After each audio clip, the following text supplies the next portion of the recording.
in the passage of time. Intermittently, an era takes shape and attains eternal growth. That Amrita, or immortal era of India, has blissfully arrived.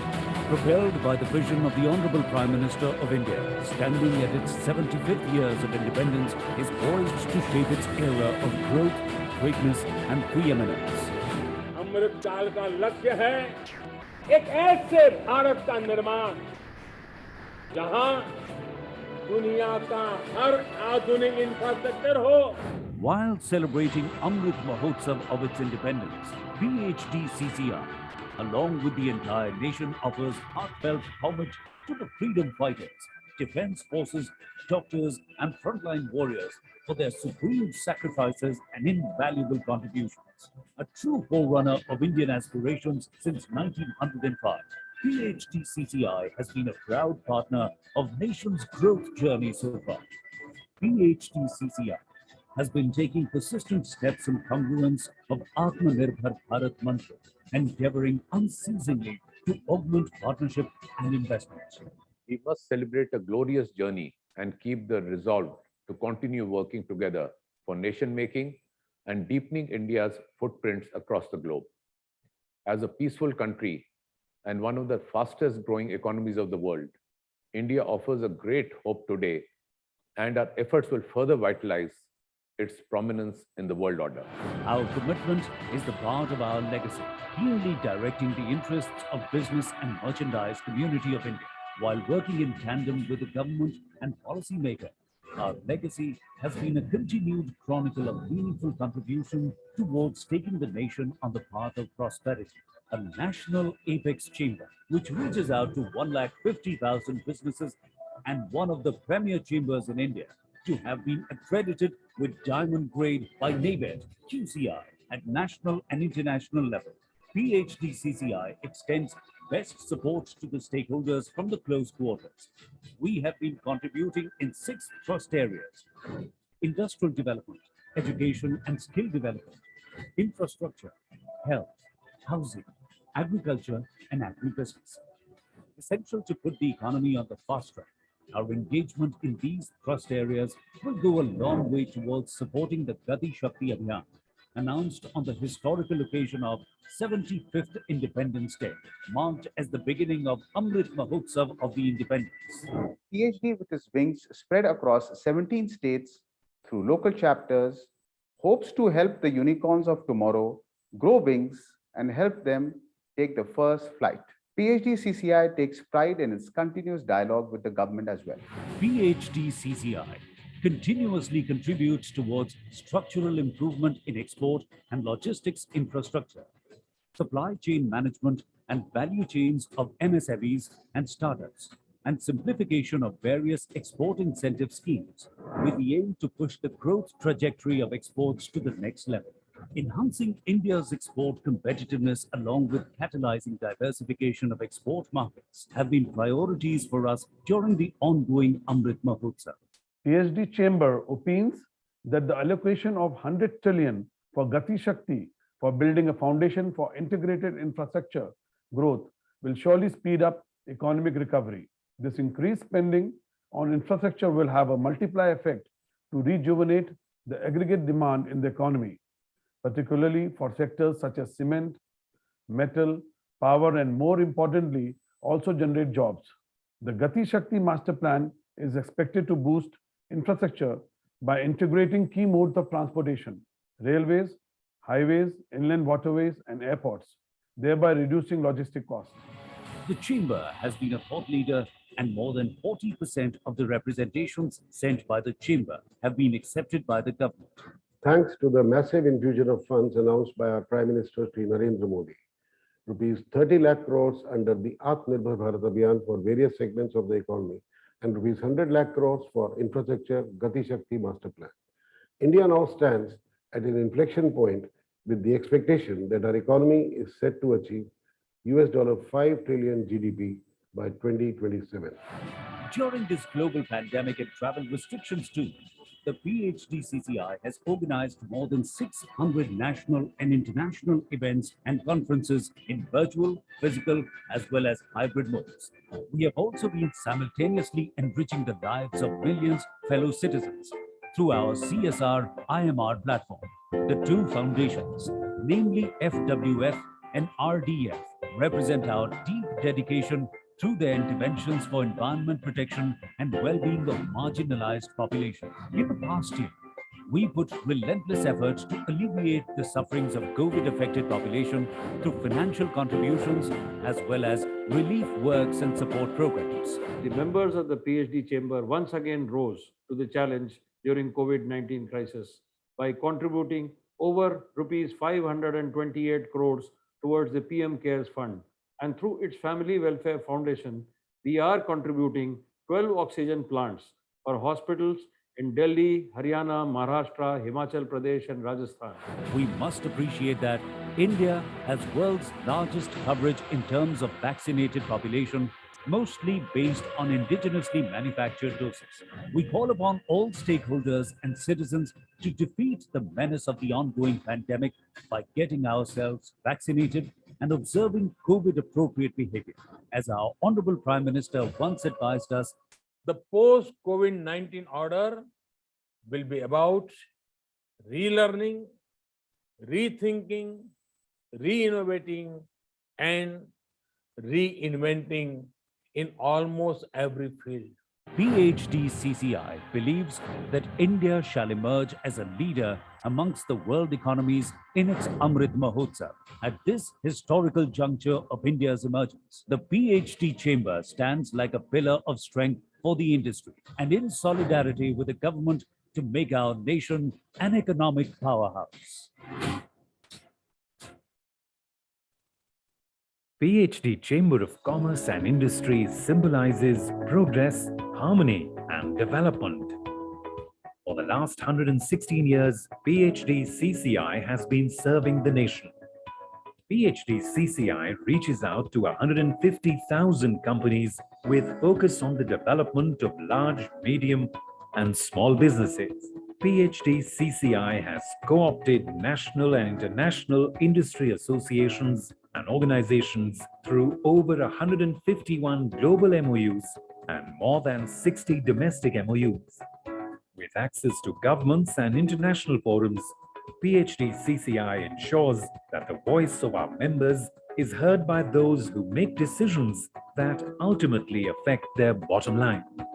The mission of the PhD CCI is to provide a proactive leadership role by providing quality services, to act as a catalyst for rapid economic development and prosperity through promotion of trade, industry, and services, to strengthen technological advancement through effective industry-government research partnership, to emphasize productivity, improve work ethos, and encourage business ethics, to effectively project credibility and commitment of business to the society at large. To support its members, the Chamber has expert committees, state committees, and task force. PhD CCI brings together intense research, ideation, and advocacy to support businesses. They support the members proactively through intense research and advocacies. Not only members, they also support the government in formulating prominent policies that support economic growth. With this, the Chamber brings out a unique opportunity to network nationally and internationally. PhD at its headquarters in Delhi and its regional offices at Chandigarh, Jaipur, and Lucknow provides unique facilities for conferences and business networking events to its members. The prominent services of the PhD CCI are ideation and research on topical issues through expert committees and task forces, advisory services to business on corporate affairs, taxation, finance, capital markets, etc., certification services for origin of goods for exporters and other documents, capacity development through trainings and workshops, interface services with central and state governments, corporate social responsibility through voluntary organization. So, an association with PhD CCI would add value to your business. PhD CCI offers memberships under the categories Patron, Star, Ordinary, Association, and Professional. Benefits to patron and star members: get opportunities to be part of the managing committee, may get opportunity to be the chair or co-chair of various committees, opportunity to be a delegation member to meet government and statutory bodies, get branding and publicity, to avail the facilities of the library and business lounge of the PhD chamber. The patron members and star members will have their logos displayed on the PhD website and PhD bulletin. Additionally, special discounts to members availing PhD CCI's infrastructure facilities. For more details, please visit our website www.phdcci.in. We welcome you to join PhD CCI, be a part of the golden story of more than a century, and be a part of the nation's growth.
In the passage of time, intermittently, an era takes shape and attains eternal glory.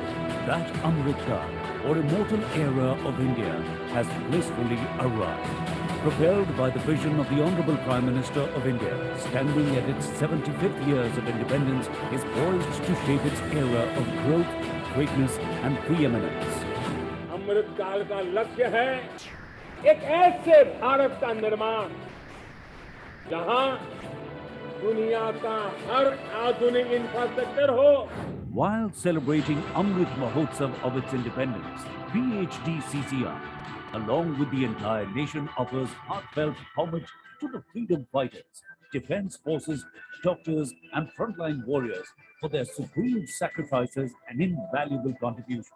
A true forerunner of Indian aspirations since 1905, PHDCCI has been a proud partner of nation's growth journey so far. PHDCCI has been taking persistent steps in congruence of Atmanirbhar Bharat mantra, endeavoring unceasingly to augment partnership and investment. We must celebrate a glorious journey and keep the resolve to continue working together for nation making and deepening India's footprints across the globe. As a peaceful country and one of the fastest growing economies of the world, India offers a great hope today, and our efforts will further vitalize its prominence in the world order. Our commitment is the part of our legacy, keenly directing the interests of business and merchandise community of India, while working in tandem with the government and policymaker. Our legacy has been a continued chronicle of meaningful contribution towards taking the nation on the path of prosperity. A national apex chamber which reaches out to 150,000 businesses and one of the premier chambers in India to have been accredited with diamond grade by NABED QCI at national and international level. PHDCCI extends best support to the stakeholders from the close quarters. We have been contributing in 6 trust areas: industrial development, education and skill development, infrastructure, health, housing, agriculture, and agribusiness. Essential to put the economy on the fast track. Our engagement in these trust areas will go a long way towards supporting the Gati Shakti Abhiyan, announced on the historical occasion of 75th Independence Day, marked as the beginning of Amrit Mahotsav of the Independence. PhD with its wings spread across 17 states through local chapters, hopes to help the unicorns of tomorrow grow wings and help them take the first flight. PhD CCI takes pride in its continuous dialogue with the government as well. PhD CCI continuously contributes towards structural improvement in export and logistics infrastructure, supply chain management and value chains of MSMEs and startups, and simplification of various export incentive schemes with the aim to push the growth trajectory of exports to the next level. Enhancing India's export competitiveness along with catalyzing diversification of export markets have been priorities for us during the ongoing Amrit Mahotsav. PhD Chamber opines that the allocation of 100 trillion for Gati Shakti for building a foundation for integrated infrastructure growth will surely speed up. Yogesh, can you economic test the recovery. PPT, please? Just check it for a while.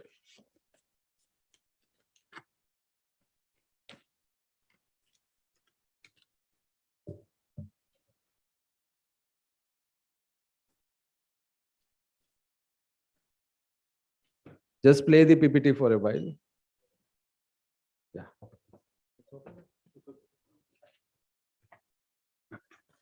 Good morning, ladies and gentlemen. Welcome to day 2 of Startup India 2022 Expo and Conclave. And as we are all aware that yesterday we had very, very fruitful and dynamic sessions, started with Honorable Minister of State for Science and Technology, Dr. Jitendra Singh, then followed by Ms. Anupriya Patel, Minister of Science, Minister of State for Commerce and Industry. And then we had the CEO from Meti Startup Hub, Mr. Jeet, followed by the advisory partner from GT, and it was a very, very vibrant session. And then we had panel discussions wherein, it was a sort of, the critical sort of assessment of startups. Where were they yesterday, where are they today, and where they'll be tomorrow. So without mincing any words, every, panelist spoke from their heart, and we got a lot of insight in order to understand the nuances, like how this startup ecosystem is actually, nurturing and how this is unfolding. So today on day 2, we are starting this first session with the plenary session. We have our 2 domain experts who will be actually dwelling on the work they are doing, particularly with respect to startups. We have Mr. Parveen Kumarji, Joint Secretary, Minister of Agriculture and Farmer Welfare, and we have Dr. Sushil Chandra, Scientist G in INMAS DRDO. So we'll be listening to their valuable guidance, which will definitely help us lot in order to understand that how we should actually use their, wisdom, their sort of talks while, working in our own startup space. So without any further ado, I'll first of all request Mr. Alok Gupta, the chair of Startup Committee at PhD Chamber of Commerce Industry, to kindly start this session with his welcome address. Over to you, Alok. Thank you, Jitendra ji. I welcome all of you today. I'm sure most of you would have had a great time yesterday who were here. We had some insightful learning all across. Starting with today, I, on behalf of PhD Chambers, welcome Shri Samuel Praveen Kumar and Dr. Sushil Chandra. And, it's often said that the startups and governments don't go together, because startups at one end are, on a very high, on a very different note, and they're very tech oriented. And they usually don't expect the governments to walk hand in hand with them. But since last 5 to 7 years, we have observed that the government today is in very much sync with the startup community. And the two gentlemen that we have here today have huge experience themselves in working with startups. And I'd like all of you to take most of the advantages that are possible, listen to them carefully, and see where the schemes of the government can fit in with our community. Thank you.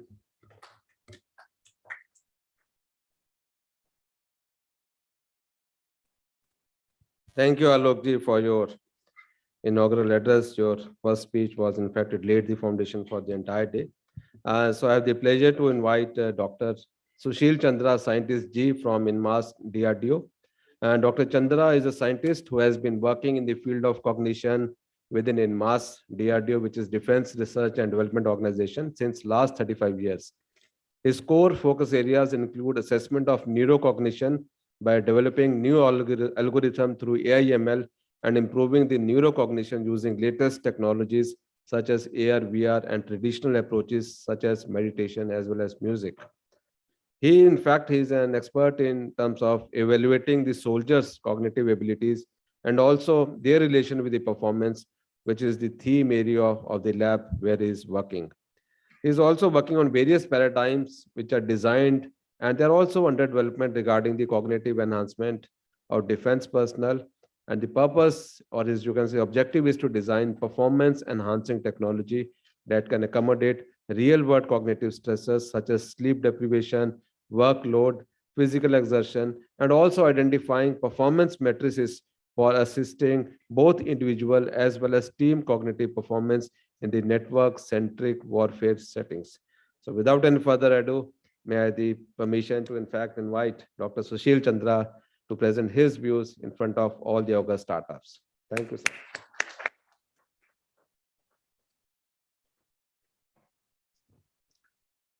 Thank you, Dr. Jitendra. Firstly, good morning to all. I'm sure many of you might be already aware about neurocognition, but I should not use the heavy word, so I'll start with, I think, the most popular word in today's terms, known as COVID. I will talk about behavioral health, mental health, cognitive health in association with the performance in the paradigm wherever we are working. So that will be first part in which I'll try to explain a little about my domain. Then I'll share how in the terms of technology uses, because now it's a time of tech, how we can utilize, as Dr. Jitendra already told, that we are using artificial intelligence and machine learning to evaluate the cognitive health part also. So then partly I'll try to share how the tech is involved for that, and how these two can allow us to propagate in the fields of starting the startups. Because God's blessings, I am mentor also on many platforms for lots of startups. So going to the field now, because of COVID, now we have started understanding what are the kinds of mental health issues which we were facing. I'm sure all of you are aware about it, that one of the biggest disorder is now mental health related challenges. Only thing is COVID has brought it on surface, but otherwise it was already existing, whether because of our relations related challenges, disease related, disorder related, or maybe genetic or environmental conditions propagated towards that. Most well-known words are like depression, anxiety, which many of us are even unaware. Unaware means I'll not quote the name of the NCR, one of the university where we had done the pilot study in which we found, I don't know whether you will believe it or not, but I didn't believe it. But the data says that out of 159 UG and PG students, once data was collected on behavioral standardized test batteries, and we found that 70% of them were suffering from moderate to severe anxiety and depression. So that's the state of art. No doubt that pilot study was approximately a year before, when already COVID was a little on the peak.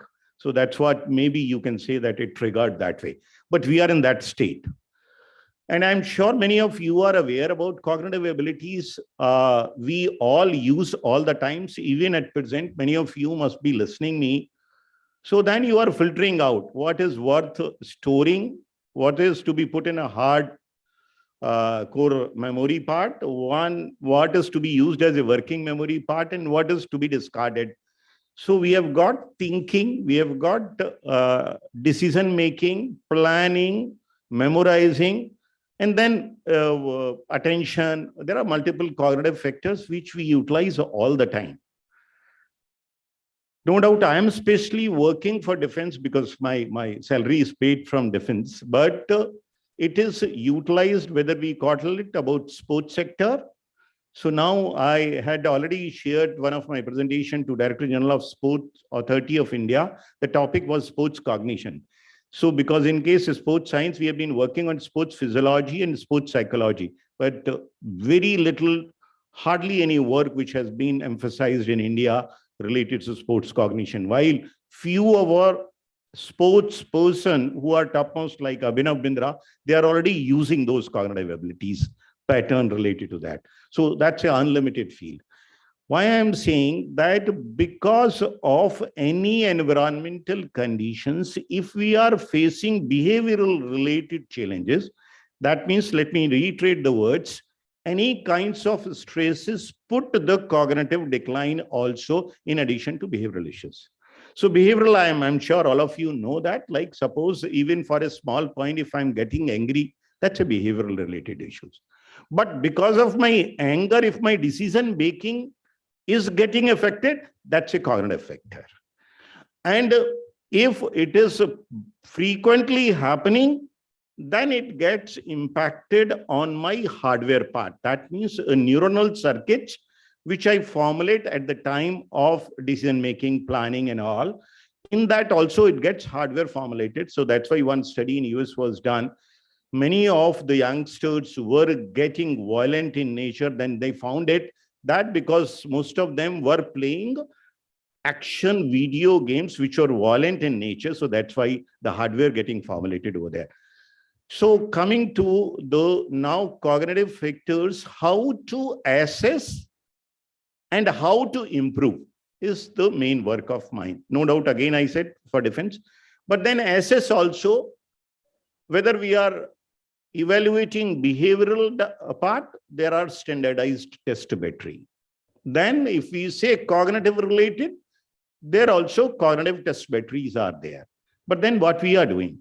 So we have added the latest technology part into it. So we are developing virtual reality, augmented reality, and mixed reality based environment in which we are challenging their mental cognitive factors.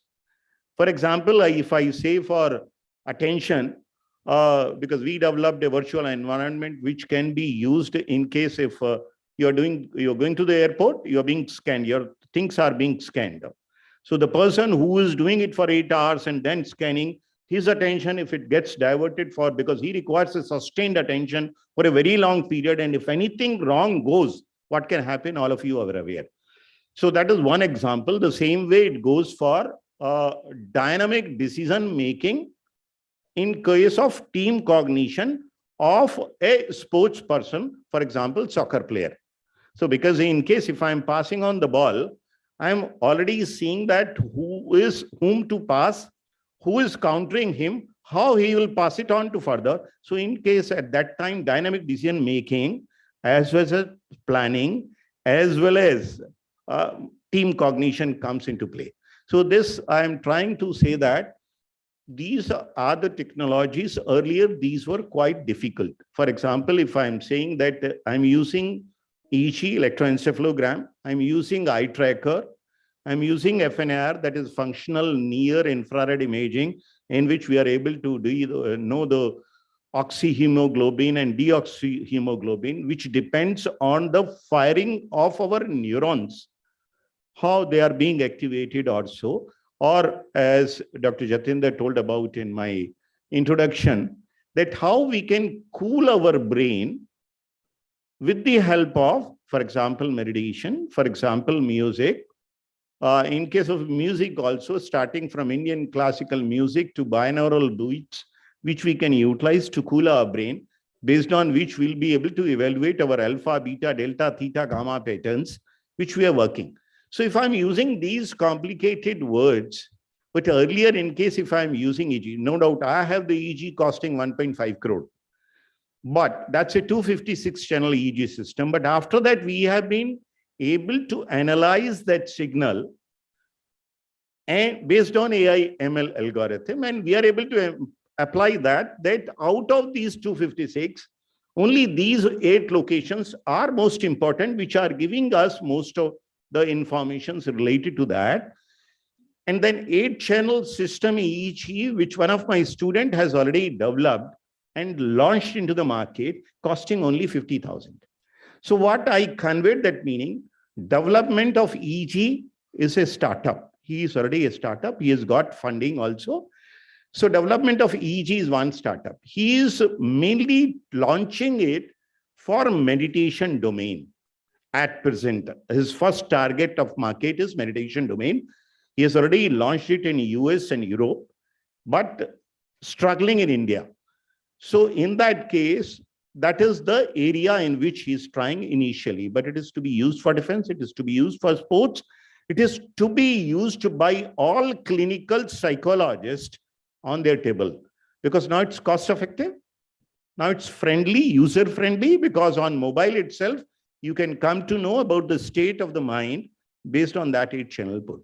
And eye tracker also, no doubt I have got a 50 lakhs, but then eye tracker, one of the gifted eye tracker to me, costing only 10,000 bucks, which can be utilized to know our stress patterns. So based on AI ML algorithm, if you are trying to know the behavioral, cognitive, neural issues and all this, these are the patterns by which we can evaluate that. And we can't only evaluate, we can improve them. So that's what is my second part of my work, cognitive enhancement.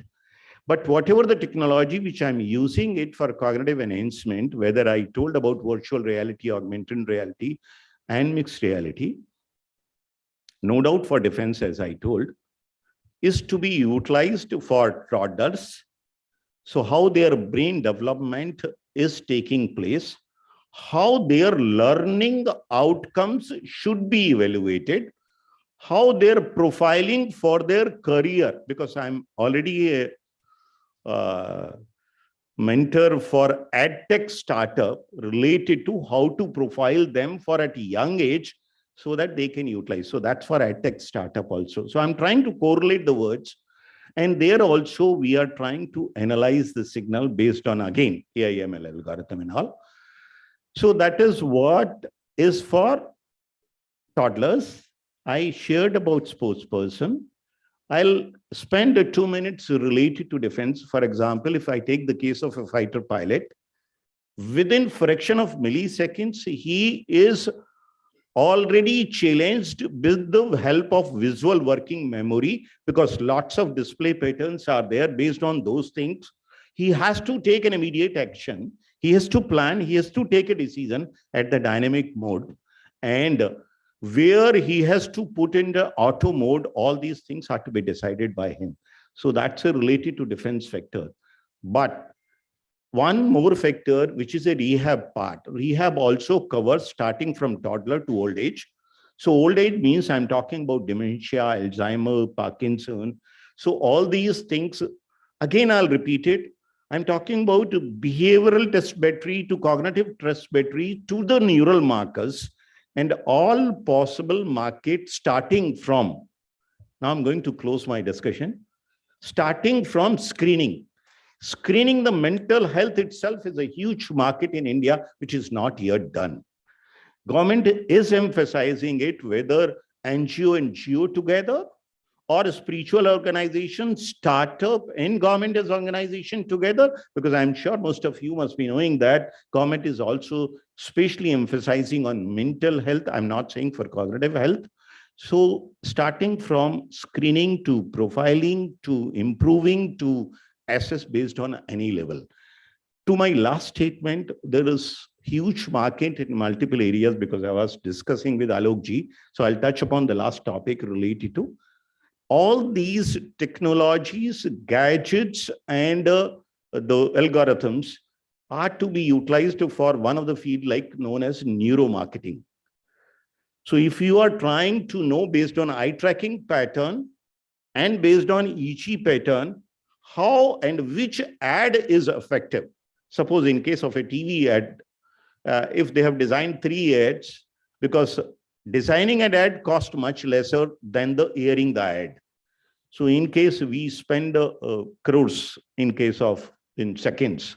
So in that case, how the effectiveness of the ad I am taking only because that is normally understood by all the people, but people are using it for even designing and holding, designing on an ad on a magazine, because then they go in numbers in the lakhs and crores in numbers. So if it is going to impact our brain, and because of that, if I'm impacting the consumer market, so consumer neuroscience is understood by our IMs now, but that the most popular name is neuromarketing. So all these tech and all can be utilized for startup for them also. Thank you.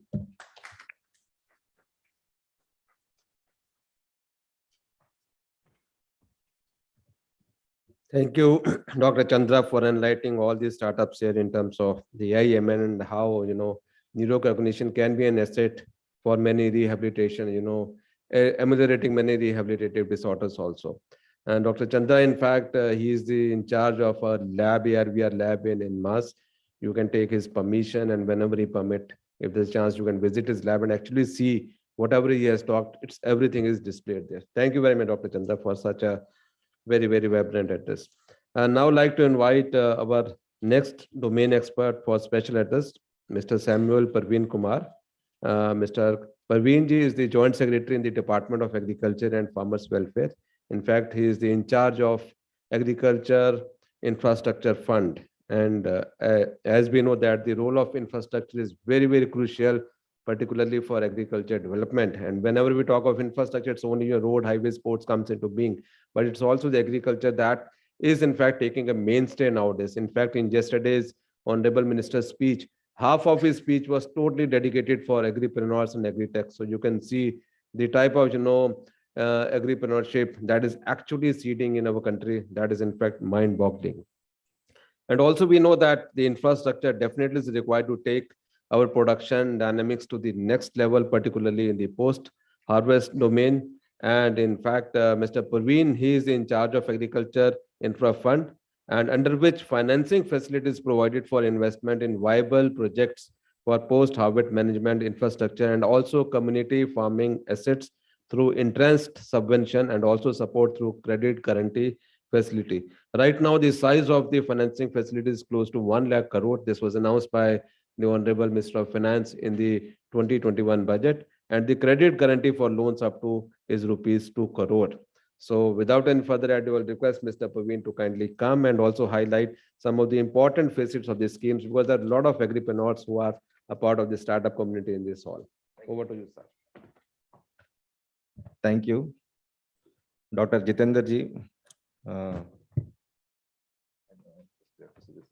Dr. Sushil Chandra, and Dr. Alok, and all my dear friends who have come here for this startup conclave. A very good morning to all of you.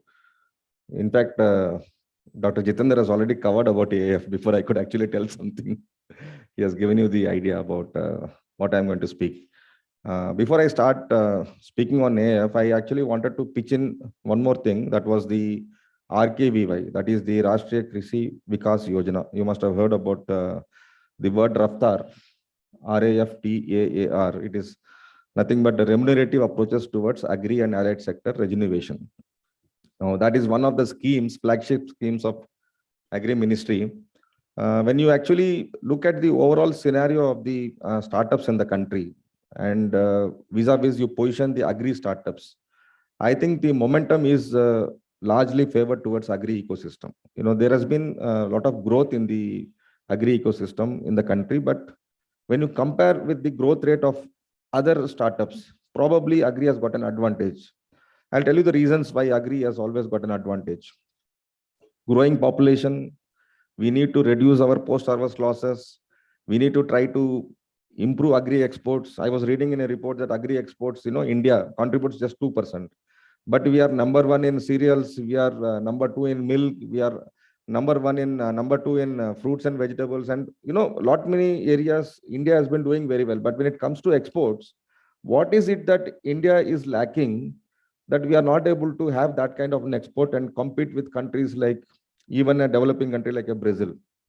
Of course, the European countries are doing very well. US is doing very well. China is doing very well.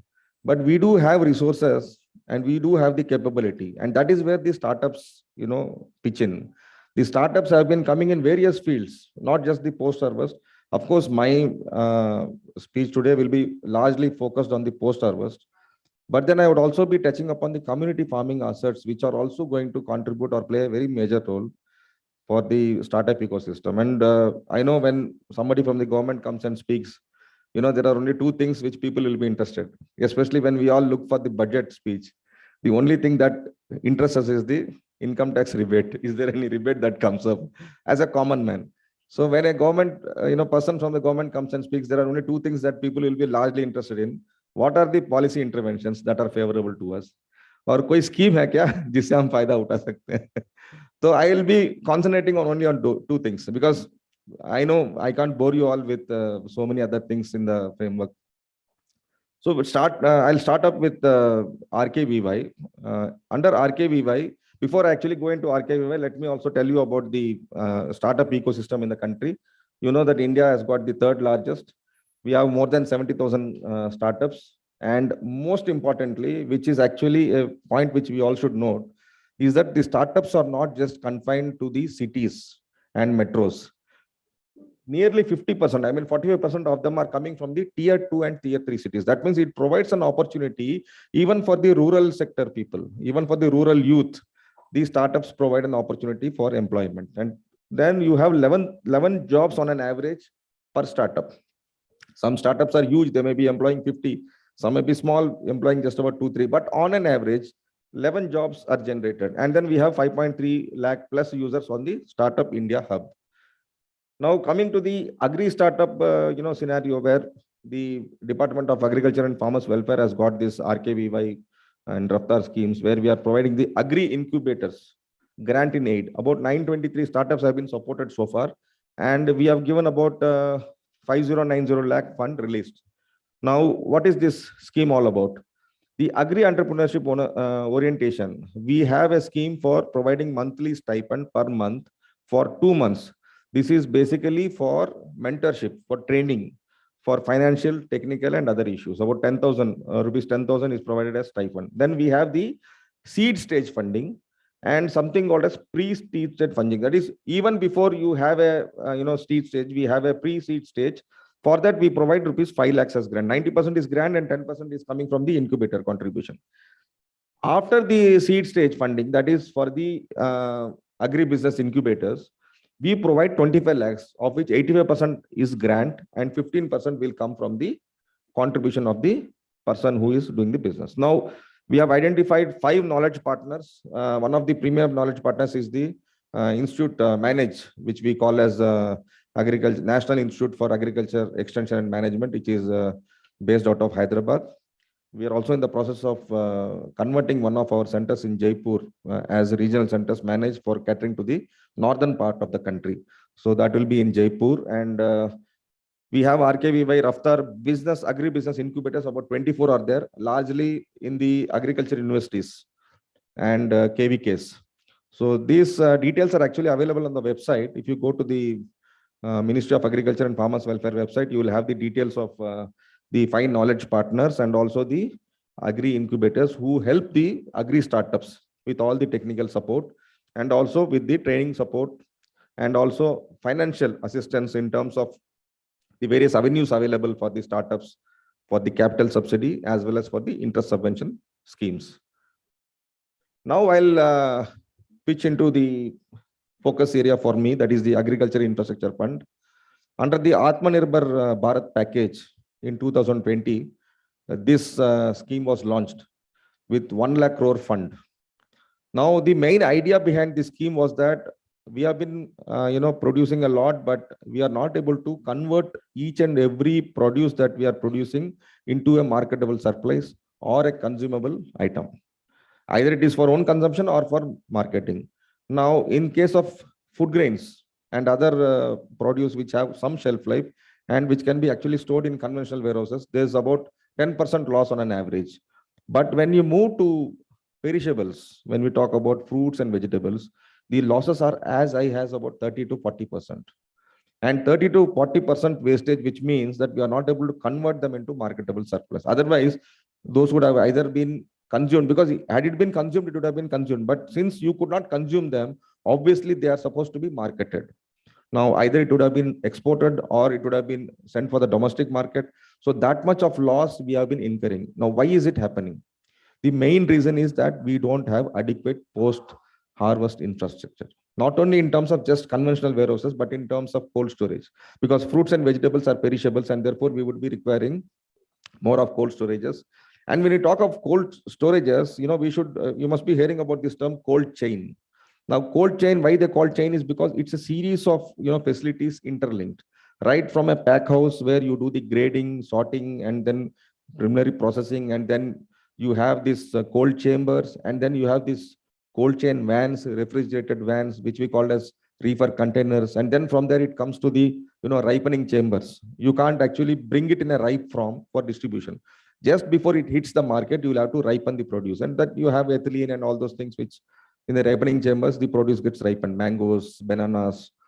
Now, if you are not able to have this kind of a linkage in the market, then probably you will incur the 30 or 40% loss we have been incurring. Now, the focus of government has been to support the industry in coming forward to invest in infrastructure projects so that they are able to reduce these losses, and also we are able to increase our share global markets by increasing more exports.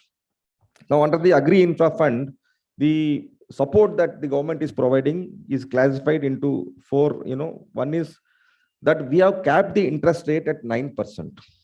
No bank will charge more than 9% interest upfront, even without subvention. And then on that, a subvention of 3% is applicable. So that means if a bank is charging a rate of 7%, then under AIF for your eligible project, the applicable interest will be 7 minus 3, that is 4%. Now, in terms of PACs, that is Primary Agriculture Cooperative Societies, where they have a setup with the cooperative, the NABARD provides them, the interest rate upfront is 4%. So with 3% subvention for the PACs, the loan comes down to only 1% interest. So, of course, PACs is meant for the cooperative societies as a collectives. They have some facilities for all the farmers to utilize. But as an agri startup, what you can be looking up at is, if you want to set up a facility that qualifies or that is eligible under the AIF, then you have an interest subvention for 3%. Now, that's not all. We have the credit guarantee trust for medium and small enterprises. This is a trust under which you get the credit guarantee for loans up to 2 crores. Now, for any entrepreneur or startup who goes to the banks, the first thing the banks ask is the collateral for any loan. Now, this is one scheme under which you get a loan up to 2 crores without any collateral. Of course, you are eligible to get more also. You can take a loan of 4 crores, you can take a loan of 5 crores. But the subvention and also the credit guarantee is restricted to 2 crores. The third thing is that, which is also very, very important. Now, this is one scheme which will allow you to dovetail this scheme with other schemes. Suppose you are availing a RKVY subsidy or a back-end subsidy, you can also avail AIF interest subvention for the remaining portion of the amount which you are availing through the bank as loan.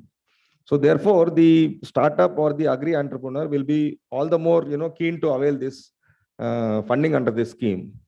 The last thing that has actually come up as a revision after 1 year is to allow the entrepreneurs and agri startups to have 25 projects at different locations. You have a different local government code, so the code should be different. Even sometimes what happens, this is PhD building, you have adjoining CWC building. If both of them fall in different codes, different villages, then you are eligible.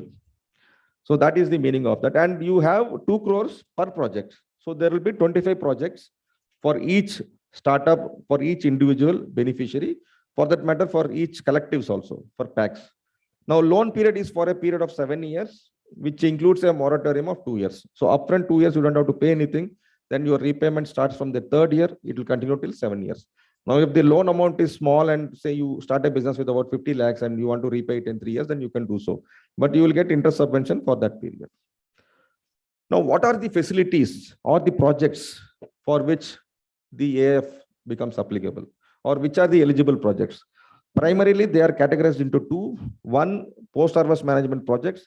The other one is the community farming assets.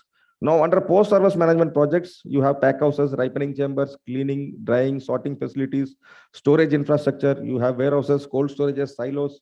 You have supply chain and with e-marketing facility. Even if you set up an e-marketing facility for fruits and vegetables without any other infrastructure and just the software and hardware, which may cost you about 30-40 lakhs, you are still eligible to avail a loan under AIF with interest subvention.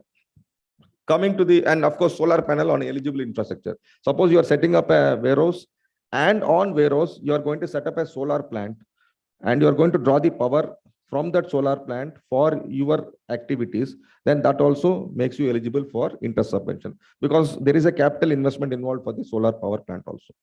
We move on to the community farming assets, wherein we are covering the smart and precision agriculture.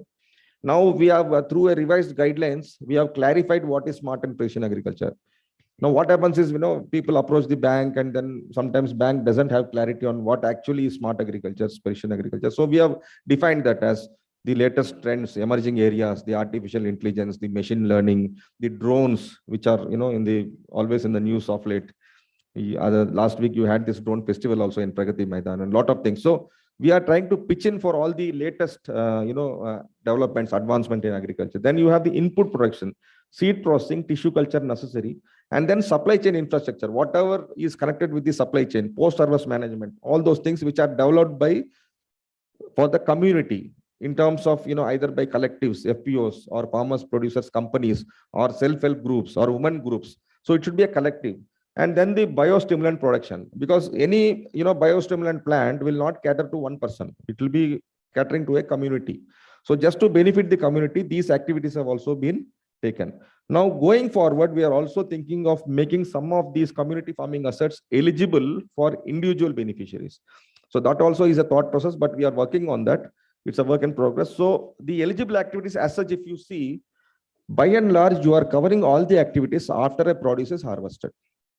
In fact, even before a product is harvested, you have biostimulant plants and other tissue culture, nursery, etc. So the eligible activities for many of the startups, probably some of you must be already into agri startups. This will be one of the finest schemes for you to avail the benefits. Now, there is one more interesting that I want to share. Any scheme that comes from the government is always having a bureaucratic, tape attached to it. There's a long process. So all of you must be wondering, sir, wo kahan milega humko ye subvention, kisko approach karna hai? This is one particular scheme which doesn't have any kind of a bureaucratic attachment. I'm very proud to say this, being a representative from the ministry. You have to just log on to the portal. There is a dedicated portal for Agri Infra Fund. We'll of course share the details. Just log on to that, and you have set of so many DPRs, model DPRs. You want to set up a warehouse, you want to set up a cold storage, you want to set up a silo, you want to set up a biostimulant plant. Just download the DPR, fill up the details, upload it. The PMU, which is actually looking after the AF, will approve the project in a day or two, examine in terms of eligibility, examine in terms of the financial viability of the project, and pass on to the bank, whichever bank you want to avail loan. And we have about 12 PSU banks and about 30-40 cooperative banks with which you are tied up. There's an MOU. The details are available on the website. So you can choose your own bank nearest to your comfort zone and whomever you are more comfortable with, and it will go to the bank. And once we are actually, approving the project, the rejection rate is very, very low, in the sense that until, unless some technical issue comes up in the bank, they don't reject the project. And then you get to avail the facility, you get the loan, and you can start off with your project. Now we have given a window of 60 days for this entire process to be completed. But if a project is completely viable, very good, fitting into the scheme of things, then we have seen that within 1 week, the entire process is over. Now, tell me, all of you are there, must be dealing with government. Can you get a work done in 7 days in a government? Next to impossible. So AIF makes you possible. So to that extent, I pitch in AIF very vigorously to all the startups, that any startup who want to avail a loan, subsidized loan, with credit guarantee, without any collateral, and with other benefits in terms of 25 projects, up to 25. Maybe as we travel down the line, we have more infrastructure coming in, probably we can increase that number also, seeing how the country progresses in terms of infrastructure. Quickly, I'll just tell you about the new things. I was telling you about the new activities that we have added. For the beneficiaries who are individuals, we have added the farm and harvest automation. We have added purchase of drones, sensors on field, blockchain, artificial intelligence. We have included remote sensing, Internet of Things, farm advisory services through the geo information systems, applications. These are all new areas which are not only applicable to an individual. They might be operated by an individual. A startup may be doing it, but community at large gets benefited out of these facilities. So these are eligible. Then for the farmers groups, you have hydroponic farming, mushroom farming, vertical farming, aeroponic farming, polyhouses and greenhouses. All these again add to the income for the farmers. This is the performance of AF, but I'll just wind up. And now if you see the status of projects, about 38 warehouses, sanctioned projects 137, huge opportunities under startups. We have a project cost of more than 300 crores, sanctioned amount of more than 120.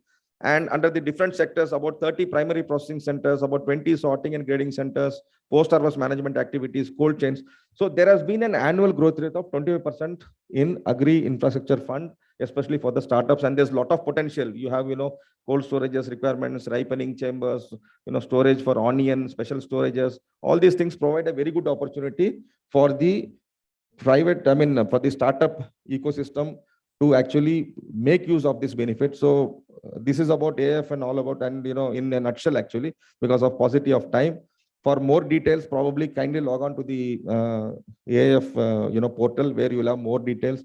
You can reach out to the ministry also, and we are always there to help you. And I hope that the agri startup ecosystem will largely benefit from this AF scheme. Thank you all.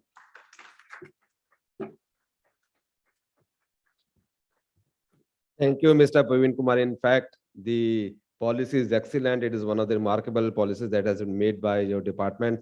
In fact, the keyword that I found is that you have actually, taken a leapfrog from red tape to red carpet welcome. I think that was the keyword. I could find it out. Thank you very much indeed. Now I would like to request our chair, Mr. Alok Gupta, to kindly felicitate our domain experts with a memento from PhD chamber.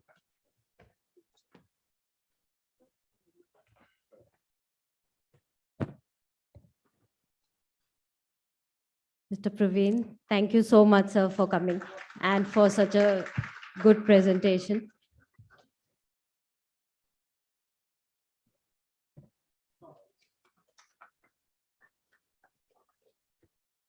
Dr. Chandra, these two are one of the main areas, agriculture and defense. So I think you'll be getting a lot of questions from everybody later on. So we'll share your presentations and details. And can I request for the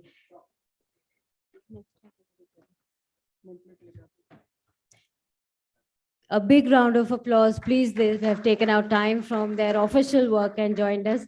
Thank you so much. And now, without any further ado, we will just go into the next fireside chat right away.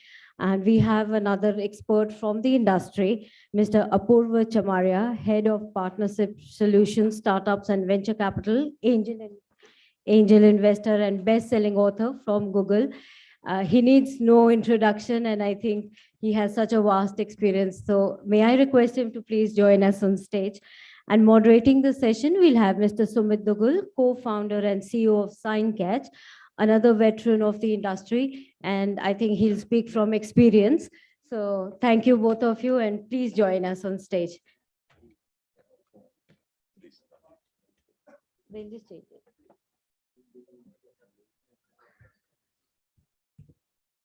So Apurv has been kind enough to take out time from his busy schedule. So we'll just start with the fireside chat right away, and I'll hand it over to Sumit to take the session forward.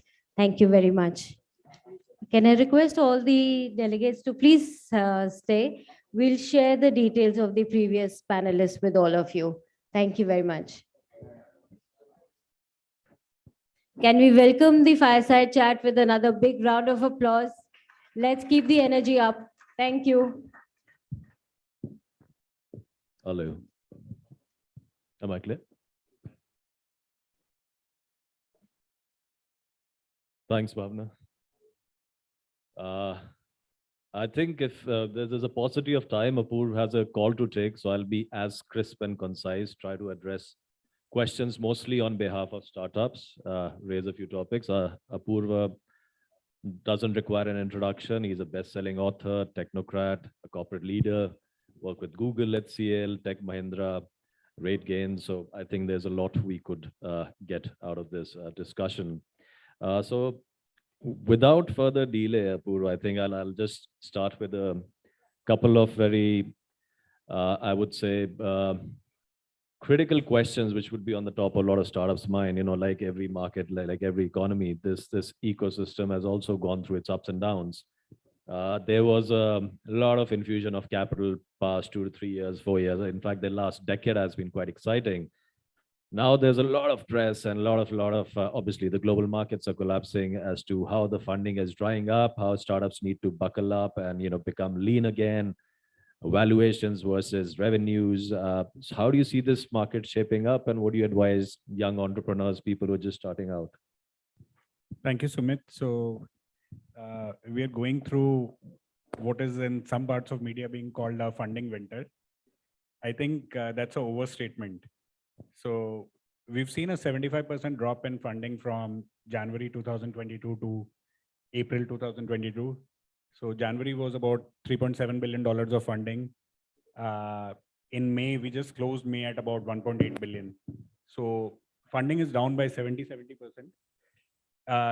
Large part of funding drop has been in growth sector and not in early stage. So early stage funding, thankfully, is still intact, and we are seeing a lot of rounds happening. Rounds are taking longer time to close. And of course, there is a shaving off of valuation expected from founders. So we are seeing both pan out. There are some silver linings. I think focus is back on unit economics. Focus is back on revenue making startups. Focus is back on basics of the business. The other two pieces which are encouraging is we were doing this roundtable last week, and we did some discovery. VCs in India are still sitting at about $14-15 billion of dry powder. A lot of new funds just got announced before the funding winter set in. So Elevation raised a large fund. Another VC has raised a large fund but not announced it. That's a $600 million fund. Almost every week we are seeing 2 or 3 large funds being raised. $100 million, $200 million funds. What is also interesting is by 2025, about $30 billion of funding will come from HNIs and family offices, which were earlier not a part of the funding ecosystem in a large way. India has about 900 active family offices. My forecast is this will become close to 3,000 family offices. As more and more founders get exits, IPO their companies, I actually call this term everybody is a VC. So you now have startups launching their fund. So CoinDCX has a CoinDCX Ventures. You have family offices, you have angel investors who are CXOs. So everybody is a VC is a large trend. I think we are really, really going to see democratization of funding in India. I was just reading something. So the 100 unicorns in India, they're collectively valued at 330 billion. Wow. And there is a Bain report which says all of India's startups are valued at 400 billion. Worrying, right? So 4,900 and 49,900 startups are valued at just 70 billion. Funding is very, very concentrated amongst winners, which is how it should be. But this is a very, very stark. So when we talk about 100,000 startups, 200,000 startups, I think the focus needs to be on quality of startups. Otherwise, we'll have a lot of entrepreneurs and a lot of destroyed dreams. True. So, true. So Apur, I think that was good. You mentioned early startups still have a very good fighting chance to access funds. That brings me to my second question, which is somewhat related to your best-selling book, which is Mastering Growth Hacking. I think as startup founders, most of us fall in love with our products. We want to create brilliant products. But I think where things start to fall apart is when you're looking at rapid scaling without compromising on quality. Do you think you could give some insight into what is growth hacking and how we could toe that fine balance? And if there are any secret sauce which you could share with startups, which, you know, in your experience, you feel could be the way to look at the current markets and growth hacking? I think most founders intuitively think that the better quality wins in the market. That's a very big myth. You can see browsers, the best browser is not actually having the largest market share in the world. So often founders over-engineer products rather than creating products which are fit for a particular target segment. So feature rich and effectiveness poor. Like in SaaS, we always talk about PLG, product-led growth. And product-led growth largely happens when you have few features which are used a lot. So when you think in terms of growth hacking, there is organic growth hacking and there is, of course, paid growth hacking. In terms of organic growth hacking, most founders need to be very data-driven and then discover what is called a magic number. So for some payment apps, the magic number is if a user uses the payment app 6 times in the first 3 months, they're likely to retain and continue using it. Okay. If the number of payment failures is less than 2 in the first 6 months, they're likely to start using it. So depending on industry, depending on category and stage of the company, your magic number could be different. It's not about doing a lot of things, but it's about doing very mindful, data-driven experiments and then scaling the experiments as they work. So that's quite an interesting perspective you got in, because I'm sure a lot of startup founders relate to it. We tend to be driven by those very interesting, deep features which we feel are brilliant. But what you're saying is don't go feature heavy, go focused on a couple of features and then scale, right? That's quite interesting. Any examples you could give, like just for everybody's reference, where a startup's been able to do that brilliantly? Sure. So for a large startup which is into revenue-based financing, their main feature is actually pulling in data from GA, Google Analytics, from Facebook marketing dashboard, from AMS, and they do revenue-based financing, which basically means they extend you a credit line using which you can drive growth. And they have an escrow account, which means as the money comes in through online sales, they take a part of it, which pays back their capital, which they're investing. And their magic feature is you just put in your links to GA and other things, it starts pulling in data. You don't need to do anything. It sets the threshold. So it tells you whether you're going outside the threshold. It's almost comically simple. If you're forcing the user to do work, it's typically a bad idea. Most users hate doing work. All of us hate doing work. We don't need another app, another product, which gets us to do a lot of work. True. So Milan Suman says fight laziness. I would say for startups, enable laziness. So in a way, what you're saying is the product should work for you, not the other way around. Absolutely, absolutely. So that's So quite best interesting. products require zero training, zero onboarding, zero customer support. Large sales and marketing teams are often a sign of average product. No, and I think I also want to bring about another topic which you mentioned, which is the buzzword right now. A lot of startups will be hearing it, which is product-led growth. I think of late, heavy marketing spends are being frowned upon, where you're giving cashbacks, you're doing a lot of marketing activities to hard sell your products. And in fact, I think famously, Steve Jobs in one of his talks had also mentioned if you're having to sell your product hard, there's something wrong with your product. So could you also, I mean, tell us a little bit about what is product-led growth and how early startups could focus more on that than looking for big funding to, push their products into the market a little bit there, like product-led growth? Sure. So product-led growth is when a user really, really loves using the product. I'm not saying is satisfied. Love is a far stronger word. They love using the product and they want to scream at the top of the rooftops that the product is amazing and why are others not using it.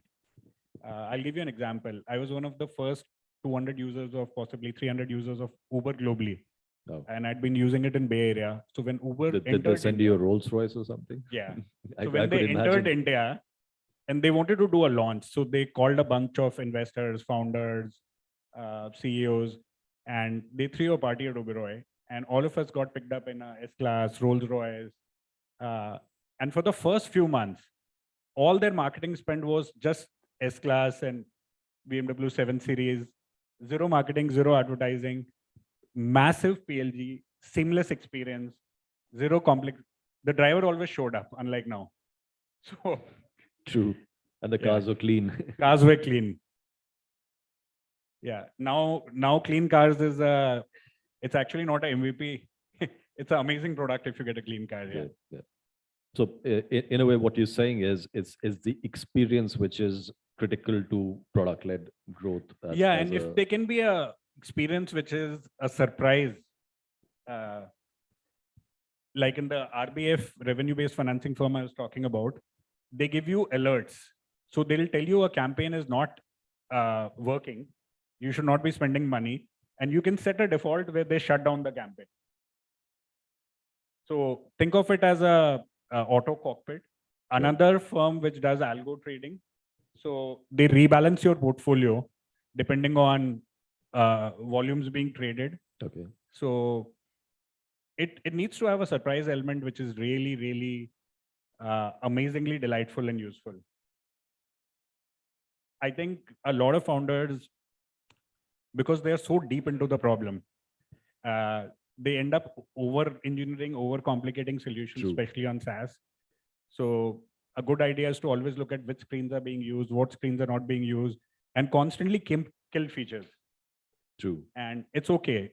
10% of users will be unhappy they were using it, but you have to cater to the 90%. So True. No, that's a very valid point. Being the founder of a SaaS startup myself, I know it can get tricky, very tricky to negotiate. Tons of questions I have. I will just pose one more question and then leave it to the audience. I know you have your call starting very soon. How do you see these the startup market in India emerging? Any particular sectors you think should be the focal? Any particular verticals, young entrepreneurs or potential entrepreneurs should focus on, which could become growth engines for the Indian economy, or even give Indian startups a chance to become global product companies, which is always a question raised in global forums. When will the next big Google, Facebook come from India? Any segments you think which young entrepreneurs should focus on? So I'll give you a 2-year answer and a 5-10-year answer. So Great. 2-year answer is anything around Web3, SaaS, horizontal SaaS, even in horizontal SaaS, anything on dev tools. Okay. So rather than building the next crypto platform, can you build a developer tool which allows you to create crypto products faster? So in Californian gold rush, people actually didn't make money on gold. The person who made the most money was actually making shovels. I can So imagine. that's SaaS, that's dev tool. So next 2-3 years, I would say Web3, SaaS, gaming, gaming, particularly HTML gaming versus app-based gaming. I think it's going to be really, really, and anything vernacular. So don't solve for the 38 million English speaking. All the money is flowing there, and that's a massively competitive space. EdTech has 8 unicorns, possibly 25 unicorns. Anybody who comes to me with the EdTech idea, the person needs to work doubly, triply hard to convince me. Because Did Saurav Ganguly pitch? he's in a different kind of education. So I think these are some of the hot emerging areas. Also building on top of digital public infrastructure. So if a lot of fintechs built on UPI, what are the ideas which are building on ONDC? What are the ideas which are building on other digital public infrastructure? Really, we aren't seeing a lot of founders building on top of that. But building on top of digital public infrastructure means you will get scale. Just 2 seconds, I have 1 o'clock call with ONDC. Great. No, that's I think very, very exciting. Web 3.0. I think dev tools. I think a lot of startups. In fact, we've been engaging with a lot of companies who've developed tools, like companies like Mo Engage. Which are developing marketing platforms, Web Engage. So I think there are a lot of interesting opportunities, and it's I think about time. Let's use this opportunity to create the Googles of the world from India. And with that, I'll leave the floor open for the audience for a few questions. He has a very hard stop at 11:45. Yeah. So anybody with a question? Yes, please. Yeah, sir. Well, I'm 21-year-old young entrepreneur. I leave the corporate just because of several reasons. I did my MBA in marketing and finance. So right after that, I learned about corporate culture, but still I was not sustainable right there because of that pressure which I felt right there. And so I was thinking to launch my tech stuff last from 8 month. So I was working like, Mark Zuckerberg did what? He create disruption in market by connecting with everyone. Like he connected with all those who are in the market, and we are just selling the product by doing digital marketing. So what I thought about my edtech, I thought that I'm creating an application. On that application, all those who are interested in education, all those who will going to connect on that specific platform will going to come. And this application will provide free certification corporate development courses also to some way or other way those who are in a need. Like I'm from agriculture background. Like I used to, I am from one of the small town in Bagpat, which is in I UP. just have a minute to answer your question. So what should I do? What should I do? I'm only 21-year-old. Start. I'm working on it. And think about what would you do differently from Coursera? What would you do differently from YouTube? Most courses are already there. So, but start and figure out, and don't be emotionally wedded to the idea. But when sometimes I feel that I leave the corporate where I used to work in like big tender. I used to operate like 10,000 crore, and that was an amazing life. But still, I came with this idea. So somewhere or other way, a lot of the time there is mental agony which I faced during COVID. Like, is better whether it will going to survive or not, or should I leave the country? Should I go to some other place? Will my edtech will going to be do something or not? So at that point of time, what should I do? So mental agony is a very important topic, and a lot of founders go through it. I would say do something which gives you a non-work related high. So play sports, spend time with family, friends, but do find out a way to de-stress. And it's a marathon. It's not a 100-meter race. So play it like test cricket. Success might come in 2 years, 5 years. Some founders take 10 years to be successful. You definitely need the avenue to really de-stress and You can tweet at me. I can share some links with you which are great links for founders to really de-stress and yeah. Thanks. Do we still have time, or should we? You done? So I'm guessing no more questions either. Or there is. He has a hard stop. You can bounce a few of them on me if you want. I'm happy to answer.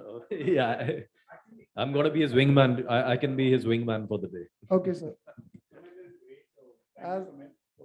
Thank you so much. I'll be in touch. Thank you.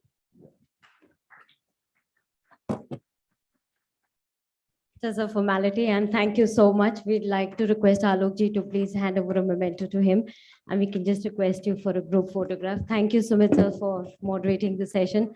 And any questions you have, I'll take the liberty of telling you to ask Sumit sir directly. Thank you.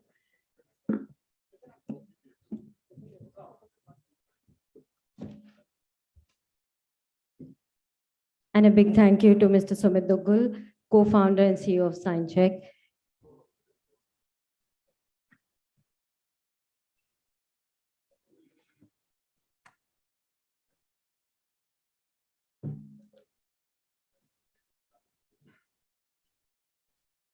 Approve a quick photograph, please.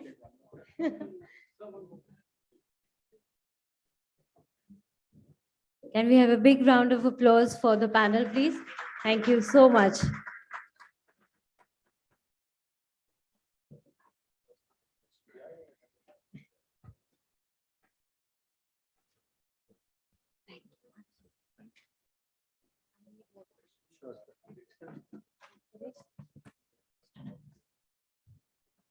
Thank you so much, Sumit sir. And we'll request you to stay with us for the next session, if possible. If you can spare some time, please join us. Thank you.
It's a great pleasure to invite a Dion of the industry, Mr. Shrikant Shastri. He's written a book called The Ventilator Project. He's a mentor on a mission, board advisor of top universities, fast-growing companies, and president of TIE India and the TIE Delhi NCR. May I request you to please join us on stage, and a big round of applause for Sir for coming. He's a mentor to a lot of startups. Any questions you have, you can just bounce it off him. And it's our again pleasure to request Mr. Rajiv Talwar, former president of PhD CCI and advisor DLF. And he's also been an IAS officer with various ministries. Again, a total think tank, and appreciate your taking your time. So I'll hand it over to Rajiv sir, and one more round of applause so that we can just get some warmth in. Thank you. Should we? Hi, Shrikant. Hello. Great meeting you, and of course, to learn from you. Hi, folks. In fact, I've got to learn from you. When I'm from the last century, it seems. So I've got to learn from all of you, because half the language was quite foreign to me, and I was very impressed with what Sumit and Apoorv were talking. I mean, half the time, dev tools and stuff like that. So I said, okay, I wish I'd spent more time, but now I'll do better next time after reading this book by Shrikant. There's no jargon in that. Yeah. That's an easy thing then, because I think it's really true that this century belongs to us. We've got an amazing youth strength in India. whatever we may talk of the education system, despite that, everyone learns well. There's a language and vernacular languages you are learning. Plus, there's an inbuilt depth and of learning in mathematics and science. STEM is something which is very, very Indian, it seems, in our genes. So there's no reason why we should not be not only doing well, but we should actually be working hard to lead the world in many, many ways with our civilization, with our culture, with our ethics, with our integrity. It's a great strength this country has, and I believe all of you are going to lead it with some stellar stars like Sumit, Apurv, and many in this room and many in this conference who've come. And of course, I have the privilege and pleasure to welcome Shrikant Shastri ji. It's an honor to be with you. No, please. But I must tell you that I've come here primarily for a reason, because I want to steal something from here. You know, I'm 67 years of age. So at that age, to start stealing something is a tough goal, but I intend to do it. I joined a bank to start with, because all that we had was education and then to sit for competitions. A bank, then everyone, you know, everyone's father said ki IAS to banna hai. God was kind, wo bhi ban gaye. 28 years in that, and I had the good fortune of meeting what you call venture capitalists, but they were the leaders, business leaders in our country. Name one, and I would have probably worked something with them in government policy. And then decided at the age of 50, 51 that I must leave the government. So I joined, but a traditional industry which is in perpetual shortage in India, homes and DLF. 16 years in that now. And last year I gave up being on the board of that company or being the CEO. I'm picking up some kind of, you know, hints and pointers from people like Shrikant that lead a normal life. And I want to now get into startups. So I want to learn from here. I want to steal your ideas. I want to, not your ideas. You want to work on that? I'm technology challenged, so I'm not a threat to anyone. But how do you do it?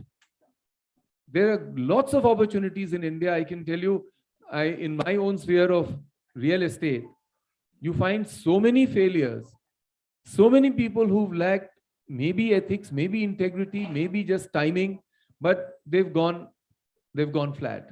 And there's so many projects up for picking. How do we convince venture capitalists that if you want to do a straight job, you don't want to become a developer, you don't want to do any kind of, you know, machinations or politicization, but all that you want to do is to see that projects are completed, people who are technically trained are given jobs, labor comes in, capital gets a return that within about 2 years, you can more than double your money. And that's in hundreds of crores. So how do you do this? And I want to get some ideas from you. So what I really want to steal is the format that one has to work in, the language, the jargon, if it comes to that. And then how do you prepare pitch decks? Then how do you sell your idea? After all, venture capitalists don't want to do one simple thing. They don't want to endanger their money. Risk is all right, but not letting it go waste. So that's, I think, the big challenge according to me. And who else to learn from? IIT, IIM, an entrepreneur. You've had also ventures which you've done, mergers and acquisitions, and then getting technology into it at a very critical time, which was the pandemic, and they made the ventilator. So let's hear his experience, and all of us, I'm sure you are, but in this case, so am I, trying to learn from him. Shrikant, over to you. Thank you.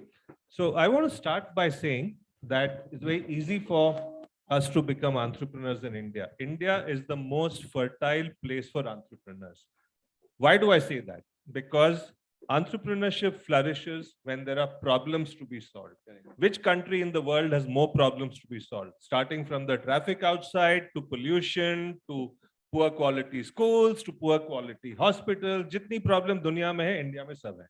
When there's a problem, there's a solution waiting to be found, and that's where entrepreneurs flourish. So I want to start by saying that. So you can become an entrepreneur even now, Rajiv, by looking at the world around, and you've seen more problems than all of us, both as a bureaucrat and at DLF. But it also comes by chance, and that's what happened during the pandemic. So the story began like this. This was day 2 of lockdown 1.0 in March 2020. When the lockdown got announced, I was also saying, chalo, I'll put up my feet, watch lots of Netflix, do some yoga, exercise, acha khana bhi kha lenge ghar pe. So I was all set to chill. Suddenly I get a phone call. So I'm on the board of several startup incubators across the country. So I get a call from the professor in charge of the incubator at IIT Kanpur. मैं वहाँ के board पे हूँ. तो वो मुझसे कहते हैं कि there are these 2 young boys at an incubator who were in the robotics business earlier. But now their business has come to a standstill because they can't go out and sell. The old customers are not paying their money. The factory is shut down. But they've come up with an idea. They've responded to the Prime Minister's call. The Prime Minister had issued a call saying, anyone who can make masks, ventilators, PPE kits, please raise your hands. And these 2 young boys said, we will make a high-end ICU ventilator for India because there's a global shortage. Now, these 2 boys have never seen an ICU ventilator functioning inside an ICU ever, but they had the boldness to say, hum ventilator banayenge high-end.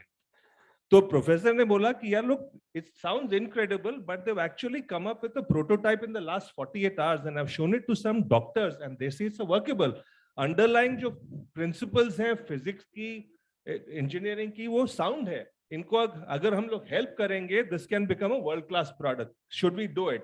So 2 of us said yes. So this was on the 25th of March 2020. So what we did between 25th of March and 29th March, we said, look, if we have to do this in time to meet the needs of the pandemic, we have to try something radically different. So we pulled together a task force of 20 people. We said, इन्होंने तो कभी ICU ventilator देखा नहीं है, so we need experts. Probably they've never seen an ICU. No, they've been inside.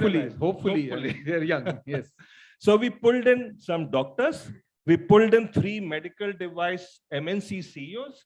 We pulled in a global supply chain expert, a manufacturing expert, policy expert, certification expert. हमने बोला 20 लोगों को साथ में ले आओ. That is the network that you have in India. Correct. And not just in India, the Indian diasporas across the world, and which is what we learned during COVID. Physical barrier was no longer there. साथ में तो बैठना नहीं है, जो भी होना है Zoom पे, phone पे, email पे, WhatsApp पे होना है. So many of our task force members are not even in India. We had one medical device expert sitting in New York who works for a multinational who was part of our task force. Every day at 12 noon till 2 p.m., this task force would assemble over a Zoom call to say कि पिछले 24 घंटे में क्या हुआ, अगले 24 घंटे में क्या करना है, क्या रोड ब्लॉक्स आ रही है, let's trouble shoot. Zoom call तो शुरुआत थी, उसके बाद रात भर ईमेल पे, फोन पे, व्हाट्सएप पे small groups would work together कि क्या हुआ करके. And we thought it was an impossible task, but when you put your minds to it, and we know as Indians, we don't know how to manage a regular road traffic, but we know how to send people to space. We know how to manage 1 million people at Kumbh Mela. When there's a crisis, we come together. And we can also cross the road.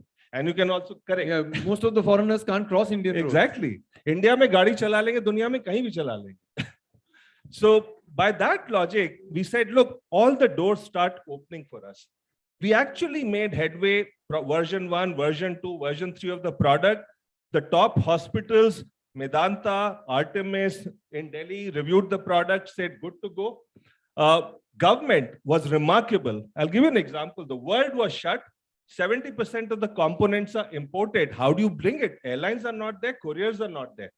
So here's the magic. We reached out through Ministry of External Affairs. They said, Singapore se ek khali plane aa rahi hai Singapore Airlines ki India ko in the first week of April to take back stranded Singaporeans from Delhi to Singapore. Khali plane aa rahi hai, usme hamare component dal ke India mein. Wow. And things like that happened. So it's really magical how when Indians decide to do something and puts their mind together, we can change the world. That's it. And the good news is 90 days mein, the first ventilator manufactured in the factory was shipped out after certification. It was slightly late for the first wave, but as we know, the second wave was worse for India. Worse, yeah. Today, there are 4,000 of these ventilators deployed across the country. How well, great job done. And how much are they expanding? So they want to be a global player. And that's the message I want to leave with every entrepreneur in the room. This is the time for Indians to think big, think bold, dream big, conquer the world, actually. And that's what these entrepreneurs And do. hopefully they would soon be a unicorn, I'm sure.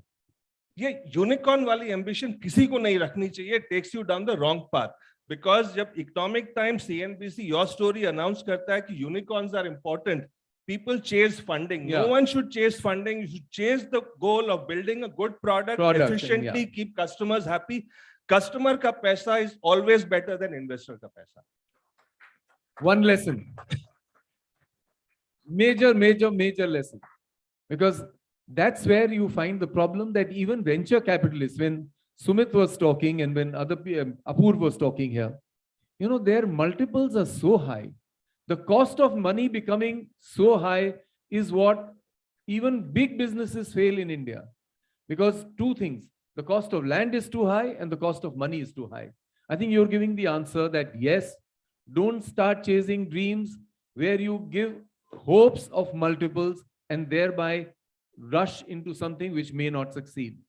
Build up, and that's, I think, the manufacturing capacity is something which India's got to build up along with ideas, along with the digital platform, along with all the advantages that we have in the web or in the internet, but be sensible. I think that's the big take from Shrikant right now, that yes, don't be in a hurry.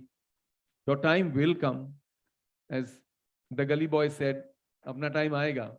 हाँ, वो आ रहा है, आ गया है. हाँ, and हमेशा आते रहेगा. It's a long time. This century is how much? It's a speck in the matter of time. We're talking of millions of years. You've discovered a 3,200-old city in Iraq, Mesopotamian civilization. We also know that from 9,000 years to 32,000 years, there have been cities in the Gulf of Cambay and off the coast of Gujarat, Dwarka. So there is a civilizational issue, except that when you're living in the present, you're in a hurry. But don't be in such a hurry that even good ideas don't get a chance. So I think this is something which you've taught how to coordinate, how to manage globally, how to get resources in at times when you're locked up at home. I mean, this is only a lockup there. Can you imagine India, such a enterprising country, but going the wrong way? If a person goes wrong, they do things from jail. They can work out things from jail, but that is normally for either evil or something which is against the law. So not to go into crime, that's the very end of the spectrum. The beginning or the middle part of the spectrum is that how do you do things ethically correct, with integrity? You stay, but change laws, but you stay within the realm of law and definitely within the ambit of integrity and ethics, because that is what eventually builds up a civilization. And all of you have come through a very, very tough country. You've been through a part of history which was terrible for major countries of the globe. For 300 years or so, many countries, including us, contributed to the development of a few countries, and that was grant in aid. You're not going to get grant in aid. You're going to get ease of doing business. As he told you, that the government came out to help. Everyone came out to give them help in this endeavor, and they were able to establish, including, can you imagine an empty plane coming from Singapore and getting parts? So we have people who are excelling, and while facing problems, you have faced, your parents have faced, your grandparents have faced, they've come through a phase of history in India which was never too easy. But you're going to build up a new India, which is what is the present government and the Prime Minister telling you. Ease of business, he says there is ease of business. You can coordinate, you can talk to the government. That's a big thing. I think we had a government person here before, right here. So people are changing. In fact, one of my batchmates in the IS in 1978, he's on their board, and he's an alumni of IIT Kanpur. That's Saurabh Chandra. And so is one of our past presidents, Dr. Mahesh Gupta. Kent RO, everyone knows Kent RO, thanks to good advertising and a good image by Hima Malini. So you have all that is available. You have the largest unified single market. It may have been revolutionary to think of GST, and you know how many people were saying that it won't succeed? Now every month you have lakhs of crores coming into the exchequer. That is what is making it possible to give you better infrastructure, better roads. Mr. Gadkari promises that I'll reach you from Delhi to Dehradun within 3.5 hours. People actually travel on that road and say, door to door, it was 3.5 to just about 3 hours, 45 minutes. India is getting that reality into your lives. You are the ones who are to do it. And people like him who have done so well and who are so technically qualified, sometimes we all wonder, why did we leave science? But okay, there was a career option and many of us succeeded in that. We are grateful to life for that. But we are also grateful to all our colleagues. I mean, they can take rockets up. So imagine, I mean, there was a gentleman from DRDO. Look at the changes they will make and they will bring. If India is to become, think of her history from 1945. 2 atomic bombs dropped. Wars constantly all over the world. Korea is divided, Vietnam, Europe balkanized, in West Asia for the last 30 years, and now you see coming right to the doorstep of Europe back again. So you are a peaceful nation. You have a great nation to build within the borders of India, and you do need to build a strong economy, and for that, a strong defense armament industry, so that no one can ever look at your country and have any ambitions of doing anything wrong with that country.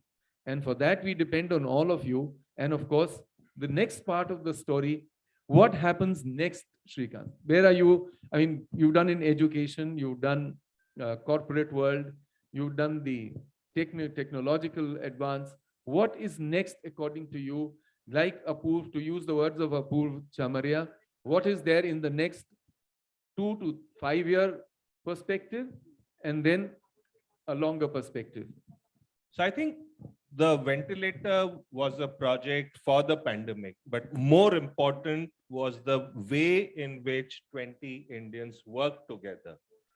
That is something that I believe has been codified now as a practice. So what I do is all the incubators that I'm involved with, all the workshops that I do, I also do some teaching. I'm actually pushing the case to say that India does not have to import the Silicon Valley model of entrepreneurship, जो उनके लिए सही था, हमारे लिए सही नहीं है, क्योंकि हमारे लिए क्यों सही नहीं है? One is, we don't want to burn millions of dollars to build a business. By nature, we have historically learned to be frugal. Why should we give that up? Why should someone else come and say कि $200 million आपको खर्च करने हैं business बनाने के लिए? That is one. Second is, why is Silicon Valley a booming place? Because एक छोटे से area में, which is only 120 square kilometers, there are top class universities, there are top class investors, top class entrepreneurs and mentors who meet each other every day over coffee, over lunch, and the interaction is what leads to great businesses. But that advantage has now been taken away from Silicon Valley because of pandemic, because everyone has learned that the same collaboration can now happen virtually. And who has an advantage in that? India, because we have a diaspora across the world.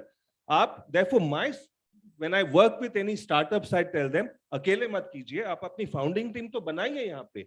But look for the best Indian experts across the world, motivate them to come in as an advisor, mentor, give them some equity. When you have the best Indian minds across the world working with you, you will create blockbuster successes. This is the Indian version of Silicon Valley. We will reinvent Silicon Valley in India. Great. And that is what I'm pushing everywhere. There you are. Free lessons being given on how to do well and how to make a great country. And let's look at why only digital, why only internet, why only technology? Think of all the new things which are coming in. I mean, one of the things which Apoorv said was gaming. I mean, I really want to wonder, I mean, I feel like asking, how is gaming different than gambling? Any ideas? No, I want to, but you touched upon a topic. I want to move something else, which is very relevant to members of PhD chambers of commerce and industry. India में very often when we think of startups, we think of software and internet. ऐसा नहीं होना चाहिए. We have to create manufacturing centric businesses, and the ventilator is a good example. Fortunately now, various government policies like production linked incentives and all of those are supporting it. So therefore, government policies, and there are incubators across the country who are saying, we're not going to get caught up in the software and internet craze alone. We are going to create businesses in electronics, medical devices, different things that are inventions. If you have IITs and they're producing engineers, why should they write only software? They should create inventions which are innovations. That is where the opportunity for people at PhD chamber lies, because the inventors coming from IITs are great inventors. They're not great manufacturers. They don't have the DNA to say, mujhe jaake factory lagani hai Noida mein to grapple with the local labor inspector, etc. That's not in the DNA. But the SMEs of India have historically known how to deal with the environment and run factories. The partnership between inventors coming out of the startup world and SMEs is a match made in heaven, and that's what we have to promote. I think we need to marry technology with something which is known to all of you, that word jugaad. Yeah, you know, all the SMEs, I mean, they try on they don't even have a budget. They don't have a factory. And yet bureaucracy and the executive system of politics, we subject them to such harassment that even if the man wants to do well, he can't do well. So there comes in the spread of IITs. I mean, there's now an AIMS being built in every state. There's now IITs which are being built in every state. They're now, this is a simple thing. I mean, medical field, engineering field. Why does it need a government sanction to have a medical college and an engineering college? If an industry which can produce, and there are many industries which make a turnover of 1,000 crores, any industry which has a turnover of 1,000 crores, why should they not be allowed to establish an engineering college? They'll turn out good people, they'll take in good teachers, because eventually they're going to use the engineers. Similarly, there's a shortage of doctors in this country. Why should anyone need a license for a medical college? We create a shortage, then we take capitation fee from those guys also. Why should every 300 or a 500 bedded hospital not be allowed an automatic license for a medical college? Because hospitals require doctors and medical colleges require hospitals. So let's change the system. We have all the possibility of changing the system. Let's not get crushed by big rules and regulations. Change them. Wherever the SMEs are there, I mean, in fact, it was a well-known thing. We had to get a foreign collaboration, foreign companies to come in, MNCs to come in, to get a simple thing I always tell is an iron. You know, we used to have those heavy irons which could not do a steam iron work, and therefore, yeah, thanks a lot. Sorry, I wanted to show this. This is something which I've been using since 2020 and before, that please reuse. Please reuse, because normally all of us take this bottle, open it, and then it's forgotten, it's thrown away. You can use plastic bottles, you can clean them every day at home, and you can use and reuse them for years. I mean, before anyone comes out with research that there was something going wrong with it, I stand guilty for that, but otherwise I've been using that. So when you open the bottle, I'm feeling guilty now. Don't worry. Yes, but carry your own bottles. You remember we all carried our own bottles. I mean, what's wrong with this? And today there's much greater need with global warming and our own weather warming up. There's much greater need for water to be had every day. In fact, there's a research by, sorry to take you aside a little bit from good talking, but good talk, but okay, thodi si wasteful talk bhi honi chahiye. And that there was a man who was doing a research in a prison.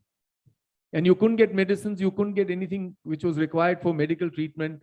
He basically began giving them some pills which were available and saying, pure glass pani se pee lo. Have more of water, more of water.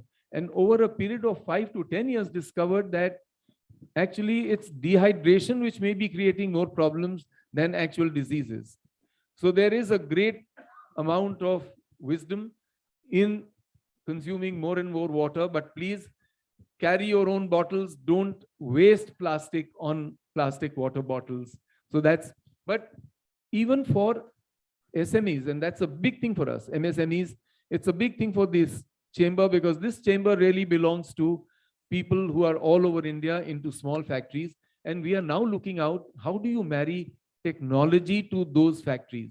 A steam iron in India, why should it not be produced by in every state? Why should there be a shortage? And why should there not be those fancy steam irons, which are, you can put a dress and you can do that, ladies maybe knowing in those, in the shops. But why are more products not coming up?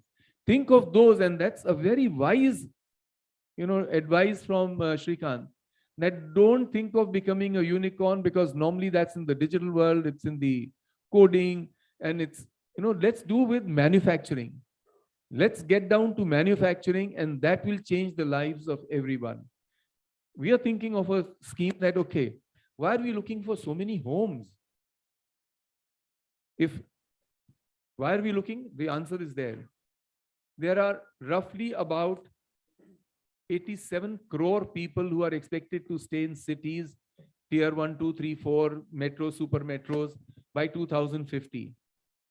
If today half of them in any city live in slums or unauthorized colonies, why can't we provide 8 crore homes, exactly half the population, 5 people living to a house or dormitory, and then create just 300 square feet homes?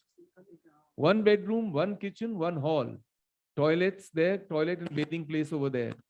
And let's do that, because it'll be so easy to provide them legitimate electricity, legitimate water, not stealing either electricity or water. But the biggest economic benefit, when we can reach an OFC cable network into those homes, that's what will provide a change in your life, that you don't have to step out of the house for half the things, and your children can study well on what you were saying about the virtual education, EdTech.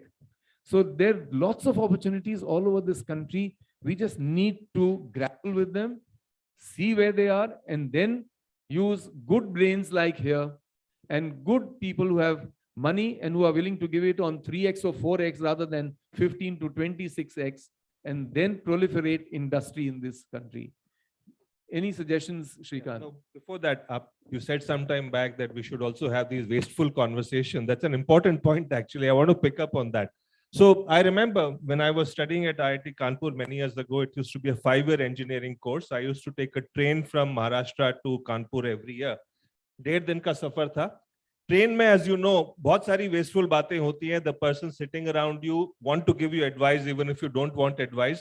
कुछ सारी बातचीत होती है. But in reality, so much of that is used. And I'll give you an example in real life. Delhi Daredevils, जो पहले IPL team का नाम था, 2009 और 11 के बीच में Virender Sehwag and David Warner were part of the same team. उस टाइम पे David Warner was only a T20 and ODI player, not a test player. एक दिन ने सहवाग ने ऐसे ही उसको बोल दिया, सहवाग बहुत चीजें बोलते हैं, सहवाग ने उनको बोला, David, you can be a great test player also. David Warner Sehwag को देख के बोलता है, पागल हो गया क्या, मैं कहां से टेस्ट प्लेयर, मैं तो मार के आउट हो जाता हूं. सहवाग ने बोला, तू 1, 2, 3 चीज कर, तू टेस्ट प्लेयर बनेगा. एंड लो बिहोल्ड 2 साल के बाद David Warner got into the Australian test team and became a great test player. So very often ये फालतू की बातें होती हैं, leads to useful things. I just wanted to say that actually. Let me give you another example. I mean, one of the great masters of Indian art was Mr. Maqbool Fida Hussain. And ये same, पता नहीं महाराष्ट्र की trains में क्या चक्कर है. From Deolali to a young Indian ex-armed forces person was coming back from Deolali, maybe Polo or something like that, to Delhi. And he happened to be sitting with this chap who was नंगे पैर. क्या करते हो? बोलता मैं artist हूँ. हाँ, बोले कि अच्छा आर्टिस्ट हो तो चलो दिल्ली में कहाँ पे रहोगे, तो इसे जगह ही नहीं है रहने की. इसे चलो मैं दे दूंगा मुफ्त. अच्छा काम क्या करोगे? इसे बस पेंटिंग बनाऊंगा. He used to make very good film posters, if you know. हाँ, तो इसे की अपना स्टाइल है, मैं पेंटिंग करना चाहता हूँ. तो इसे there is no lien to me. You are welcome to make it, but कभी कुछ अच्छा लगे तो मेरे को भी दे देना. And that man was Mr. KP Singh, one of our former presidents.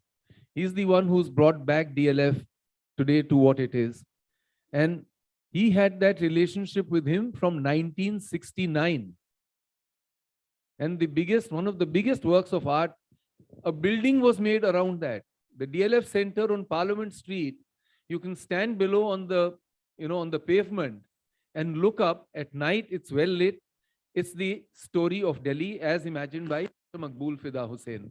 So you can meet, that wasteful talk or gup marna in the trains is a very useful thing. But even otherwise to sit, all of you are great intellects. When people say, ki, okay, they are just sitting around wasting time, and that is a big problem with parents. Parents have that problem. Parents think, there's a set course, so you must go on that course. The truth is that, okay, follow a basic, you must get your qualifications right, because that is your passport to intellectual freedom. Once you got that, indulge in whatever you want, discuss, because that's where things come out. I have my own son, he has a clinic on the next road. An engineer from an Ivy League university. Then along with that, he did his Wharton BA, 4 years on the Wall Street, Harvard MBA, 7 years of private equity banking in India. They were telling him to go to Singapore again and again and again. So the moment he had his 2 kids, he said, here's my resignation. And he's running a cancer daycare clinic, where also they use technology. Where, one problem of cancer is that in chemo and other drugs, you lose your hair. And it's a telltale sign. There was an air conditioning engineer in UK who invented a cooling cap. It's your hair are not lost because of chemical reaction. It's the heat which is generated. And that cooling cap itself provided an answer to, no loss of hair almost. The biggest compliment coming to them, they do it over here. And he's not a doctor. He's got 5 oncologists who are his partners. They've got equity. They're all working together. They will expand in the near future, I hope. But yes, who said that nobody in my family, larger family, even thinks of cancer when they see me, because there's no harm to my hair and I don't have to wear that bandana around my head. So there is a possibility of marrying technology with entrepreneurship, with financing. Why am I telling about this? Because whatever he had earned in private equity banking, he put into that venture. And they're continuing. This is the 5th year. They're fairly successful. Thanks. Sometimes a tragedy becomes, an adversity becomes an opportunity. It happened with vaccinations. That became an alternate stream of earning, and that's also giving them a boost. So there is always a possibility. Never think that it's impossible just to live by a service. You have great ideas, do your service, like this boy was saying somewhere here, who was in that MNC and who left it, and right, you're one of them here too. Yeah. A great future. क्यों नहीं बनाओगे अपना future? बनाओ अपना future, गप्पे मारो, लोगों से बातें करो, कोई ना कोई तो टकरेगा ना जो पैसे डालेगा बीच में. And make that money good. But the idea should not be to waste time. Give your ideas freedom, let them fly, but be sure that your feet stay on the ground. Your feet stay on the ground and your head stays on your shoulders. Because the moment you lose any of these two, you're going to fall flat. So please learn from people like Shrikant, and I'm sure, let him tell me some stories. These are fascinating stories which will develop and make our lives better. I think Bhavna is glaring at us. She wants us to leave. No? Okay. So I just Bhavna, we can leave whenever you want. No, I just want to say a couple of things before we end. I think Apurva touched upon it. I think the mad chase after funding that we do in India, it's true everywhere. But it's unreal. But keep in mind, we have 60,000 startups in India. In a year, no more than 1,000 or 2,000 get institutional funding, which is 3%. That means 97% of the startups still have to manage without institutional funding. So what is the answer? You don't shut down your business. Smart entrepreneurs find a way to continue. So before you chase VC money, the first thing is to put your own skin in the game. You have to find, when I started my business way back in the 90s when VC capital did not exist, I had put all my PF money. मेरे पास एक Maruti van होती थी, उसको बेची. मेरी बीवी के पैसे भी डाले मैंने, गालियां पड़ी उसकी मुझे. मेरे पास 5 क्रेडिट थे, सारे मैक्स आउट हो गए थे. So you have to put your own skin in the game. That is the only way conviction will come. अगर किसी और के पैसे से बिजनेस चलाओगे, when you face a difficult time, you will say क्या हुआ, मेरा किसी और का पैसा था, मैं छोड़ के कुछ और कर लेता हूँ. You have to have your own skin in the game. Doesn't matter if you have small amount of money or big amount of money. With your money, prove an initial pilot project. Once you do that, the next second step, and which is where most Indians hesitate, go and ask family and friends for money. The problem in India is most of us say relationship खराब हो जाएगा, मैं family वालों से या friends से पैसे मांगूंगा. But it's the other way around. Imagine tomorrow if you become a billionaire, family वाले आके बोलेंगे यार तुमने मुझे share नहीं दिया करके. So you have to position to them and say, मेरा बहुत बढ़िया idea है, I have these big dreams. Would you like to come in as a shareholder initially? They're not doing you a favor. You're also doing them a favor. It's an equal partnership. But you can only go and ask them for their money after they have seen that you have put in your खून, your पसीना, your पैसा to take business from A to B. उसके बाद आपकी हिम्मत हो सकती है, आपका हक हो सकता है उनसे जाके पूछने का. फैमिली और फ्रेंड्स के पैसे से आप अगले 1 साल तक बिजनेस चला सकते हो. That progress will give you the confidence and give VCs the confidence हाँ इस business में पैसा डालना चाहिए. So that is one myth I want to burst कि VC business के बगैर पैसा नहीं, business नहीं चल सकता. नहीं, बिल्कुल चल सकता है आपके पैसे से, family और friends के, and then you can go and raise money. That is one. The second myth that we should bust is that entrepreneurship or successful entrepreneurs are people who went to IITs, etc. There was a chart that was floating around on WhatsApp and internet last few days that 73% of the unicorns in India have an IIT founder, which depresses most other people because those are IITians men. So the myth is gender is not a bar, education is not a bar, location is not a bar. The best entrepreneurs come from places where there's a big problem to be solved, where you have a hunger. The biggest validation for me was 2018 mein I'm a member of Bihar State Government's Investment Advisory Council. So I went in 2018 for a startup conclave in Bihar. And it was at a fairly early stage. Even then, dikhai pad raha tha ki people are interested. Although remember, Bihar is a place where UPSC and BPSC is top priority for every family. And therefore, entrepreneurship was never priority. This time, when I went back in 2021, the environment completely changed.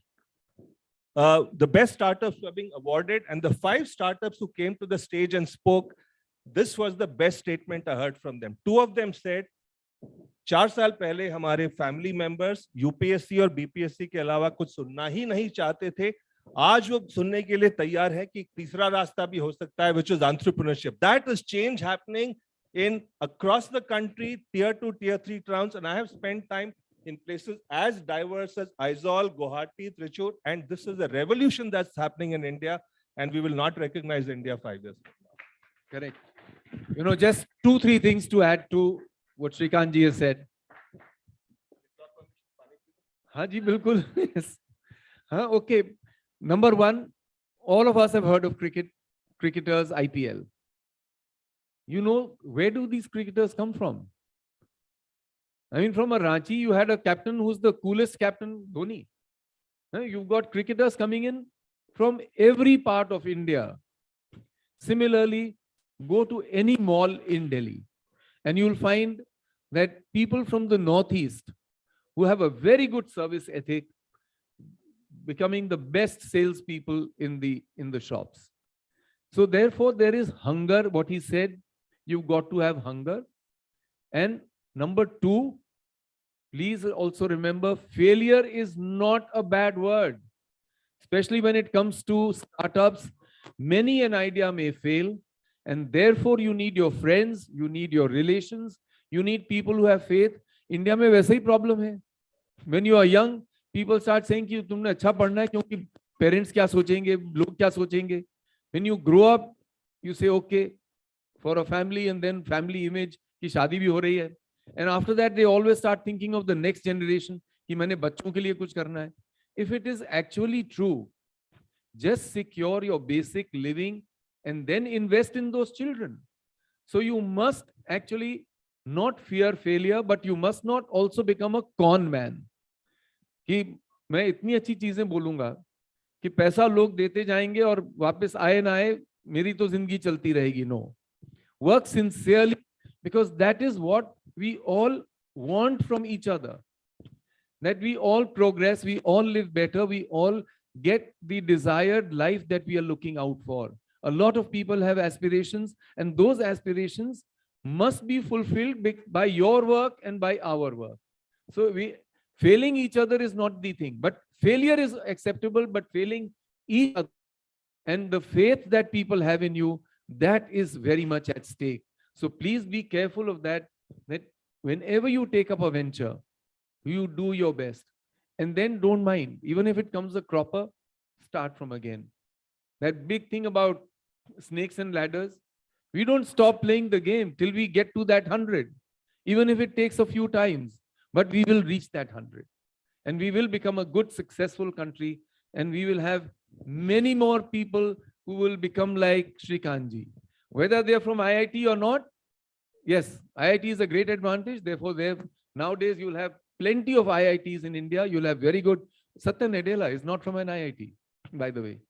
Satya Nadella is from Manipal. So you can still make it. But Sundar Pichai is from IIT. So there's existence and room for everyone over there. Please do well. We wish that all of you do well. And if you see me struggling along in a startup, help me out also. Yes. Thank you, Shrikant.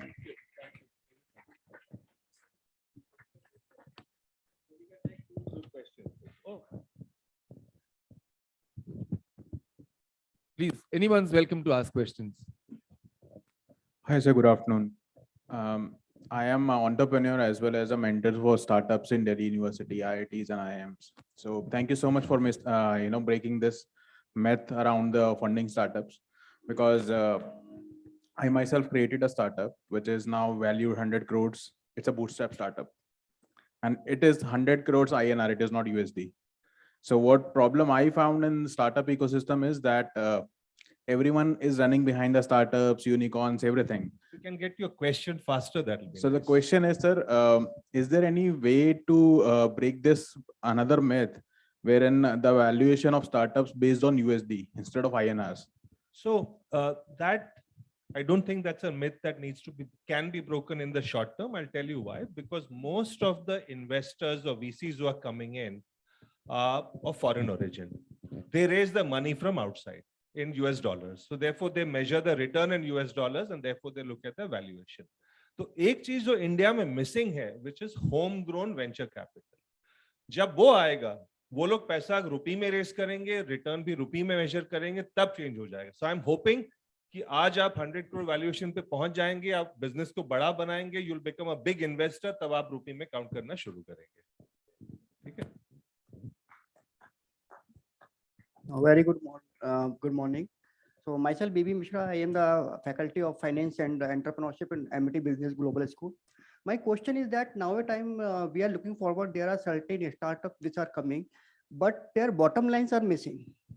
So the question came about the repayability of the fund which they are raising, because from the operating part, you say, right, that you can actually finance and invest the business, but there are certain like bottomless pits where you are putting the money just for the scaling of the business, and how can it be resolved? Thank you. So one is that if you look at the history of companies like Amazon, etc., also many of the internet era companies, they set the trend by saying profitability long term में आ जाएगी, because this is a big market. शुरू में हम लोग invest कर रहे हैं, तो market ने उनको believe किया. India में भी the same thing has happened, but you have to find a way to figure out whether that is really the story कि इनकी गुंजाइश ही नहीं है profit बनाने की. So the way to measure that in the first 2-3 years is to see, is the product creating customer delight. अगर customer बिल्कुल चाहता है कि मैं product use करूं और उसके लिए पैसा देने के लिए तैयार है, are they paying an appropriate price? So you can gauge in the initial few stages कि ये product अपने आप market में pull create कर रहा है कि आपको धक्का लगाना पड़ रहा है. If the product is getting a natural pull, then you know कि inherent strength है उसमें. And then you can start working out कि किस price पे बेचना चाहिए, कितना margin होना चाहिए, कितने पैसे खर्च करने चाहिए. So as an incubator head, you have to sit down with your entrepreneurs and tell them कि अपने सीने पे हाथ रखो और बैठ के मेरे साथ डिस्कस करो ऑनेस्टली कि किस स्टेज पे है. Don't let them kind of beat around the bush saying पता नहीं प्रॉफिट कब बनेगा. You can't predict profitability, but what you can predict is customer acceptance, are they willing to pay, and then you can adjust the economics of your business to say हाँ यार profit बनाने का क्या तरीका है. Should I increase my sales, should I reduce my cost? That is the answer to that. But reason इसका ये है कि हिस्टोरिकली अमेजॉन जैसी कंपनियों ने बहुत साल तक लॉस बनाया है. किसी और से क्वेश्चन ले लेते हैं if you don't mind. Hi sir. Sir एक क्वेश्चन है नॉर्मल.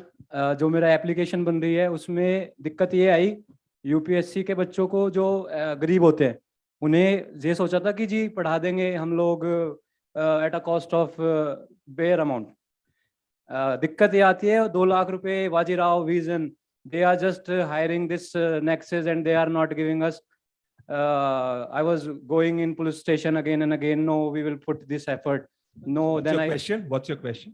मेरा क्वेश्चन सर ये है कि हमारा स्टार्टअप इंडियन का जो बड़े बिजनेसेस कोचिंग सेंटर उनसे लड़ नहीं पाता. जैसे आपका सो कॉल्ड वाजीरा हो गया, सो कॉल्ड विजन आईएएस हो गया, so called anyone an academy. आपको उन्होंने बिहार का तो एग्जाम्पल बताया है. तो एक मेरा सुपर 30 ही ना सोचिए, वहां पे एक रेलवे स्टेशन है. Yes sir. जहां पे रोज सुबह क्लासेस होती हैं और मुफ्त होती हैं. करो अपने आप. That is the kind of startup which you should be having then, कि वहां पे शुरू करो. इन्होंने हमारे जितने भी लोग थे कॉलेज के अभी सर्विस में भी, इतने बिहारी हैं, they are so bright you can't imagine. इतने ब्राइट हैं कि आप मुफ्त क्लासेस शुरू करो, आपके पास वैसी सब्सक्रिप्शन आनी शुरू हो जाएगी. तो मैं आपको एक और सजेशन दूंगा. राजीव सर ने सुपर 30 का जिक्र किया. Anand Kumar is a very good friend of mine and I would introduce you to him. He will give you 10 different ideas. He's been giving free education, right? But he will still give you ideas of how you can monetize your business and compete against the big players. So, but this is a very specific question for your business. Larger forum में नहीं, अलग से discuss करेंगे इसको. Thanks sir. ठीक है. आपने आजकल ही देखा है वो Byju's and Bajirao and all. पहले कोचिंग सेंटर्स होते ही कहाँ थे. अब तो उसमें इतना पैसा आ रहा है कि bottomless pit has become profitable now. Yes. I think the last question from here. Hi, sir. So I'm Sankalp, co-founder of Offset Go, and we're building a blockchain-based carbon marketplace for India. So my question to you is that, when will we start seeing sustainability as a profitable, marketable solution? Because, for example, carbon credits do generate value, and Bihar, particularly, I hail from Bihar as well, and what it can do for farmers' incomes in Bihar, and how India can be the largest carbon credit producer for the world. But that is something that mentality is not yet present in India. I see some of that in Europe and larger discussions in USA, but how do we change that? Because that's a barrier we face when we speak to governments and businesses. Okay, I have an answer also, but I'll wait for him. Yeah, so I think every new sector goes through a state of evolution. Right now, it's still early stages in India for both sustainability businesses and blockchain businesses. I think what needs to happen over the next couple of years, and which is what I do in my role as TIE Delhi NCR, is to build awareness in the ecosystem. This is a new sector, bring all the stakeholders together, investors, entrepreneurs. So I think it's a question of time. I'll give you an example. 20 साल पहले क्या 15 साल पहले भी 10 साल पहले भी India में स्टार्टअप की डिस्कशन ऐसे कहाँ होती थी करके, right? But suddenly things change. पिछले 3 साल में बहुत change हुआ है. So but both on blockchain and on carbon credit, I think the next 3 years will be rapid pace. थोड़ा patience रखिए. You're a young person and therefore life is ahead of you.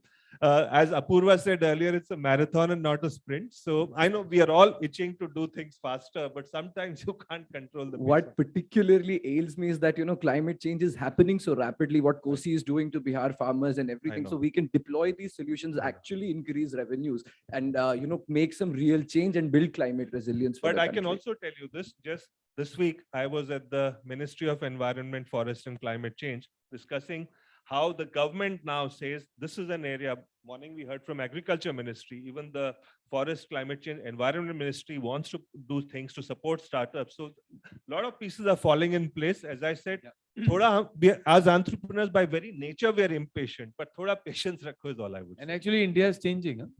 India is changing so rapidly. I mean, we were able to tackle COVID quite effectively as a poor nation. And one of the Kovins, okay, he's also a batchmate. He's an IS officer, basically. But he was in IIT also, he was recognized as a mathematical genius. So was he recognized when he was doing his doctorate. And he came out with this Kovin medical certificate.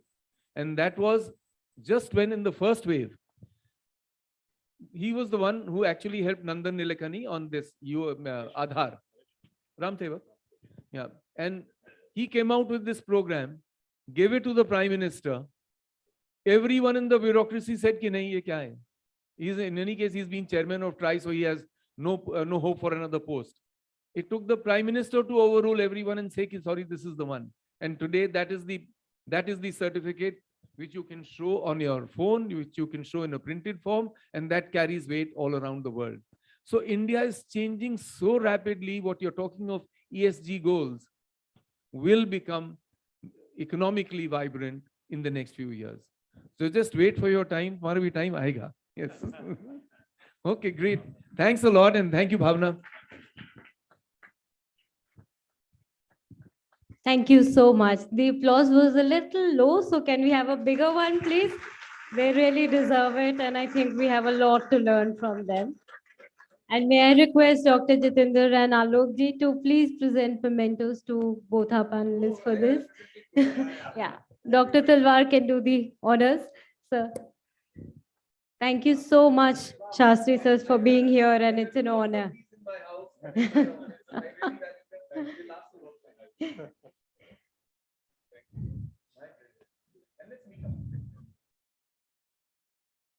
I'm going to spend some time with him.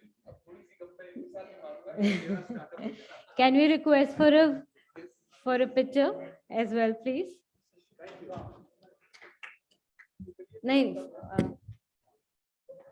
Yeah. Can we do a panel picture, please? One more round of applause, please. They have a lot to give. We have a lot to learn from them.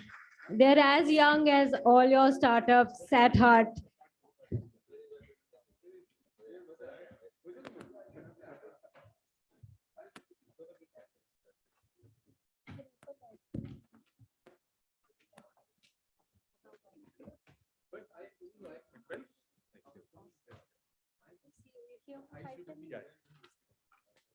Thank you, Bhavna. Always great to see you. I want to take time from him and then give him an idea and do a startup. Always a pleasure. Thank you. I'm so glad कि आपका phone आया और ये time. Thank you so much.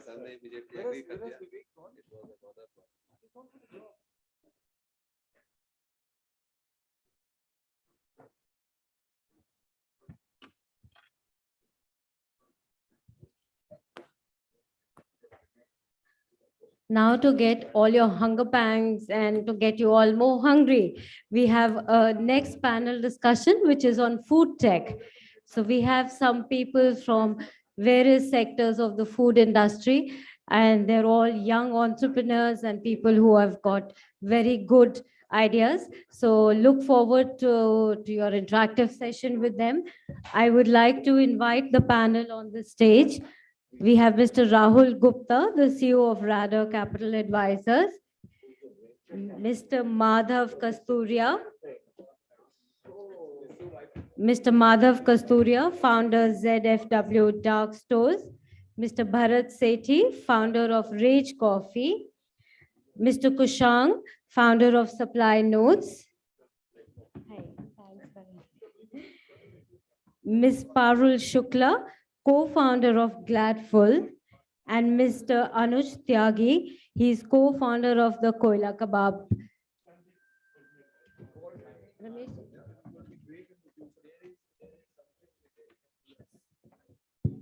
Can we have a big round of applause to welcome our panel?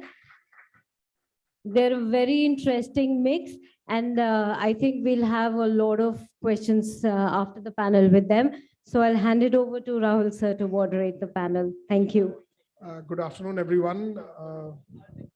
Thank you so much for turning up in such big numbers. This promises to be a very interesting panel on a subject which has got the imagination of most of the people around us. Food tech.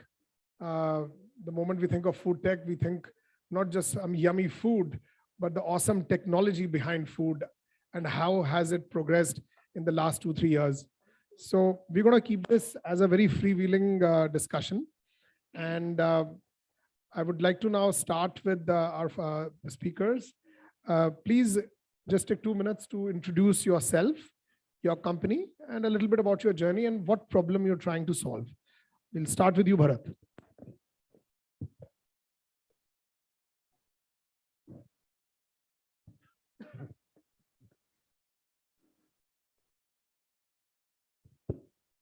Thanks, Rahul. I'm Bharat Sethi. I'm the founder and CEO of Rage Coffee. We are a digitally native FMCG company. We manufacture, market innovative packaged coffee products, and we distribute them through an omni-channel approach. So we distribute them through direct to consumer as well as offline, but the DNA of the company is very digitally native. Happy to share more details on that. Hi, everybody. Thanks, Rahul. Madhav this side from ZFW Dark Stores. We typically help consumer brands, D2C brands expand in the last mile space, bringing them closer to customers, helping them expand and deliver a delightful experience in the same day. Happy to share more details as we go along the panel. Hello, everybody. This is Kushang. I'm co-founder and CEO of Supply Note. We are a B2B supply chain automation platform for the food industry. We help restaurants and other food businesses to improve their supply chain in terms of efficiency and scale faster. Would be happy to share more about the venture as we discuss. Thanks. Hi, everyone. Good afternoon. This is Anuj Tyagi, and I'm the co-founder of this brand called Koila Kebab. We're a fast food restaurant. We've been around for about 10 years now. And the whole idea of our concept restaurant is that we want to get the authentic flavor of the Mughlai kebab tikka and kakori galauti kebabs to the customer as fresh and as tasty as possible. That's our endeavor. Thank you. Hi, everyone. My name is Parul. I'm the founder and CEO of this brand called Gladful. We are 6 months old, and we are a protein snacking brand for families and kids. We make amazing protein cookies, and all of you should go and check that out. I'm also a mother of 2 kids who are 10 and 11. And the big challenge all of us should know about is that 73% of Indians are deficient in protein, and it starts really, really early. So we need to solve for kids, and that's what Gladful is doing today. Great to be on the panel. Fantastic. So guys, something which is, really captured the imagination of people is the rise of so many direct to consumer brands in the COVID era. And so I would like to ask all of you to share your perspective that how post-COVID technology has helped you move forward, and pre-COVID and post-COVID, how have the dynamics of your specific business changed? Bharat. So I think technology is very core to a direct to consumer brand, and because it's doesn't just it's not never about just the website or your sales channels. It's also about the fundamental differentiation that a D2C brand has, which is the data. So because you own, or rather you have access to your customers and you're very close to your customers, you understand them better, you're able to build better products for them. Um, and everything I think changes if you know your customer better. You're able to do your NPD better, you're able to build better products for them, you're able to reach out to them and Bharat, can you please explain what is NPD to our audience? new product development. So so I think basically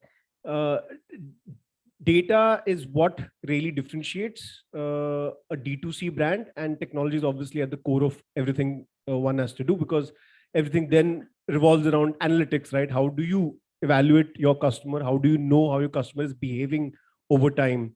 And that changes everything, because earlier, if you compare it to a traditional, let's say, FMCG company, there was a huge lag. There was a delay in the time they would take to understand their customer. Nielsen reports would, be taking about a year, and then another 6 months to do product development.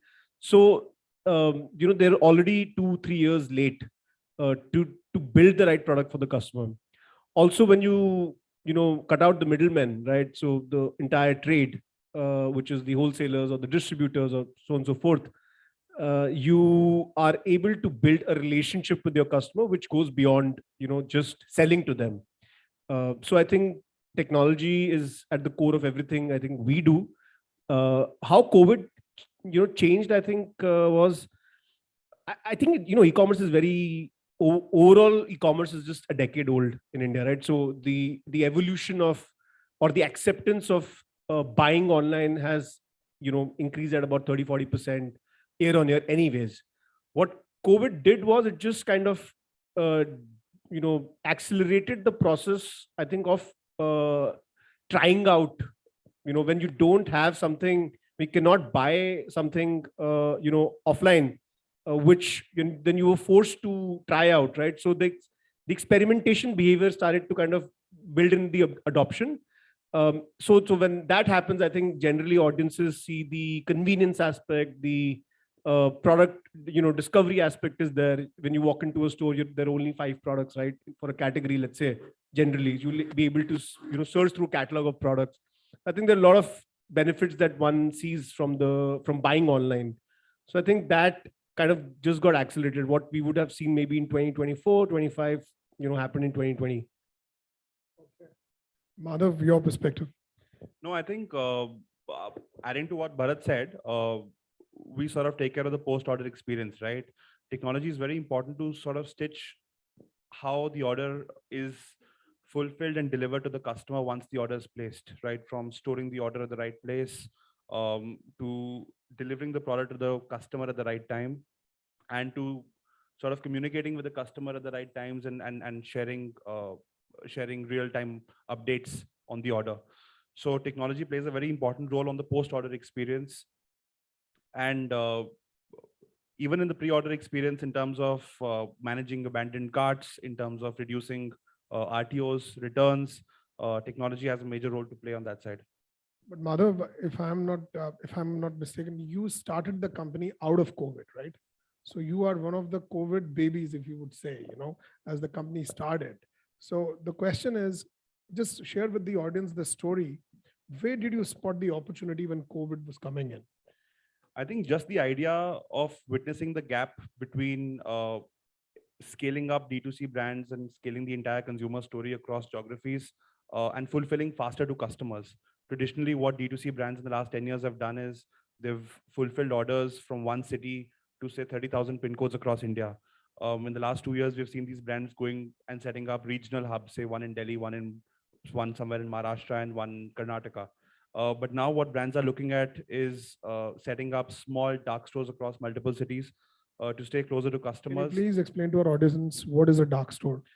So dark store is a typical warehouse within city limits, in the middle of the city, closer to customers, where you reach customers in 8, 10, 15 kilometers, as against a large Amazon sort of warehouse outside city limits, say in case of Delhi, somewhere in Manesar or Sona. So dark stores are in the heart of the city. Oh. Kushang, your perspective through COVID. So I think I'll just bring about the backend story, right? If you look at brands like ZFW and even Rage, and in case of most of the D2C brands, even the food space like somebody like a Blue Tokai, Naturals, biryani brands, right?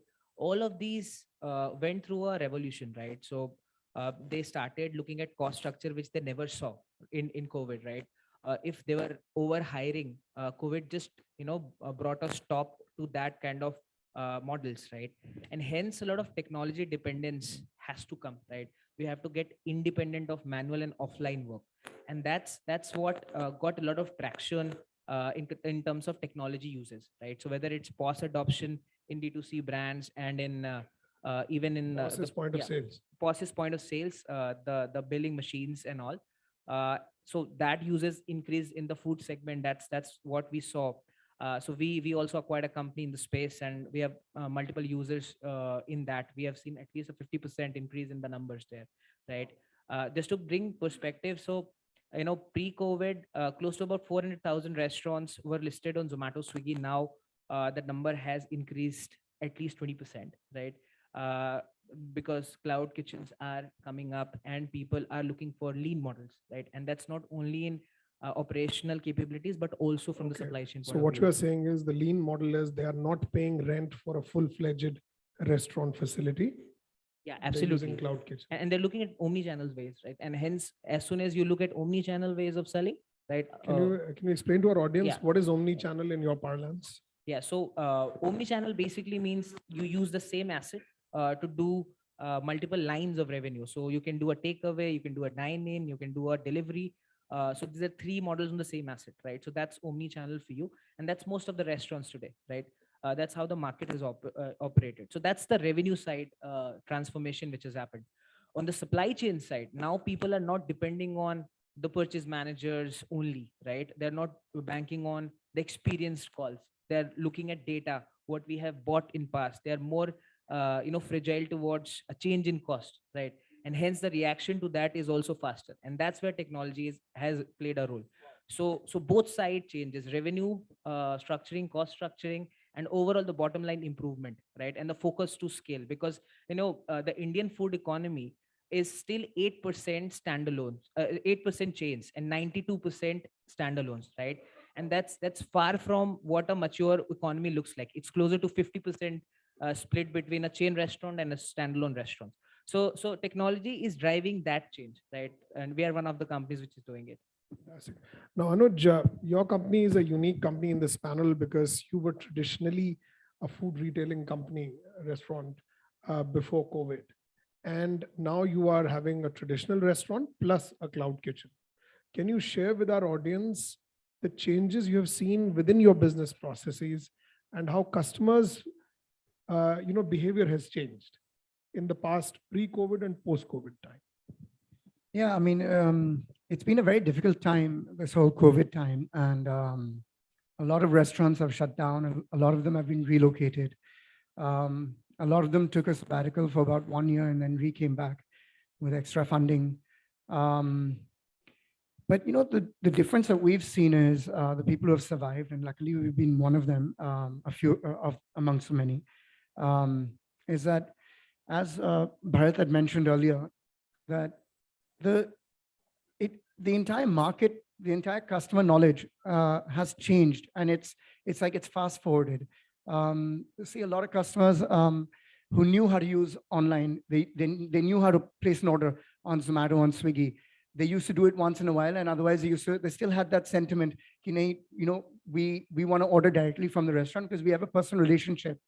But this 1 year gap of the first lockdown, what happened was it distanced the personal relationship of the customer from the direct restaurant, and it actually made a personal relationship with these online brands, these online delivery brands. And it made them more comfortable by using and having a trust on these brands. To be honest, I'm not saying this in a negative manner. For the restaurant perspective, it actually benefited us, because if it wasn't for these online aggregators, we wouldn't have survived even the little bit that we did through this era. Handling a restaurant during the COVID times was extremely difficult. Operational tasks, delivery boys, handling the government bodies like police and everything, it was impossible to get. For you, the food has reached your doorstep. It's a very normal thing. But the the process of getting that food to you during COVID lockdown was an immense task. And we used to get, for one order, we used to get definitely 1 or 2 calls of God knows what challenges. So it was because of these aggregators that these challenges were actually reduced, and we managed to survive during this era. The other thing that Madhav had mentioned was these cloud kitchens that have, these dark stores which have come up during COVID. This is actually, me and my business, we have takeaway outlets across South Delhi and the NCR. But we've opened a few cloud kitchens and dark stores because we've also come to realize the importance of real estate cost of running a restaurant and what that cost implication has during a challenging time like COVID or lockdown or something like that. And that is the time where we realize that we have to take advantage of this dark store, where if earlier, before COVID, before 2020, the delivery was about 25-30%, as well as the dine-in and takeaway was 70%. But now, after COVID, we've realized it's literally a 50-50% market. That's where the importance of Madhav's industry comes into existence, and it actually helps us a lot also. Yeah. Fantastic. So a 50-50 split of online and dine-in. Fascinating. Parul, yours is a very unique company. It is a unique product, and you are targeting a very defined niche as well as a very interesting value proposition. Would you share with us how has technology pre-COVID and post-COVID changed what you were doing? Yeah, so we're a COVID baby. We were born last year, 6 months back, essentially. But all my experience is in the very traditional FMCG business. So before starting Gladful, for about 14 years, I was building brands at Cadbury. And I was also handling a few channels like modern trade before quitting. Now, all of my experience is from the traditional sector, where we were actually going, the company would manufacture stocks, factories, say the stock would move to the CNF, from CNF to distributor, and then to retail outlets. So the entire supply chain was well defined, but slow at the same time. The other aspect was of product creation, right? When we would do research, we would go to consumers, take a prototype of the product, collect feedback, and then, kind of launch a product. So these cycles were much longer and took up to, 12 months to 2 years to launch a new product. When we were actually doing product research, we were deep in the middle of the second wave. We did not have the ability to actually go to consumers and take feedback on the product. So the entire cycle of product creation itself was led by technology.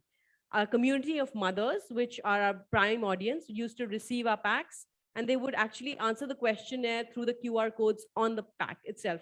And this happened all before the product was launched. And till date, that community of brand builders continues to be and talks about us everywhere. Another aspect of pre-product tech shift post-COVID is procurement, right? I mean, I'm not a business which is going to be having a large procurement team, but businesses like Supply Note and multiple other businesses like that actually enable very, very smart procurement solutions, and they're all available at the click of a button. So tomorrow, if any of you were going to launch a D2C brand, you don't really need to have a procurement department and a packaging department, etc. Solutions are available online, only if you have that tech orientation. Post-product solutions like whether it is your marketing partners in the digital world, or your CRM partners, or solutions like what Madhav is giving today of supply chain are there to help you out. So I think the way we did an FMCG or product business has significantly changed. And even large companies today are actually adopting a lot of these solutions because they're much more efficient and they're faster. Yeah. Fantastic. It looks like if you are the best time to be a food entrepreneur is today. Everything is set. You have dark stores, you have guys who are managing your supply kitchen, you have customers giving insightful feedback. I think something what Parul you touched upon is this precise targeted consumer feedback, which you are getting. This was not available to earlier startup brands, which is now available through technology? Yeah, I'll just maybe take a moment. I think when I used to do a research as a brand manager earlier, for me to be able to get the right feedback from the people who've actually consumed the brand was very, very difficult. And you know, we used to give very, very broad audiences to our research companies.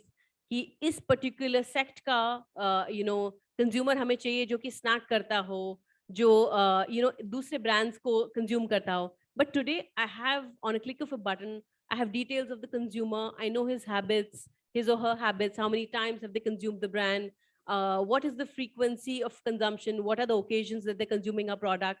And it's just like, I would say, a whole load of insight that you can really use very, very quickly to build your brand. Yeah. Fantastic. Okay, guys, the other thing I think we should discuss is I think Bharat would be ideal to start this discussion, is this brand creation cycle of food companies has just leapfrogged and it's just gone into hyper mode. I mean, because there is, of course, investor capital, there is, of course, digital infrastructure post geo. You know, you are seeing a lot of things being ordered on phones. So just explain to us from your journey, Bharat, that how has brand creation benefited from technology and how fast is it as compared to the traditional players? So I'll give you a very honest viewpoint on this so that everybody benefits. It is extremely difficult to build a brand. In today's time also, it is extremely difficult. It is probably the most difficult thing one can do. Brands cannot be shoved down someone's throat like just by doing, you know, maybe if people were spending, if companies were spending, let's say 10 crores, now if they spend 100 crores, they cannot build brands in 2 years, 3 years.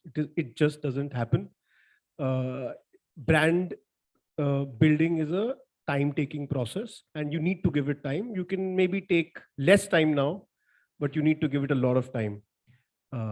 That's the first thing. So people who do end up building a brand which becomes, let's say, very famous regionally or nationwide, they do a lot of things right very consistently over a short period of time. So in 3, 4, 5 years, you do something which are very, very on point. So direct to consumer obviously enables that, because what is a brand or what is a food company? It's about product development, which, I think I already mentioned about how it can, you can do product development very quickly because you're very close to the customer. You know who your customer is. It's marketing. Everybody's in their phones anyways. So you can also build influence. You can get people to try out your products because you're able to influence their behavior online. And the third part is the sales/distribution. How do you then distribute that product, which is absolutely the most difficult thing to do. So I believe today brand awareness is very high. It's very easy to reach to because of social media. It's very easy to reach to 1 million customers. I mean, 1 million people, not customers. 1 million people, and then maybe if you do a lot of things right, very quickly you can maybe reach 1 million customers. But the brand loyalty is very low. So although awareness is very high, people have a lot of options today. And let's get to the real statistics. I think about 400 million Indians shop online, if I'm not mistaken. They're not regular shoppers though. And then 2% of India pays taxes, and about 40-50 million Indians are regular shoppers. So you're talking about a very, very small audience. Every category that you take, be it apparels, electronics, food, obviously, grocery, FMCG, it's not more than, so electronics and apparels is slightly more. Obviously today it's in double digits, and some categories also even 20, 25, 30%, but food is tops 5% online. So although you can influence behavior online today, but to build a brand that stays the test of time, or to just build a brand that you talk to 5 people and 4 people know about it, that is a very, very tough thing. And I don't think that has changed much. I don't think that has changed. I think what Bharat has said is something very revealing. Now, brand awareness and brand customer retention are two different metrics. You can't confuse. So because we are thinking as an outsider from this industry, although, guilty as charged, I'm one of the earlier backers of Madhav's company.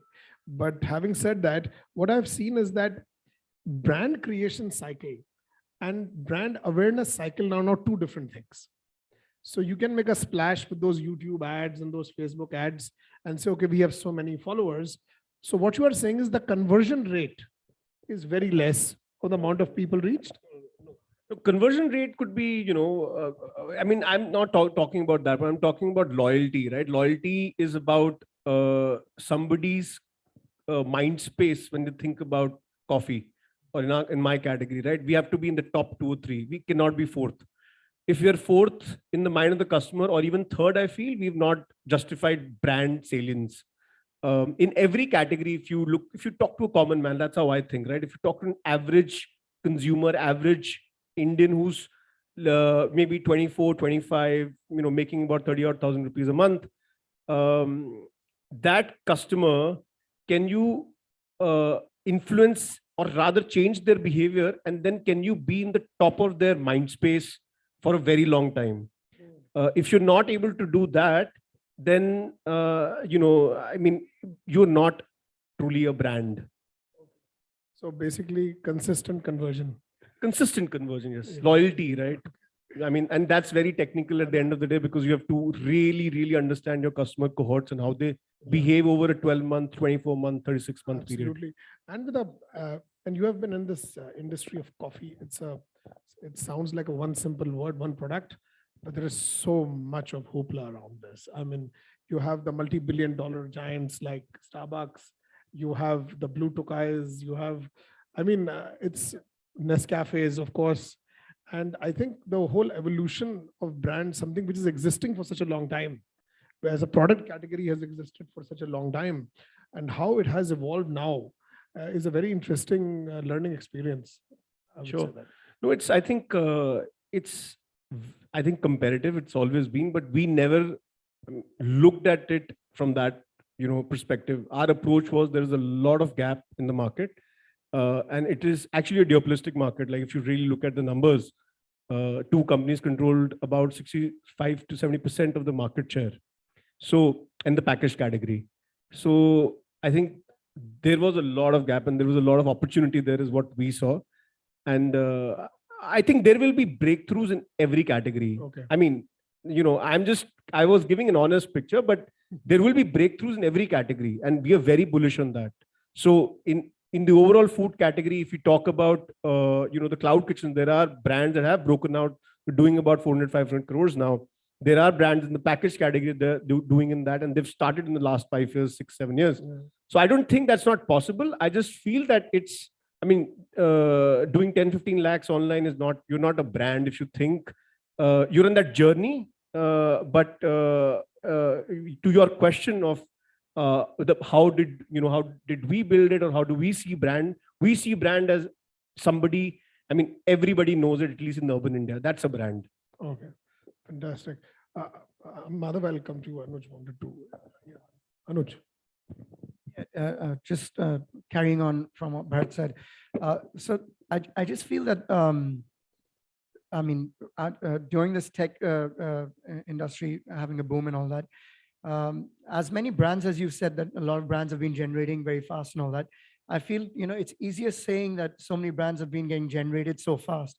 But no one looks at the fact that the real fact is that as many brands are getting generated, trust me, as many brands are also closing down or shutting down at the same time. So what technology has done is it's sped up everything. So, like he said, creating a value for a brand is still as difficult as it was before, but generating a brand has probably, the speed of generating a brand has become easier because of technology, but that only makes it more difficult and it should encourage everyone to actually spend more time in researching on the product before launching and promoting that brand using the technology that is available today. Because if you do it with less research or even a slight lack of the product knowledge, and you get into that technology where you use it, then you can also fall down as fast if it's not accepted. So that's what I was just trying to continue with what you were trying to say. I think that's a very interesting point as well, that the churn is there. Yeah. Madhav. I think I'll give you the other side of the coin as well. What Bharat said and what Anuj said is truly valid, that it takes time and a lot of loyalty to sort of build a brand. But in the last 5-7 years, with a lot of funding coming in, a lot of capital coming in, a lot of digital infrastructure coming in, the entire D2C play panning out with brands going live, just online, advertising on Instagram, Facebook, Google ads, acquiring customers left, right, and center. I think go-to-market has become faster. Setting up a brand is faster than ever. I always believe, in fact, we were having a chat before the panel itself, new age brands have smaller engines. Decision-making is faster. Therefore, go-to-market is faster as compared to the larger incumbents in the space, say the ITCs, the Godreges, the PNGs, etc. To roll out a new category, a new brand, it's going to take them easily a year and a half to first do all the NPD trials, tests, and then actually go to market, right? So with this entire new age startup ecosystem and the new age D2C brand ecosystem, launching brands is faster than ever with the entire infrastructure. Interesting. So we have two opposing points of view.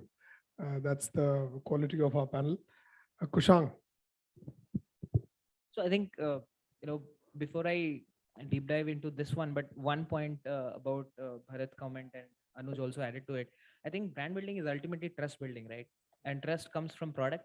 Obviously, it's a lot of faster acquisitions in terms of customers, but it's a lot about churn management, right? In today's world. So how do you do that? Is the question which I want to answer, right? So how do you manage churn? So ultimately, that happens with better margins. If you have the required capital being generated from the business, then you can always look at how to improve your product offering, how to react to what we have learned from the data cohorts, right, of the customer cohorts or users cohorts. So how to do that is where a lot of backend tools come in, right? Okay. So it's a lot of DevOps which has developed in FMCG food businesses also. Please explain to our audience what is DevOps. So DevOps, like if you are coming from a technology background, then you must be you having back end, front end, different teams, different tools, right, to manage, communicate internally. Same thing is happening in FMCG brands also.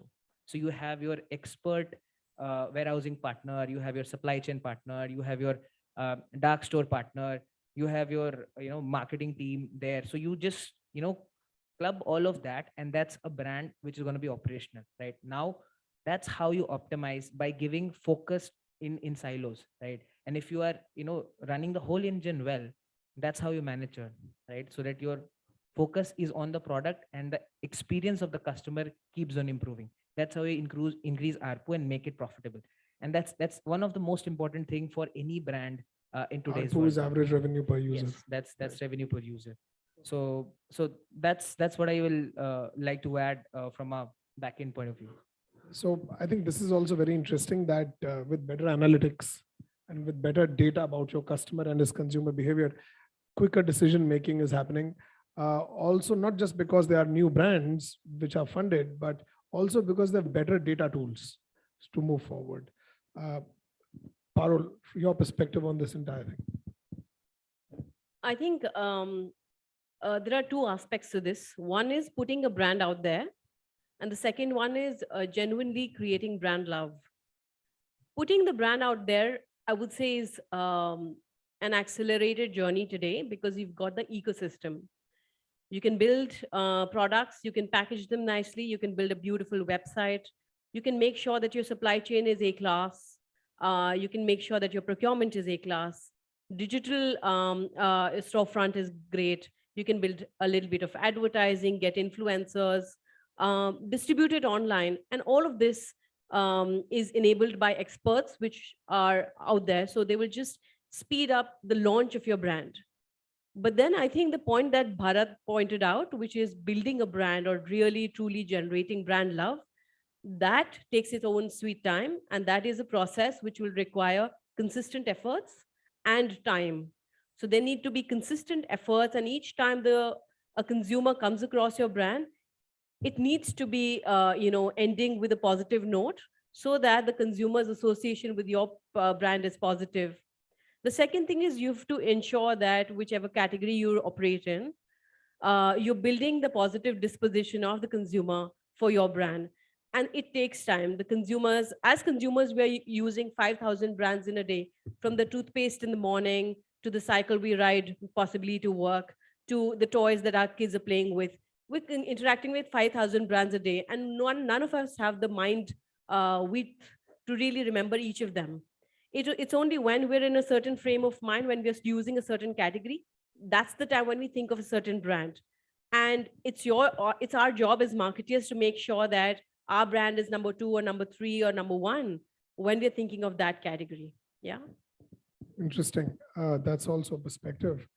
I think the other thing which has come out of this entire churn as we spoke is the omni-channel strategy of selling. Would like all of you to give briefly your experience in how is omni-channel different than traditional channels, and how has it benefited you? We don't know anything other than omni-channel, so I'll give you a viewpoint on what's happening right now. I think it's already time we stop comparing or choosing between online and offline. I'll give you some color on that. Omnichannel is essentially basically the fundamental ideology of omnichannel is that you are not dependent on any one channel for sales. And there's another side to this, which is that we want to be wherever our customer is. So if our customer wants us to shop, wants us to be online, we will be there. If a customer wants us to be in a restaurant, we'll be there. If a customer wants us to be in a retail outlet or a mall, we will be there. So I think it's a journey one can take to be truly omnichannel. I don't think anybody in India has cracked truly omnichannel behavior yet. There are a few brands, I think, who are on that path. Lenskart, for example, is one of them. But at scale, nobody has cracked the omnichannel behavior where a customer walks out of the store and you know who that customer was when they purchased something online the next time. I think that's what really omnichannel is. And you know, there is no boundaries between where the customer bought your products from or where they were exposed to your brand. So I think that's the end game. That's the ultimate level of being omnichannel. But to start with, I would recommend everyone, whoever wants to start up in the food space, in the food tech space, cloud kitchen space, they should go with what they know well. Many people make that mistake of D2C is the fad, D2C is the new thing. Let's just do D2C. And I think, to be honest, if one thing that most people don't know is that you give 40, 50, 30 to 50% to your trade network, you end up doing a lot more than that in acquisition online. So, I mean, do as somebody on the panel also mentioned, do your research really, really well. Do your homework. Online may be less forgiving because maybe you spend on a day-to-day basis. Real time what your revenues are, what your conversions are, and hence your profit. But offline is a very unforgiving market, so you can lose a lot of money very, very quickly if you don't do offline well. I think that's what I can tell. I'm happy to give more color. Madhav, so I think something which is very interesting what Bharat has said in his entire, what he's sharing is that margins have improved because the middleman has been removed. So these are asset-light, lesser layers of selling. So which basically increases the bottom line, ultimately. But that's what I mentioned, right? But the trade network takes the same. I mean, so if you're choosing, see, the earlier point was 5 years back, 6 years back, even a decade back, right? I mean, I built a D2C brand a decade back. So that time our acquisition cost for a 500 rupee order was 30 rupees. Today it's 300 rupees. So the acquisition cost is what you would have paid to the trade network anyway. So a lot of people think that if I go direct to consumer, my 40% gets saved or 50% gets saved, which otherwise I would have paid to the network, right? Of the wholesaler, the retailer, and so on and so forth. But that doesn't happen. So if you're choosing D2C because you want to, you're under the impression that you will quickly make that 40% as your net margin, that's not going to happen because, putting a website up is not like putting a store up. When you put a store up, your conversion rates in a store are as high as maybe 15 to 20%. Rock bottom, it should be 10%, otherwise you will not survive. But online, it's 2%, 3%. At scale, it's less than 1% sometimes. So it's very different. Yeah, I think the audience have also got insight into this because on the face of it, it looks more, viable in terms, but I think it has its own nuance. Madhav. So when you're paying 30, 40, 50% to the entire distribution layer, right? That's the cost of discoverability as well. You're placed at general trade, you're placed at modern trade. But when you're going direct to consumers online, you're not paying the distribution layer, but you end up paying the entire advertisement layer, the online discovery layer. I feel when I speak to brands, right? We speak to a lot of D2C brands every day since we're enabling them. Our major fight with all of these new age D2C brands is that D2C is not a space, it's a channel. D2C is one of the channels that you have to adopt. It's like e-commerce is a channel, modern trade is a channel, general trade is a channel. Similarly, D2C is one of the channels. Don't treat a D2C as a venture, as an ecosystem in itself. It's one of the channels that a brand has to adopt in its consumer journey, in its consumer story. Interesting. So I think this is all a very learning, for all of us, that if you look at it, it's far more nuanced than as it looks like on the face of it. Kushang, your perspective on the omni-channel approach. So I feel that omni-channel strategies are going to play a crucial role, obviously. But right now, what really matters is that we pick the right channel depending on the demand size. For example, if I'm a D2C brand or maybe a restaurant brand, ultimately those are D2C brands only, right? If I'm planning an outlet in tier 2, tier 3, and in tier 1 cities, right? So I just can't work on online channels, right? Because my last mile deliveries might not be there in tier 3, right? I might not have that appetite. So there, what works for me is a wholesaler network, right?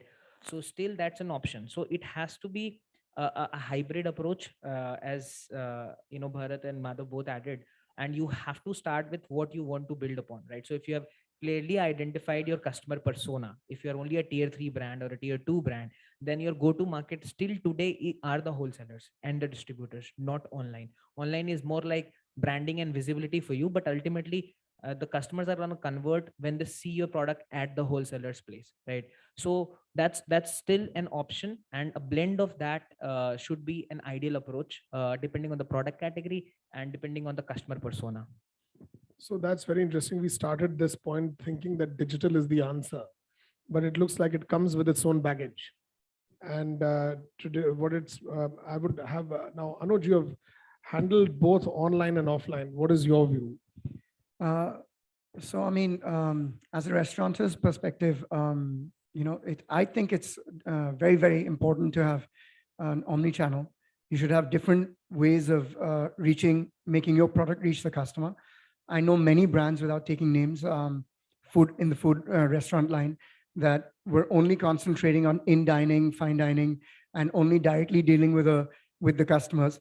And they weren't even listed online. And then after COVID, everyone realized it is a disadvantage to just have one channel. That's when they realized we need to have an omni-channel or a multi-channel way of getting our product. And that's when they got listed online to make their product reach the customers, because there was no other way.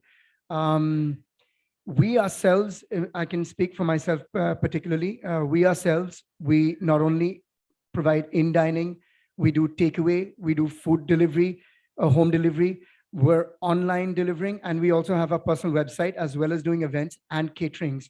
So every channel itself has a way of revenue. Obviously, some channel, as you said, as Kushank said, that some channel will have a higher revenue and other channels will have a lesser revenue.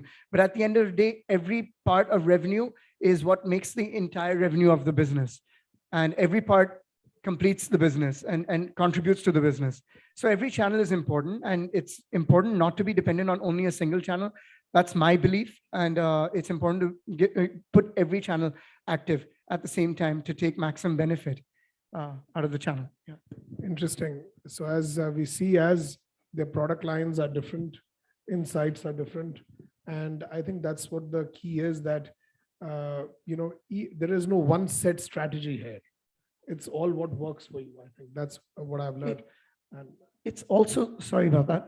It's also that, honestly, the profit margins are different.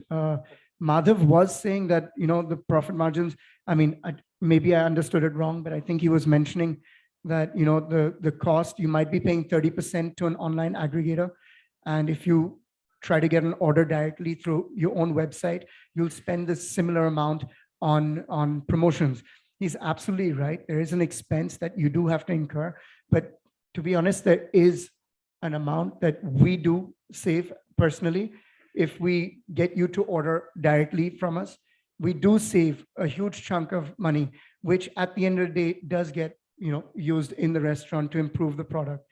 Right now, aggregators are charging a large amount, and it is part of the game. okay. Yet again, nuances again, come again. Parul, your view Well, on I think, omni-channel. since it's a D2C heavy panel, so the audience might be getting a slightly different view. But the truth is, if you look at the top 50 CPG brands in the country today, the contribution of online business is 5%. It was about 2.5% before COVID. It has come to about 3.5%, 4% for some brands. Certain categories such as diapers, etc., it has gone up to 10%.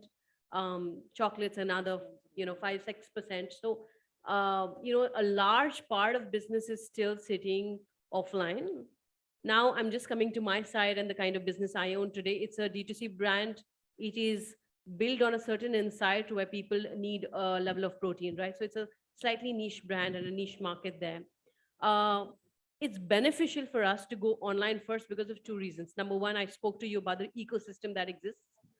Number two, the kind of consumer insight that we can get online today is much richer, much faster.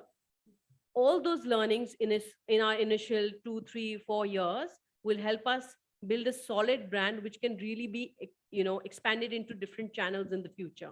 So if you're starting today, start smart, start digital, gain the insight, and then expand. And I'm not speaking for restaurateurs, but I'm talking about consumer brands. Yeah. Okay, guys, we have time for, we can take a few questions from the audience.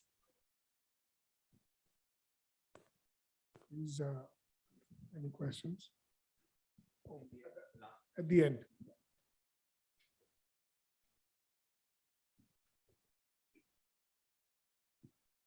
Hello, very good afternoon, all of you. It was a very great session. So my name is Aman and I'm a food technologist by profession and a foodpreneur. So recently I started a venture for a millet-based snack. So I faced 2-3 issues in the food segment, which I wanted to understand from the Bharat sir and the Parul ma'am. So the first question is, if you get into the offline retail market, the modern trade charges you very heavily. All the 24/7 stores charge a hefty charges of 50% plus shelf fee, right? Initially, for any entrepreneur, that is a very huge margin. And secondly, getting into GTA, general trade A, that also nearly consumes, distributor would be consuming 10% of the margin. Retailer would be taking another 20% of the margin. So that's a difficult thing for an entrepreneur to target GT initially, finding the right distributor. And as far as D2C is concerned, we launched our website online as well, listed our products on Amazon, Flipkart, everywhere. The 2-3 issues that I faced over there was that firstly the shipping cost is very high. Even a single card box charges is a cost you 16 rupee for a shipping. Secondly, the marketing cost, the ads that we are gonna. Can you please briefly state the question? Yes, sir. So how to bring out the sales online and how to bring about the revenue offline as well through MT. Yeah, I'm young, and I'm also going to be looking at Bharat for this answer, but I'll tell you about my experience. I think we have to be aware. So the moment you go online, there are two big costs: the shipping costs and the consumer basically the CAC, right? Your acquisition cost of the customer. And the third, which doesn't come up front, but you realize it along the way, is your how much are you going to be putting in inventory if you're going to use the dark store model, right? I think the pricing strategy has to be very, very clear from the very start. And it can't be the traditional cost plus way of pricing your product. You have to feature a few things upfront, that this is going to be my packaging cost. I'm going to assume that even if I get very efficient tomorrow, in my first year, my shipping cost will be 10 to 12%. Get those averages from similar businesses. And by similar businesses, I would say for you would be snacking businesses or food businesses, right? The other aspect that I think it's worth learning is what's your average order value? So for example, if somebody is coming and buying a snack of $200 on your website, but your shipping cost itself is $100 for shipping it across the country, the business will never make sense. So you'll have to understand how can you bundle it up, or to make sure that the average order value is larger in size for your shipping to make sense. Or you play in such categories where the average order value is higher itself, right? Millet snacks, maybe chips are not going to be that higher order, generating that order value. But say a certain other category like nuts might generate that higher order value. So just choose your channel and category. I think the mix is very, very important for you. The second thing is consumer acquisition costs are really increasing, and it's changing by the quarter. So my CAC for my business, we used to be $240 a quarter back, and today it's almost knocking 400. So we have to be aware of this, and this has to play, this will have a huge impact on the kind of discounts you give and the kind of pricing you have for the customer. So better build that buffer beforehand in pricing rather than realizing later. And is online better than going into MT and GT? Well, Initially. going offline, one is the margin part that you're already aware of, right? That they will ask you for, say, 25 to 30% margins. They'll also ask you for visibility costs in case you want to put say gondola out there, right? The second cost, which you don't realize upfront, is the inventory. It's not like when you're launching a brand, it has huge pull in the market on day one, right? So you will be putting a lot of stock out there, which might not get sold. And that's a burden that'll knock you 6 months later. So it's better to launch online, learn first, and then I would say get offline a little while later, because that's a big investment upfront. There is a credit cycle as well in the offline. So that puts your business Can I request back. you to please take this question after we are done? Is your question answered? I have a question. So I work with an entrepreneur. We're making food relishes, olive tapenades, 3 peppers. Already selling in some stores in Chandigarh, already online as well, getting great feedback, getting repeat orders. We're trying to break into the modern trade and the GTA. So modern trade, what the gentleman said before me, the listing charges seem proportionally amazingly high. But would love your advice on how to break into the GT category A's, those gourmet stores, etc. Because this is a particular product. So would love some support and thoughts and connections on that. So I think it's a बहुत बड़ी problem है ये. तभी पूछ रहे हैं. जो question पहले पूछा था उन्होंने, उसमें I think उसमें तो पूरा एक course लगेगा. But genuinely अब धंधा की अगर बात समझोगे तो धंधे में क्या है, आपको एक एवरेज एमटी का एक कॉस्ट निकालो. आप एक average empty store in metro rent होगा 10 लाख, ठीक है, 8 से 10 लाख. अगर वो 4-5 हज़ार स्क्वायर फीट का है और सही जगह पे है तो 8-10 लाख नहीं तो 10 लाख ले लो, लेकिन ठीक है उसको कम से कम 1 करोड़ की सेल करनी है महीने की, मतलब दिन की सेल कितनी होगी रफली, ठीक है 3.5 लाख रुपए उसको दिन की सेल करनी है मिनिमम, ठीक है। अब उसके पास वीकेंड्स पे कस्टमर आते हैं, footfall is not that high on weekdays, average footfall is you talking about what 600 people 700 people average, उसका में आप लगा लो 99% करोड़ सब लेते हैं, ठीक है 600 people 3.5 lakh by 600, you see they can what they put on the shelf it has to sell. If it doesn't sell, first of all they will lose money, which is unka real estate kya hai, they make money by what's on the shelf. If it does not sell, it's lost real estate for them, right? वो trade off इतना high है for them that if they don't, they will shut down. So what they want is number one, the brand pull. If the brand pull is not there, then it will not sell, and they're very smart that way. They will take your listing money also. जो आप दे रहे हो 10, 12, 20 लाख 5 लाख वो भी ले लेंगे, और माल नहीं बिका तो परचेज ऑर्डर भी नहीं आएगा अगला। तो मॉडर्न ट्रेड में आपको रेकमेंड नहीं करूंगा, अगर आपका अगर तो पापा बहुत अमीर है तो कर सकते हो, अगर नहीं है तो I would not recommend modern trade initially unless you have a very strong brand pull, and brand pull is a function of how many customers do you have, a critical mass of customers in that territory, right? मान लो आप जैसे पंजाब चंडीगढ़ की बात कर रहे हो, right? तो चंडीगढ़ में आपके कम से कम मेरे हिसाब से minimum you should have about 60,000 customers, right, who are buying from you in that region. So if you have 60,000 customers, then the throughput will be there, right, in a city which has about, let's say, not more than 40-50 empty stores, right, and about कितने होंगे 250-300 general trade A+ general trade stores हैं चंडीगढ़ में, right. तो वो है वहां पे main problem है ना, उनका भी बिजनेस है तो उनको थ्रूपुट नहीं आएगा तो they have to take that fees from you.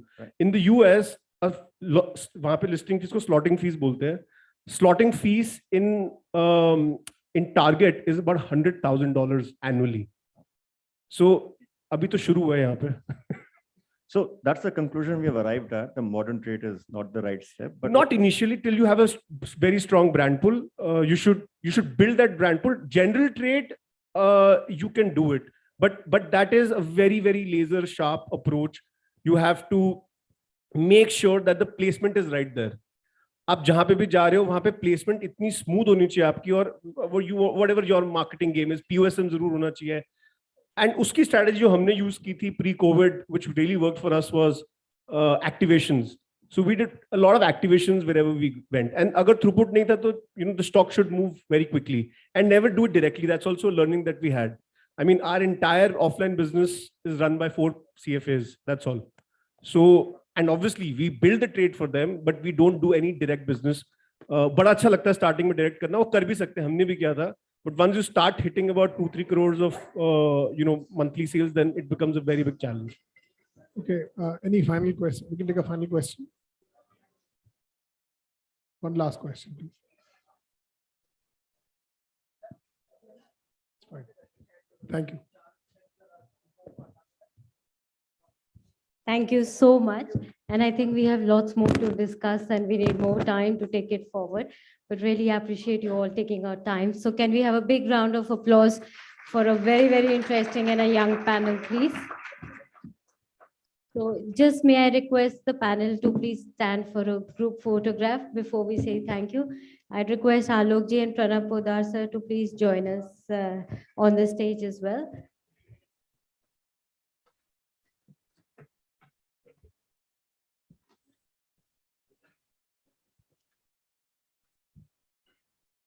Come on, let's keep the applause coming, please. A little more. Thank you.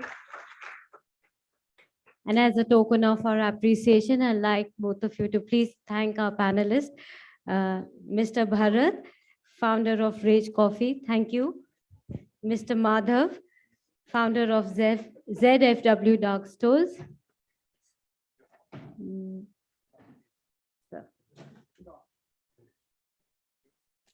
Mr. Rahul Gupta, CEO Radar Capital Advisors, and a big support for the PhD chamber for this.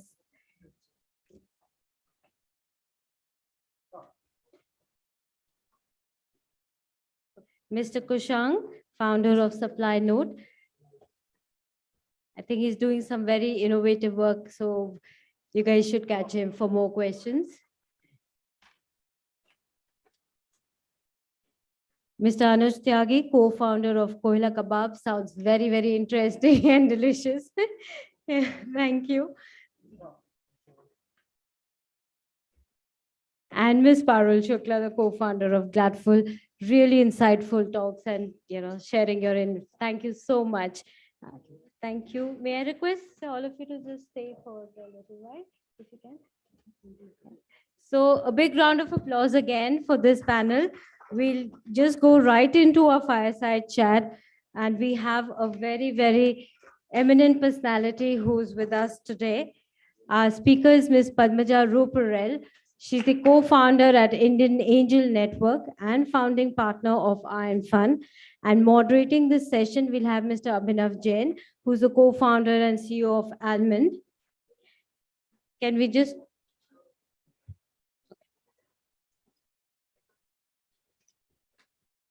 So I'll just take the liberty of introducing ma'am.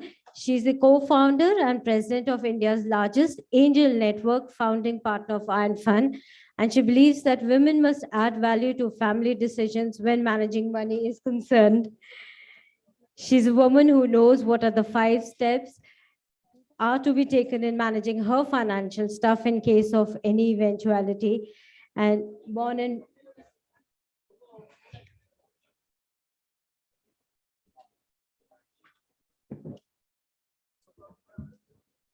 so upside.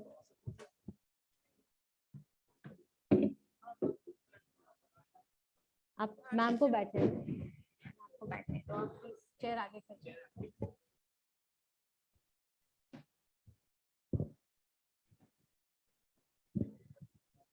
Ma'am has taken out time to be a part of our program, and she's been mentoring and she has so much of experience that I think we all can learn. So from a variety of areas, I'll hand it over to Abhinav to take it forward and extract as much information from ma'am as he can. So a big round of applause to welcome both of them for this panel, please.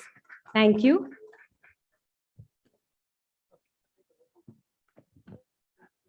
So good afternoon, everyone.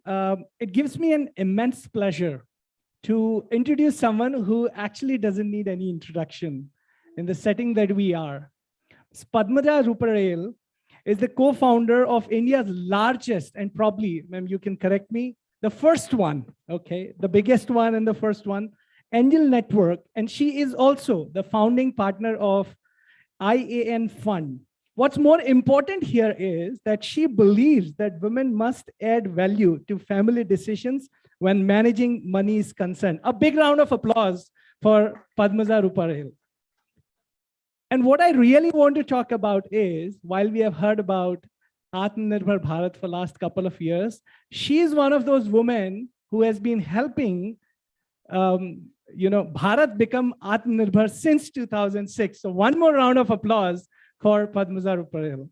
And lastly, what I really want to highlight, in 2021, she was awarded as most powerful women in India by Fortune India. So presenting Padmaja Ruparel to all of you. A big, big round of applause. Thank you so much, ma'am, for joining us today. कल रात को मुझे बोला गया कि ma'am के साथ आपको मॉडरेट करना है सेशन. तो सबसे पहले मेरे दिमाग में आया कि it is an astute honor to just sitting in front of her, because the total number of people who are here right now presenting, the more number of people would be right now in her office, ready with their pitches, presenting to her. So that's what Ruparel ma'am is. But I really want to know something very intrigued about it. Since 2006, now what we see in terms of where we stand in terms of startup and entrepreneurship, and there is a big push all around. You came up with an idea and you had, traveled this journey, which is so amazing. tell us more about it, how it started. And as they say in the pitch, why are you doing this? So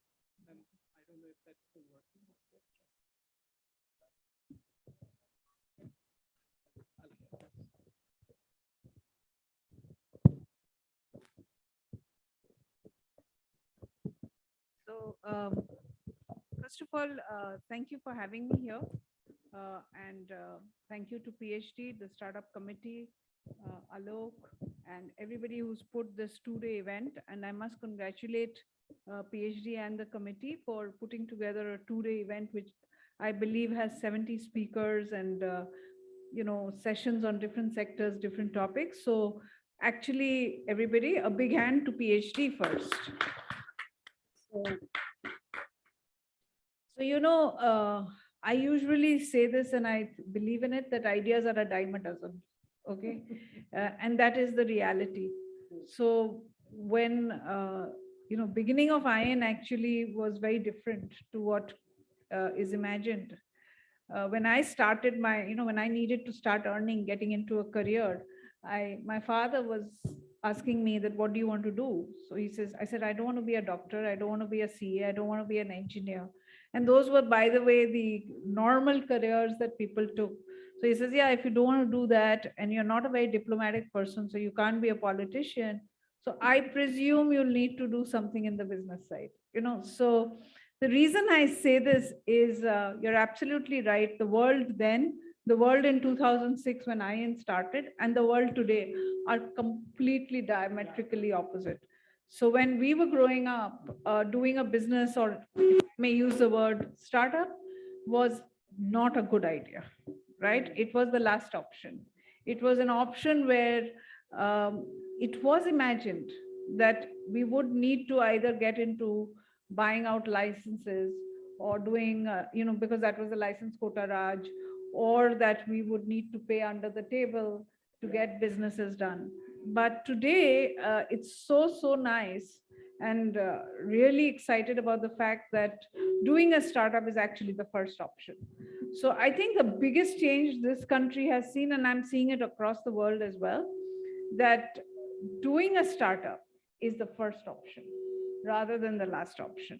And that also means that your appetite for failure, your family's appetite for failure, your ability to handle insecurity, and an ecosystem which is very supportive, where mentoring is there. There are all types of funds that people are getting, including incubator funds. Thank you. Incubator funds and all. So I think it's a very, is this audible? Okay. So all of this has really changed, right? But, and this changed over a couple of decades. It hasn't happened overnight. And I think before IAN, the precursors that really sort of triggered off these changes was an organization called TIE, which is the Indus Entrepreneurs, right? And yes, I was involved in bringing it to India and setting that up way back in '98. And I think that inspired people to become entrepreneurs. It helped people to get the right mentors, people who've been there, done it, gone through the travails of building businesses. It brought in the very early stage VCs. And I remember at that time, the VC industry was a mere 20 million. Today, we are saying in 1 year, we are doing for 43 billion, right? So it was a very different world. But IAN actually began because of TIE, okay? Because we were encouraging people to become entrepreneurs. And then they came back and said, we are very frustrated, right? Because you're asking us to become entrepreneurs. We are borrowing money. We are pulling out our savings. We are taking money from our friends and family. And after that, what? Right? There's no banks who are going to give. There are no VCs which are going to give us 2 crores. And we started getting business plans. And that was the trigger to really start angel investing. And then we said, okay, we could have put in, let's say 2 crores. One investor puts in 2 crore in a company. Then we said, doesn't make sense. Okay, you have to think banya, as they say. And he says, okay, can 10 of us put 2 crores in one company? So you've risk mitigated it. And then you can invest in other companies with a similar model. we thought we were smart. Honestly, we were not.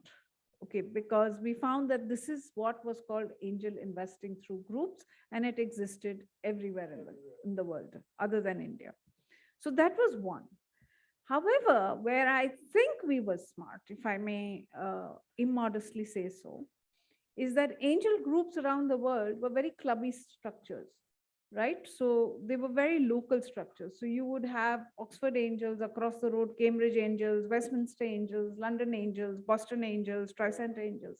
So it was very, people met over dinner and put up their hands and invested. That didn't do anything for the entrepreneurs, right? They got no value out of it except money, right? I think because we represent a sixth of the seventh of the world's population, we think scale all the time.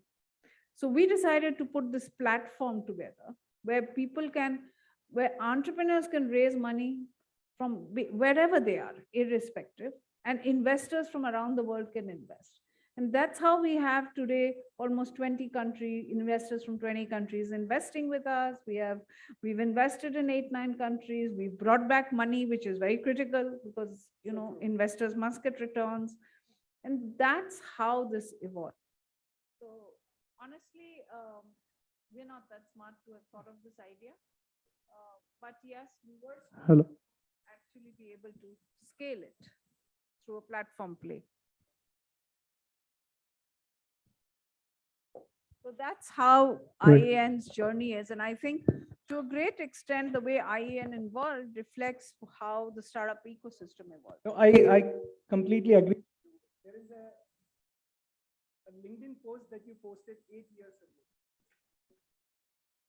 Yeah, hello. Can share. I always have, this is a shagun for me. यदि मैं stage पर हूं और mic सही चले तो कुछ ना कुछ गड़बड़ होगा.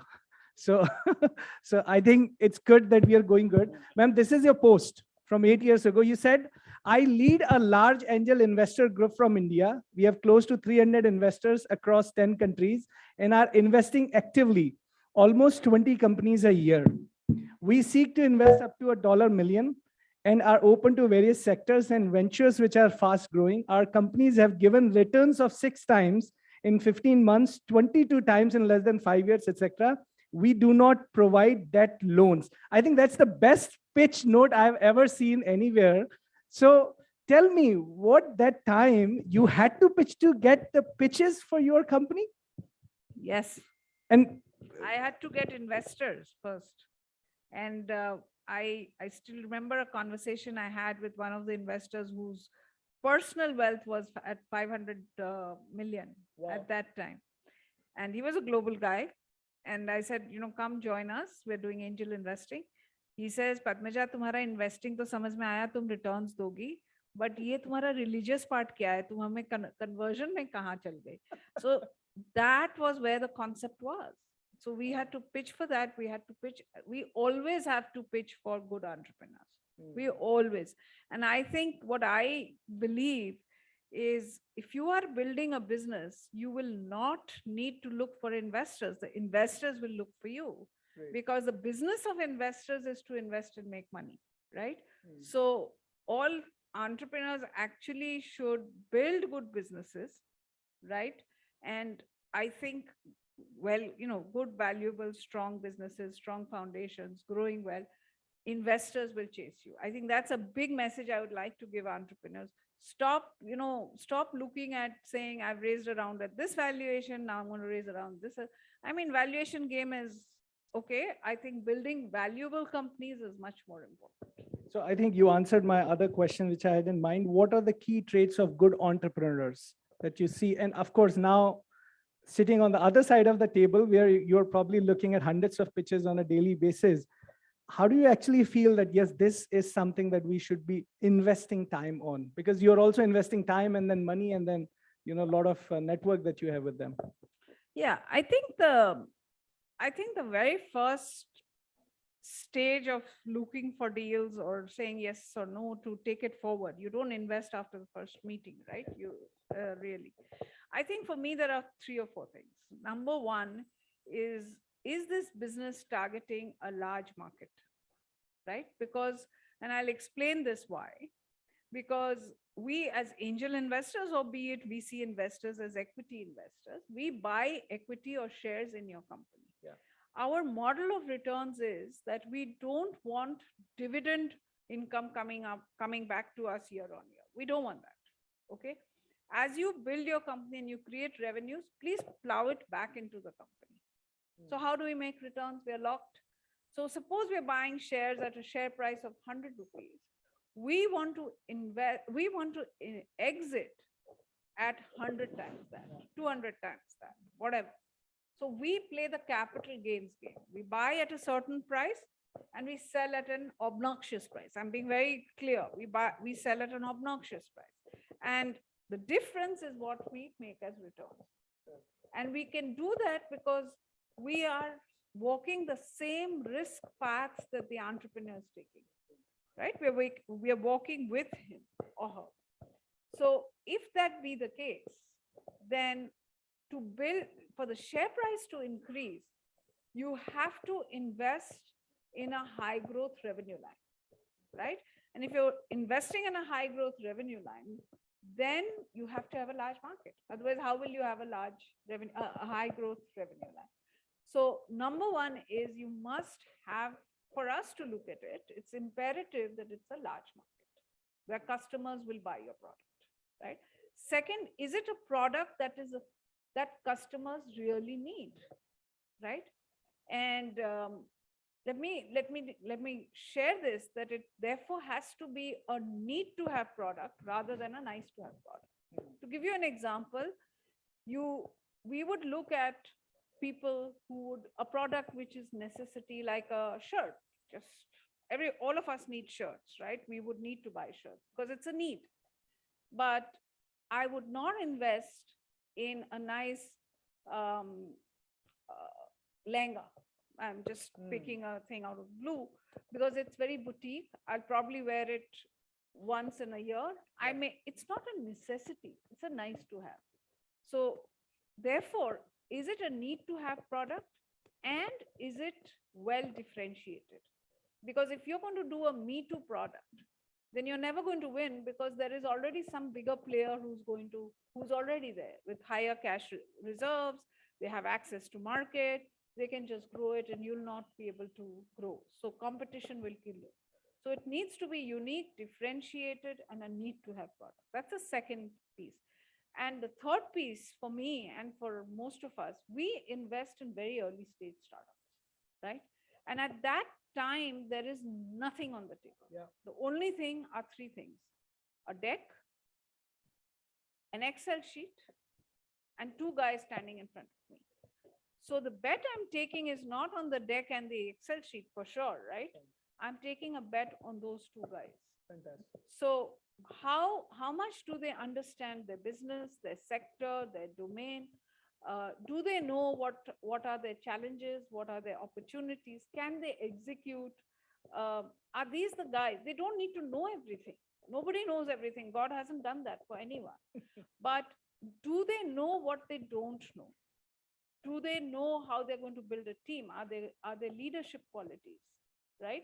Are they going to build this business irrespective of my money? So for me personally, when I invest, I give almost 70% weightage to those two guys, right? Or people, because a class A team with a class B idea is far better than the reverse, which is a class A idea and a class B team. To tell you what I said first thing, that ideas are a dime a dozen. It's execution that matters. So that's how I think we evaluate at the first level. No, Then of course, subsequent levels there's diligence. Absolutely. There's a lot of due diligence and all of that. Yeah, that that's happens. always there, but later. What you don't like about the entrepreneurs which is happening today. So you told me, the kind of things that you like. For example, the people, they should have the ability to execute things and all of that. I'm sure that you might be getting hundreds of pitches on a weekly or probably daily basis. What you don't want to see, which is actually happening. It could be. So this is a very people situation, right? You're investing in people, you're investing in, you're looking at those people actually building people teams, and you are also a person. So I think one of the key things why I don't invest, however good the deal is the chemistry. Am I being able to talk to that person? Am I being able to relate to that person, right? If the chemistry nahi hai, it's not going to go anywhere, right? I'll be talking to a person who doesn't understand my wavelength, or the reverse for that.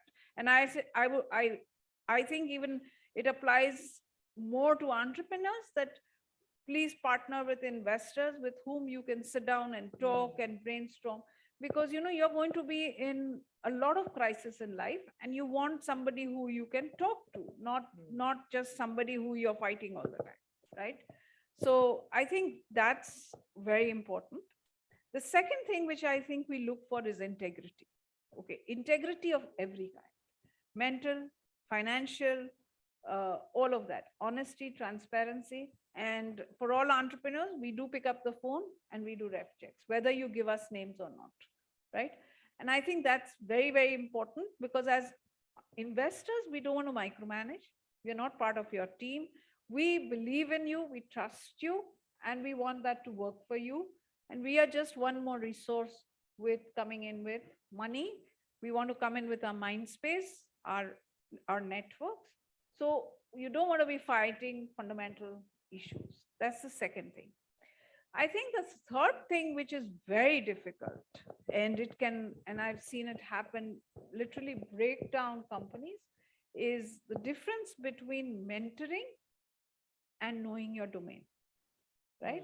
So we look for entrepreneurs who are open-minded, who can accept mentoring suggestions, but they have enough of a backbone that they're able to clinically debate with you, right? It's never a situation in life that whatever the investor says is right. No, it's not. I mean, you are the entrepreneur, you're the founder, you should know better than me. If that is not true, I know better than you as an investor, then I've made a wrong choice, right? But then people do have ideas. They've seen many more companies. They've built companies themselves. They've gone through a journey. So mentorable, but not a yes man, right? To say everything that you say is correct. No, I don't think and I don't think good investors look for that. But if I'm not able to engage and debate on critical issues, on strategies, then usually high quality investors, and I would say this for IEN investors for sure, we are not check writers. We are check writers plus mind writers, as I say. We want to engage, we want to debate, we want to strategy, we want to open our networks, and it has worked. That's why our failure rate against world average is the reverse. We have only 15 to 18% of our companies failing, whereas globally it's the reverse, right? That 15 to 20% companies are only succeeding. So I think we've sort of cracked that as our differentiator. So just taking add on to that, there is a phase change for VCs in last 10 or so years, especially. I mean, I did not know about VCs before 2008. I was working with Citrix that time, and one of our advisor was a VC that time. Now, what people have started thinking, especially in last 2-3 years, and now there is financial crisis that we all are, seeing at least a slow recession sort of stuff, which is happening. They see that more than the support, VCs are primarily focusing on how to grow the company, not sustainably yet. Do you agree with that? Is that happening?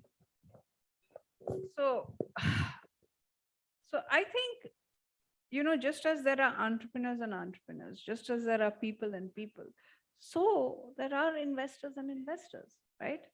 And I don't think, for me, it's in the right place to say this is right or wrong.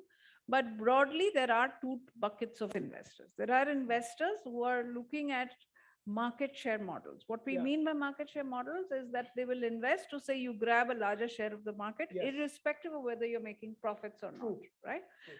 That's fine. That's one kind of thesis that investors work with. The other thesis is a little more old-fashioned, which we follow. And at IEN, I see this, I've been seeing this for the last 15 years, at every single table, every single discussion, that you're building, yes, high growth revenue lines, but you're also have an eye on path to profitability. So the kind of questions or discussions will be, what's your contribution margin? What's your gross margin? What's your CAC? when are you getting profitable? What's your bill of materials, etc., etc., etc.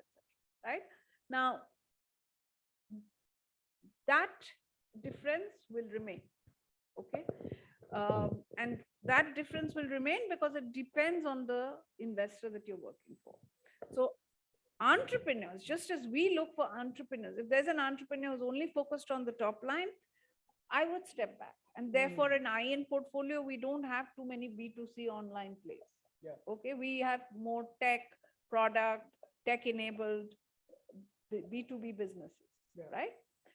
So I think entrepreneurs should also figure out for themselves by that what is the thesis of the investor. And the way to do this is absolutely simple in today's world. Go to the website, look at their portfolio companies, pick up the phone and talk to them and get feedback, right? Is this person, what's their thesis? And the second thing which is very important is to say, do they add value? Okay, ask them. And you will find stories of different hues and colors coming out. That helps you to take a decision. And I'll give you one last example on this point. If you know of Sanjeev Bhikchandani of Naukri, he's raised money only once in his life before he went IPO. Only once. Okay, in his very early days. And for that, he had competing term sheets. Okay, but he accepted the term sheet with the lower valuation because he was comfortable with the investor. He found the philosophy, the interaction, the thinking similar, and it has stood well. You know, that decision was a break or make decision at an early stage.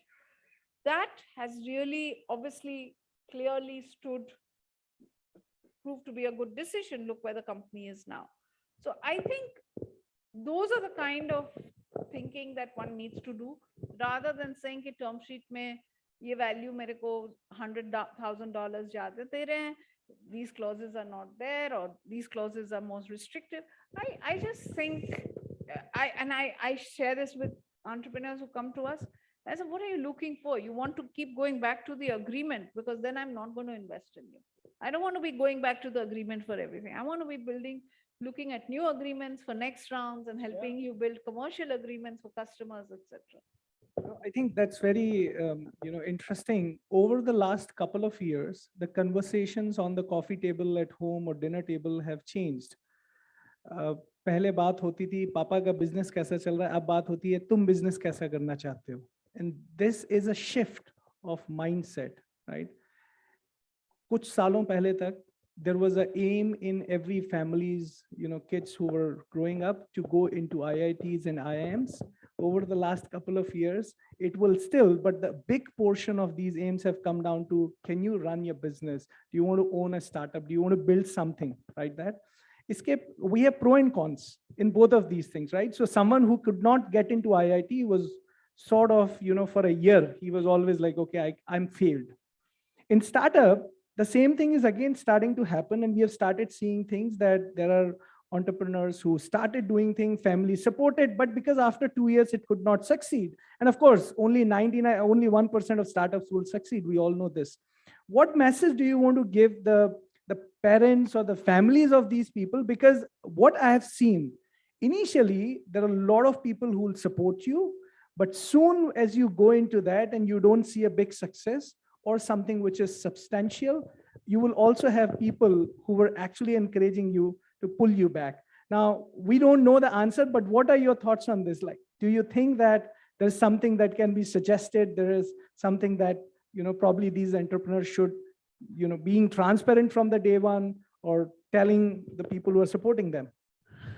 So first of all, I think there's a huge shift which has happened in society, and it's permeated tier 2, tier 3 towns. Absolutely. And I'm delighted. I think the parents who are today's parents, whose children are 20 plus, let's say, I think there's an acceptance of failure. Yeah. Okay. And I think that's a very big change. Yeah. As I said, my dad was not accepting that. Okay. They wanted, and it's an evolution of the country also. So let's not get into whys and whats, because that's a different discussion. But I think there's an acceptance of failure. That's excellent. I think number two is the fact that the country's growth is there. Whatever we may fiddle around with, GDP percentage, upar hua itna percentage, and I mean, we are a country which has a over 5% for sure GDP growth, right? Compared to other countries which are struggling to get a growth. Yeah. Some are in negative growth, right? So I think we are sitting on a great market. We are sitting on opportunity, and we are going digital very fast, fastest growing digital. I think our tier 2, tier 3 cities have really opened up, and these are throwing up humongous amount of opportunities because we still have problems that need to be solved, right? So I think all of these are excellent things to happen. But the downside of entrepreneurship is one line. It's a very lonely journey. Okay. It's an extremely lonely journey. I mean, it's great if you have people who are saying go for it, but I think the message I would say, you need to sort of keep an arm's length from both good and bad comments, because ultimately it is you who has to drive that startup. It is you who has to make it happen or not happen, right? And yes, a week in the life of a startup could hit a peak or a valley of death, right? If it fails, it's because you didn't execute or you execute. So it's a very, very lonely journey. And the faster you accept that, I think it's better. Great. I think that's very helpful because I'm sure that many of the entrepreneurs are here. Some of these are probably parents and some of these are probably kids as well. It's important for us to understand that it's a journey that, once we have decided, make sure that we keep the, as you rightly mentioned, the arm length from good and bad both. So I now want to shift this conversation to something more personal, and we would love to know more about you. I know that we have limited time. So I have actually jotted down some questions, which this is what I do, okay, the new age entrepreneurs. I ran a poll on LinkedIn to ask some good questions to investors, okay? So these are the 3 questions which came to us.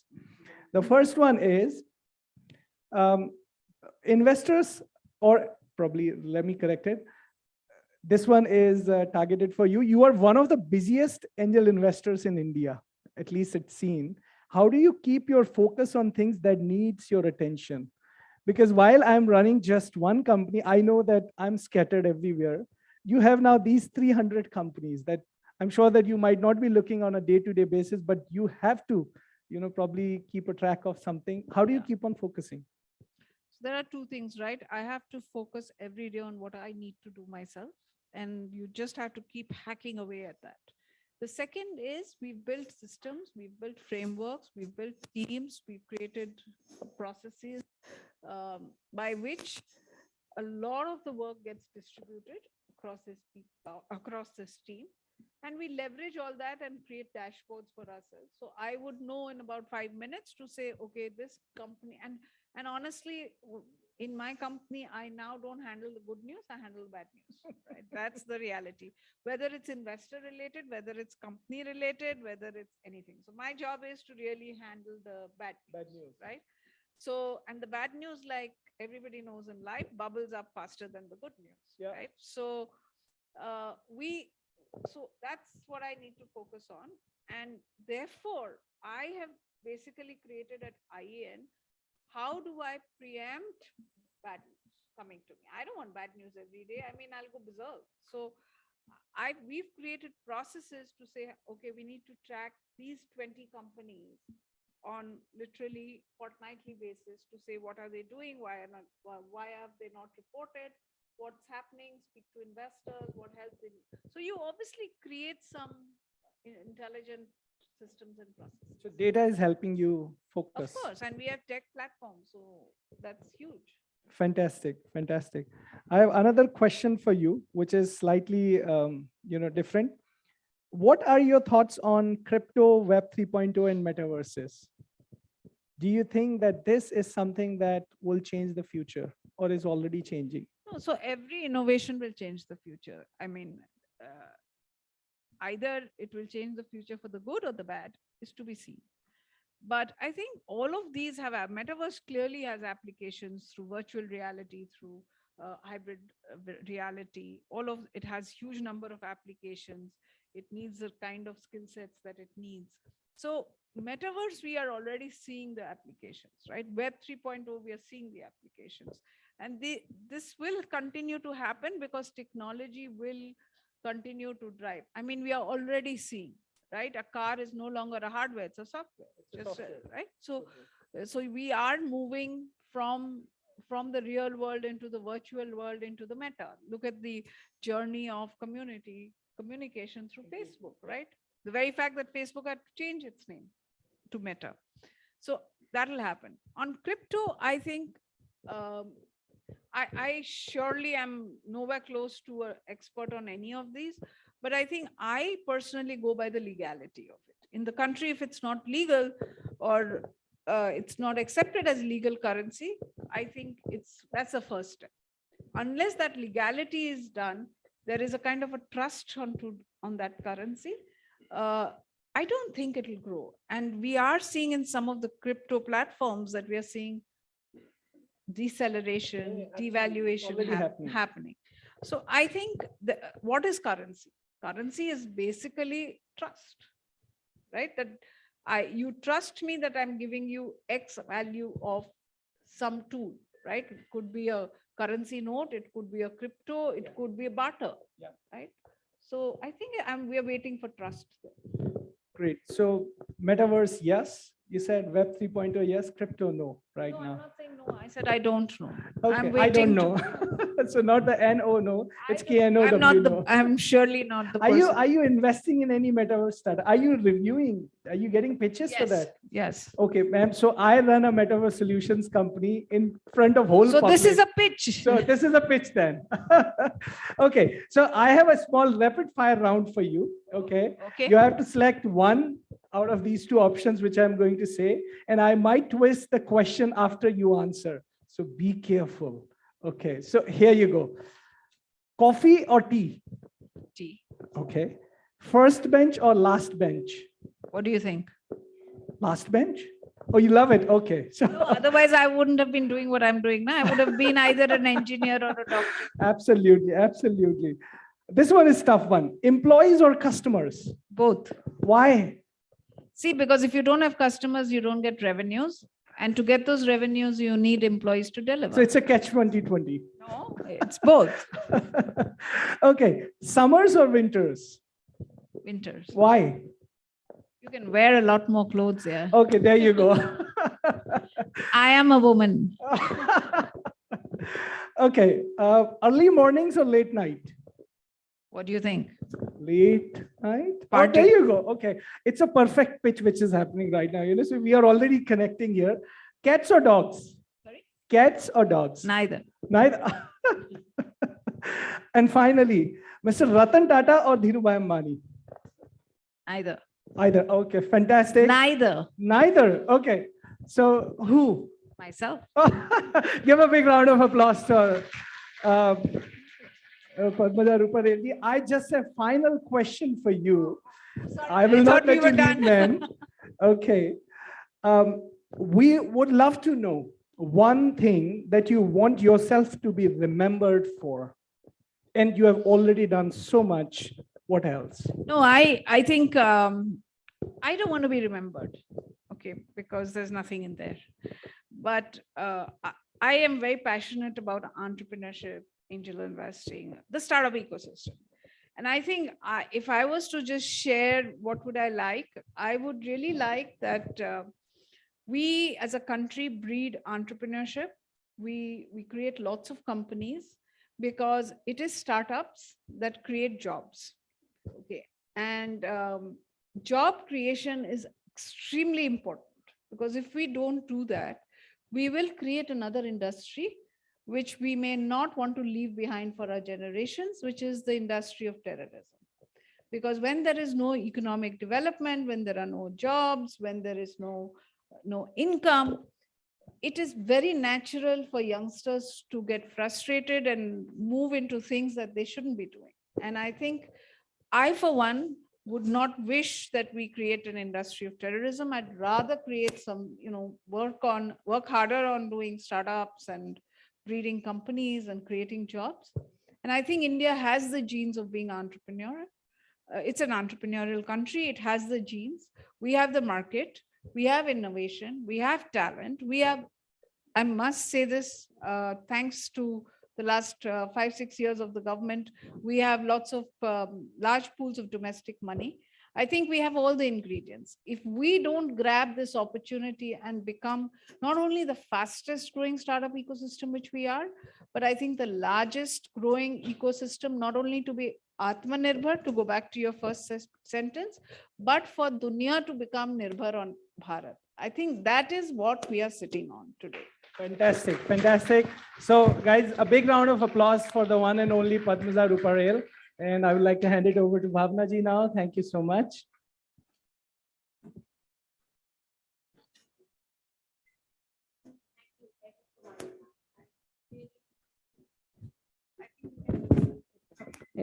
Thank you ever so much, ma'am. And I think you're an idol, and a lot of people, look up to what you've achieved. And I think we have a lot of learn, and personally also lots to learn to take it forward. Are there any questions? There is. Can we just take 2? Because I think everyone's hungry. So just requesting ma'am to just give us 5 minutes more.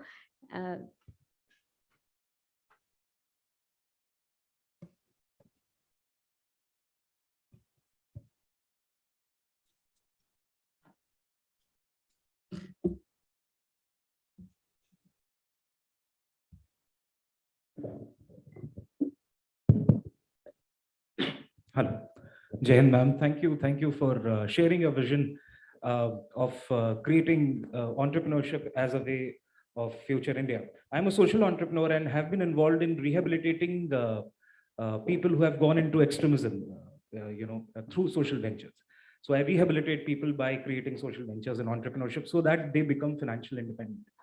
You said it very rightly that unless until there is no financial independence, there is no independence of the minds of India. Ma'am, recently we have created world's first intervention, a toy that can answer sexual child abuse.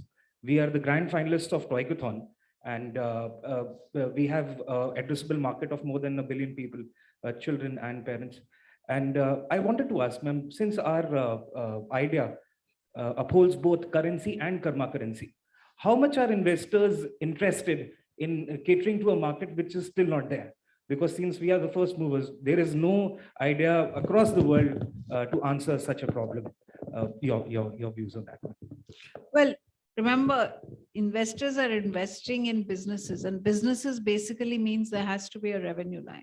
If you don't have a market, then you're not going to get a revenue line. So I think the challenge you have is a tough one, but the challenge is you'll have to do some market creation. It has happened in the past. There was no market for BPO, remember? Look what it is today. So I think a lot of effort will be required to do some market creation, create some customers, create the proposition for a large market. And that I think is going to take you some time, but it's not doable. It is very much doable.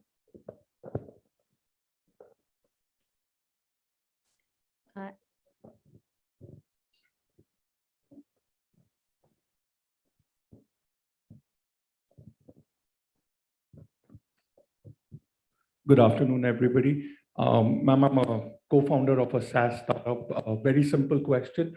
We are hearing a lot about SaaS as the next big sector, and there's a lot of noise that Indian SaaS for the world.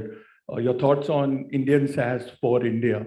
Because we often get I don't want to say criticism, but the feedback that India is not ready for a SaaS model, and SaaS is not popular, domestically. So a few thoughts on that. I'm surprised because at IAN, we are actually telling companies to build SaaS models. So I'm surprised. SaaS models, I think Indian SaaS companies have gone global and they've done extremely well. And Indian SaaS companies are getting built for India. And there are companies which are, what is SaaS? It's basically enabling the customer to not buy a product for 12 months and just keep buying every in bits and pieces, right? So it makes it very easy for them to take a decision. So honestly, I'm surprised, but we are seeing, and we are also advocating for certain types of companies, SaaS models for Indian markets. That's great to know. So I was part of UPECA, and UPECA was like, Indian SaaS doesn't work. It's Indian SaaS for the world. So hence that. But thank you for your views. So that'll be the last question. Thanks. Right. Hi, good afternoon, ma'am. And thank you so much for beautiful insights. Myself, Shelja, and I'm a second-time founder of a socio-economic startup. Earlier, it was a women-driven cab service, which I started in Delhi NCR. This time, it's a platform on sexuality education and sexual health for men and women in preteens, teens, and adults, actually, starting from preteens till adults. So very relative to what the gentleman said, that mine is a socio-economic startup. It has a revenue model. It has completely a base where we'll generate revenue from. The only question is, because the industry is not built up yet, it's still in the phase of creation about sexuality education, how important it is for one at every age group. How do we, of course, we need money to sustain. How do we, what is your advice at, to look in the, investors, to tell investors that this will take time. So we need time for sustainability. So yeah, I got your question. I think there are two things. You are fortunate to be in a space where grant money is available, right? If you look at mental health, you look at the problem you are solving, you look at a lot of the impact oriented companies, there is different pockets of grant money available. Now you should structure yourself to be able to take that, because there's a structure required, and at least keep the home fires burning and keep moving and, keep building. As you build that, remember, you're also building a customer base. You're also building a market for your company. And you're also going to learn a lot as to what models work, what doesn't work, what do the customers need, etc. Right? Because the biggest issue that investors will ask you, that who's going to pay and why will they pay you? And I'm sure you have an answer. So you need to be able to showcase that there are people who are willing to pay, and this is the model they will be able to pay, and this is how they will pay, and this is my data on it. So if you build all that, evolve your product, create that customer endorsement, create a size of market through the grant money, because you need to keep that going. And this could possibly also help you, your question, the person at the back, and then create a market proposition which you can take to investors, because investors really need to see the proof of the pudding to say, is there somebody buying it? And whoever is buying it, is there a sizable number of people who are going to buy it? If you can answer those two questions, and because you're in a space which is typically a not-for-profit, you'll have to showcase that, no, actually people are willing to pay for it. Does that help you? Okay. Thank you so much, ma'am. May I request Pranav sir and Alok ji to please join us on stage, and request the panel for a panel photograph, please.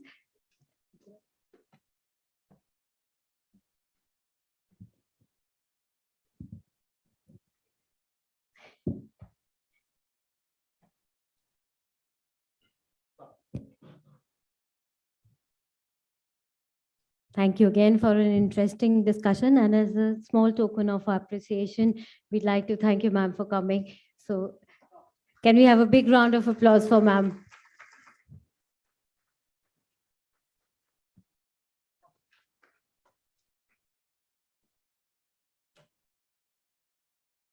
And also a small thanks to Abhinav for moderating the session.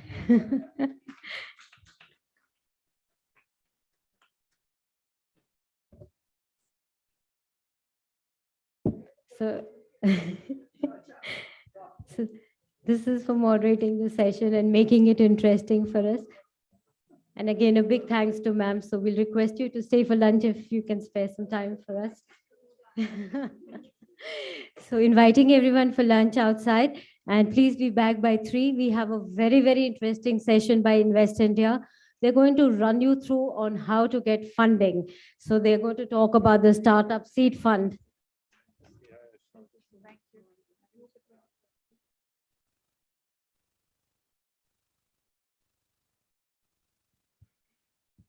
So there's going to be a very small presentation also by Mr. Ravi Kishore. He's the director of Green Forms Private Limited. So something very unique he'll be doing in the last session as well. And we'll have Shubham and Aman from Invest India, who will be taking you through to the Startup Seed Scheme workshop. So looking forward to having you back at 3. Thank you.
PhD Chamber of Commerce and Industry symbolizes progress, harmony, and development. For the last 116 years, PhD CCI has been serving the nation. PhD CCI reaches out to 150,000 companies with focus on the development of large, medium, and small businesses. PhD CCI has co-opted national and international industry associations and organizations through over 151 global MOUs and more than 60 domestic MOUs. With access to governments and international forums, PhD CCI ensures that the voice of our members is heard by those who make decisions that ultimately affect their bottom line. The mission of the PhD CCI is to provide a proactive leadership role by providing quality services, to act as a catalyst for rapid economic development and prosperity through promotion of trade, industry, and services, to strengthen technological advancement through effective industry-government research partnership, to emphasize productivity, improve work ethos, and encourage business ethics to effectively project credibility and commitment of business to the society at large. To support its members, the Chamber has expert committees, state committees, and task force. PhD CCI brings together intense research, ideation, and advocacy to support businesses. They support the members proactively through intense research and advocacies. Not only members, they also support the government in formulating prominent policies that support economic growth. With this, the Chamber brings out a unique opportunity to network nationally and internationally. PhD at its headquarters in Delhi and its regional offices at Chandigarh, Jaipur, and Lucknow provides unique facilities for conferences and business networking events to its members. The prominent services of the PhD CCI are ideation and research on topical issues through expert committees and task forces, advisory services to business on corporate affairs, taxation, finance, capital markets, etc., certification services for origin of goods for exporters and other documents, capacity development through trainings and workshops, interface services with central and state governments, corporate social responsibility through voluntary organization. So, an association with PhD CCI would add value to your business. PhD CCI offers memberships under the categories Patron, Star, Ordinary, Association, and Professional. Benefits to Patron and Star members: get opportunities to be part of the Managing Committee, may get opportunity to be the chair or co-chair of various committees, opportunity to be a delegation member to meet government and statutory bodies, get branding and publicity, to avail the facilities of the library and business lounge of the PhD Chamber. The patron members and star members will have their logos displayed on the PhD website and PhD bulletin. Additionally, special discounts to members availing PhD CCI's infrastructure facilities. For more details, please visit our website www.phdcci.in. We welcome you to join PhD CCI, be a part of the golden story of more than a century, and be a part of the nation's growth.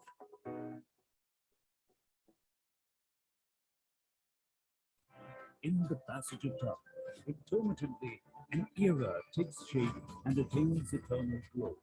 That Amrita, or immortal era of India, has blissfully arrived.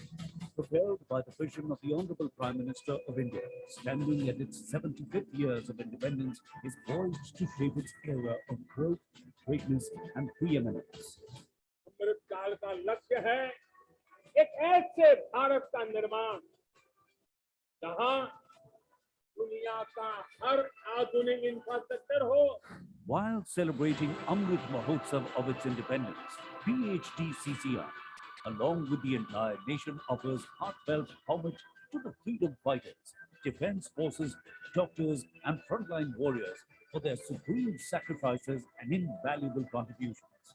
A true forerunner of Indian aspirations since 1905, PhD CCI has been a proud partner of nation's growth journey so far.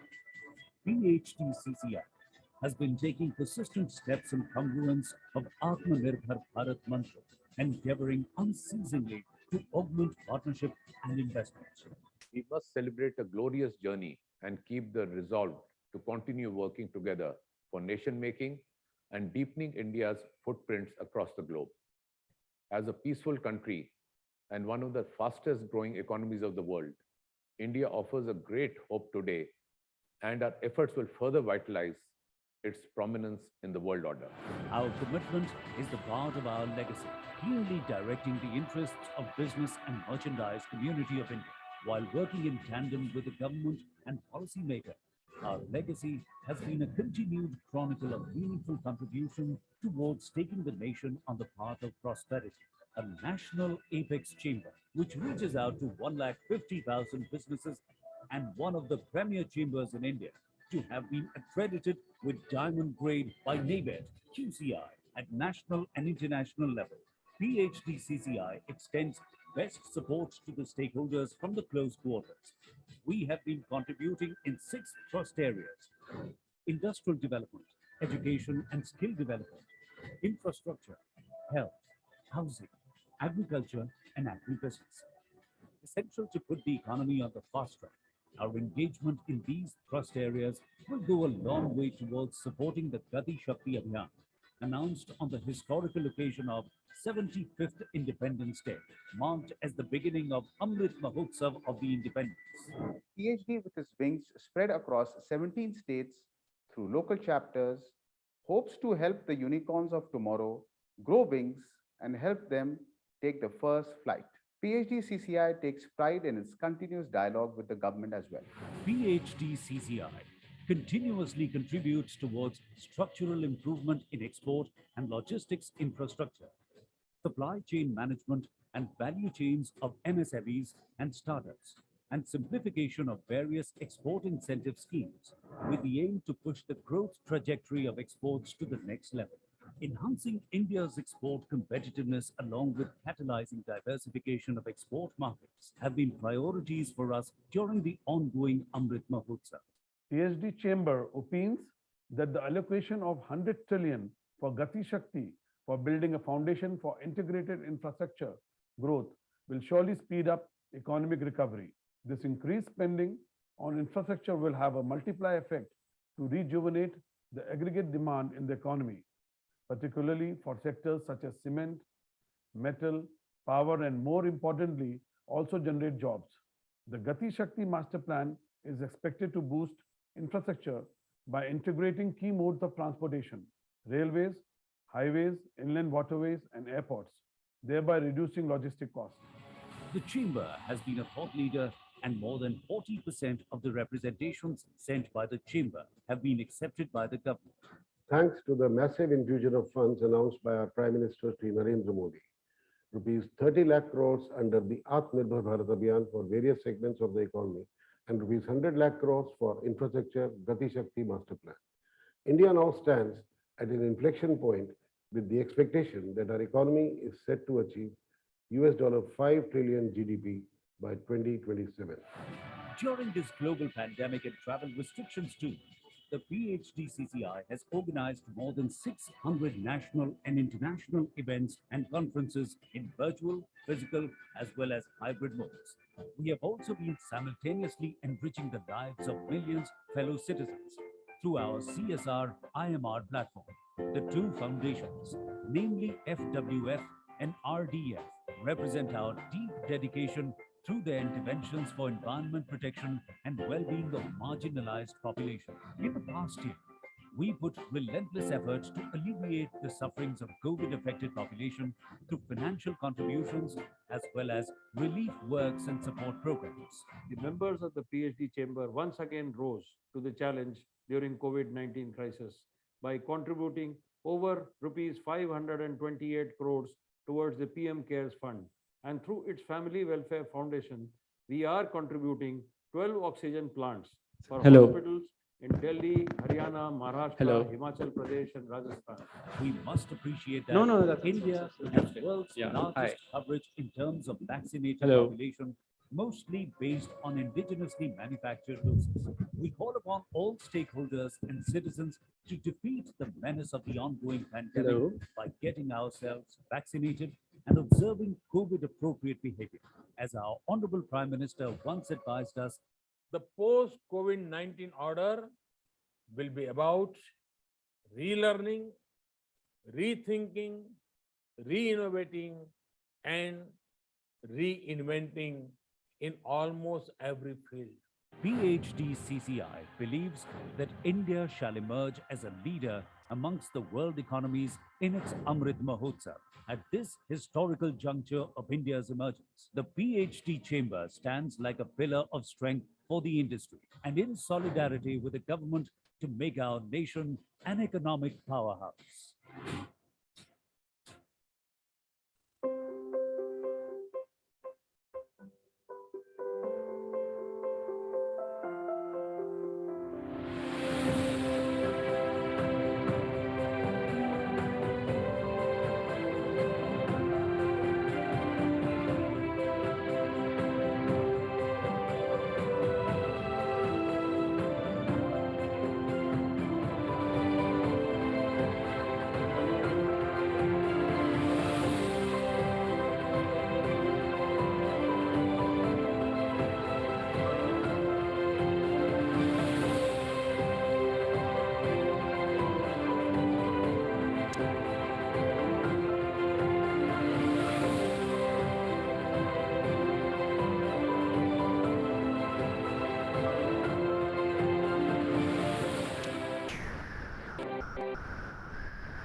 The clicker isn't working, I think.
PhD Chamber of Commerce and Industry symbolizes progress, harmony, and development. For the last 116 years, PhD CCI has been serving the nation. PhD CCI reaches out to 150,000 companies with focus on the development of large, medium, and small businesses. PhD CCI has co-opted national and international industry associations and organizations through over 151 global MOUs and more than 60 domestic MOUs. With access to governments and international forums, PhD CCI ensures that the voice of our members is heard by those who make decisions that ultimately affect their bottom line. The mission of the PhD CCI is to provide a proactive leadership role by providing quality services, to act as a catalyst for rapid economic development and prosperity through promotion of trade, industry, and services, to strengthen technological advancement through effective industry-government research partnership, to emphasize productivity, improve work ethos, and encourage business ethics, to effectively project credibility and commitment of business to the society at large. To support its members, the Chamber has expert committees, state committees, and task force. PhD CCI brings together intense research, ideation, and advocacy to support businesses. They support the members proactively through intense research and advocacy. Not only members, they also support the government in formulating prominent policies that support economic growth. With this, the Chamber brings out a unique opportunity to network nationally and internationally. PhD at its headquarters in Delhi and its regional offices at Chandigarh, Jaipur, and Lucknow provides unique facilities for conferences and business networking events to its members.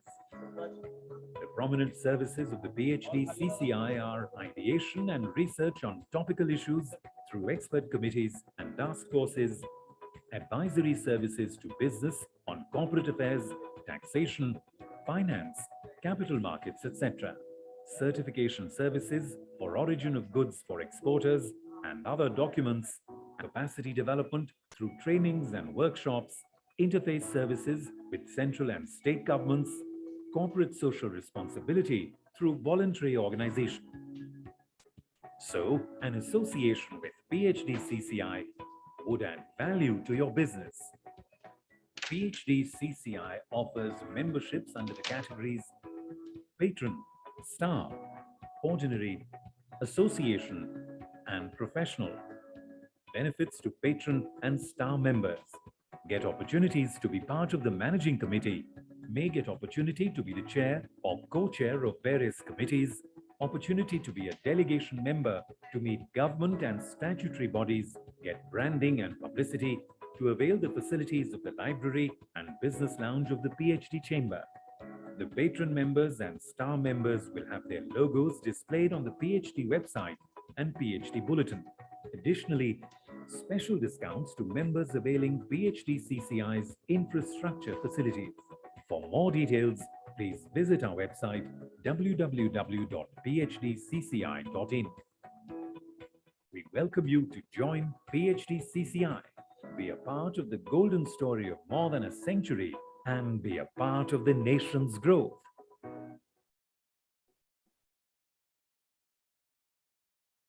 In the passage of time, intermittently, an era takes shape and attains eternal growth.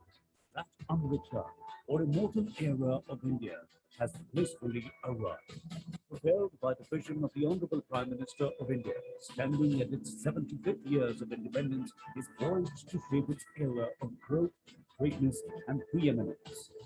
अमृत काल का लक्ष्य है एक ऐसे भारत का निर्माण जहां दुनिया का हर आधुनिक इंफ्रास्ट्रक्चर हो. While celebrating Amrit Mahotsav of its independence, PhD CCI, along with the entire nation, offers heartfelt homage to the freedom fighters, defense forces, doctors, and frontline warriors for their supreme sacrifices and invaluable contributions. A true forerunner of Indian aspirations since 1905, PhD CCI has been a proud partner of nation's growth journey so far. PhD CCI has been taking persistent steps in congruence of Atmanirbhar Bharat mantra, endeavoring unceasingly to augment partnership and investments. We must celebrate a glorious journey and keep the resolve to continue working together for nation making and deepening India's footprints across the globe. As a peaceful country and one of the fastest growing economies of the world, India offers a great hope today, and our efforts will further vitalize its prominence in the world order. Our commitment is the part of our legacy, clearly directing the interests of business and merchandise community of India, while working in tandem with the government and policymaker. Our legacy has been a continued chronicle of meaningful contribution towards taking the nation on the path of prosperity. A national apex chamber, which reaches out to 150,000 businesses and one of the premier chambers in India, to have been accredited with diamond grade by NABED, QCI at national and international level. PhD CCI extends best support to the stakeholders from the close quarters. We have been contributing in 6 trust areas: industrial development, education and skill development, infrastructure, health, housing, agriculture, and agribusiness. Essential to put the economy on the fast track. Our engagement in these trust areas will go a long way towards supporting the Gati Shakti Abhiyan, announced on the historical occasion of 75th Independence Day, marked as the beginning of Amrit Mahotsav of the Independence. PhD with its wings spread across 17 states through local chapters, hopes to help the unicorns of tomorrow grow wings and help them take the first flight. PhD CCI takes pride in its continuous dialogue with the government as well. PhD CCI continuously contributes towards structural improvement in export and logistics infrastructure, supply chain management and value chains of MSMEs and startups, and simplification of various export incentive schemes with the aim to push the growth trajectory of exports to the next level. Enhancing India's export competitiveness along with catalyzing diversification of export markets have been priorities for us during the ongoing Amrit Mahotsav. PhD Chamber opines that the allocation of 100 trillion for Gati Shakti for building a foundation for integrated infrastructure growth will surely speed up economic recovery. This increased spending on infrastructure will have a multiplier effect to rejuvenate the aggregate demand in the economy, particularly for sectors such as cement, metal, power, and more importantly, also generate jobs. The Gati Shakti Master Plan is expected to boost infrastructure by integrating key modes of transportation, railways, highways, inland waterways, and airports, thereby reducing logistic costs. The Chamber has been a thought leader, and more than 40% of the representations sent by the Chamber have been accepted by the government. Thanks to the massive infusion of funds announced by our Prime Minister Shri Narendra Modi, rupees 30 lakh crores under the Atmanirbhar Bharat Abhiyan for various segments of the economy, and rupees 100 lakh crores for infrastructure Gati Shakti Master Plan. India now stands at an inflection point with the expectation that our economy is set to achieve $5 trillion GDP by 2027. During this global pandemic and travel restrictions too, the PhDCCI has organized more than 600 national and international events and conferences in virtual, physical, as well as hybrid modes. We have also been simultaneously enriching the lives of millions fellow citizens through our CSR IMR platform. The two foundations, namely FWF and RDF, represent our deep dedication through their interventions for environment protection and well-being of marginalized population. In the past year, we put relentless efforts to alleviate the sufferings of COVID-affected population through financial contributions as well as relief works and support programs. The members of the PhD chamber once again rose to the challenge during COVID-19 crisis by contributing over rupees 528 crores towards the PM CARES Fund. And through its Family Welfare Foundation, we are contributing 12 oxygen plants for hospitals in Delhi, Haryana, Maharashtra, Himachal Pradesh, and Rajasthan. We must appreciate that India has world's largest coverage in terms of vaccinated population, mostly based on indigenously manufactured doses. We call upon all stakeholders and citizens to defeat the menace of the ongoing pandemic by getting ourselves vaccinated and observing COVID-appropriate behavior. As our Honorable Prime Minister once advised us, the post-COVID-19 order will be about relearning, rethinking, re-innovating, and reinventing in almost every field. PhDCCI believes that India shall emerge as a leader amongst the world economies in its Amrit Mahotsav. At this historical juncture of India's emergence, the PhD chamber stands like a pillar of strength for the industry and in solidarity with the government to make our nation an economic powerhouse.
PhD Chamber of Commerce and Industry symbolizes progress, harmony, and development.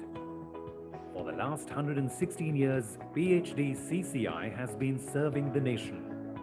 PhD CCI reaches out to 150,000 companies with focus on the development of large, medium, and small businesses. PhD CCI has co-opted national and international industry associations and organizations through over 151 global MOUs and more than 60 domestic MOUs. With access to governments and international forums, PhD CCI ensures that the voice of our members is heard by those who make decisions that ultimately affect their bottom line. The mission of the PhD CCI is to provide a proactive leadership role by providing quality services, to act as a catalyst for rapid economic development and prosperity through promotion of trade, industry, and services, to strengthen technological advancement through effective industry-government research partnership, to emphasize productivity, improve work ethos, and encourage business ethics, to effectively project credibility and commitment of business to the society at large. To support its members, the Chamber has expert committees, state committees, and task force. PhD CCI brings together intense research, ideation, and advocacy to support businesses. They support the members proactively through intense research and advocacies. Not only members, they also support the government in formulating prominent policies that support economic growth. With this, the Chamber brings out a unique opportunity to network nationally and internationally. PhD at its headquarters in Delhi and its regional offices at Chandigarh, Jaipur, and Lucknow provides unique facilities for conferences and business networking events to its members. The prominent services of the PhD CCI are ideation and research on topical issues through expert committees and task forces, advisory services to business on corporate affairs, taxation, finance, capital markets, etc., certification services for origin of goods for exporters and other documents, capacity development through trainings and workshops, interface services with central and state governments, corporate social responsibility through voluntary organization. So, an association with PhD CCI would add value to your business. PhD CCI offers memberships under the categories Patron, Star, Ordinary, Association, and Professional. Benefits to Patron and Star members: get opportunities to be part of the Managing Committee, may get opportunity to be the chair or co-chair of various committees, opportunity to be a delegation member to meet government and statutory bodies, get branding and publicity, to avail the facilities of the library and business lounge of the PhD Chamber. The patron members and star members will have their logos displayed on the PhD website and PhD bulletin. Additionally, special discounts to members availing PhD CCI's infrastructure facilities. For more details, please visit our website www.phdcci.in. We welcome you to join PhD CCI, be a part of the golden story of more than a century, and be a part of the nation's growth.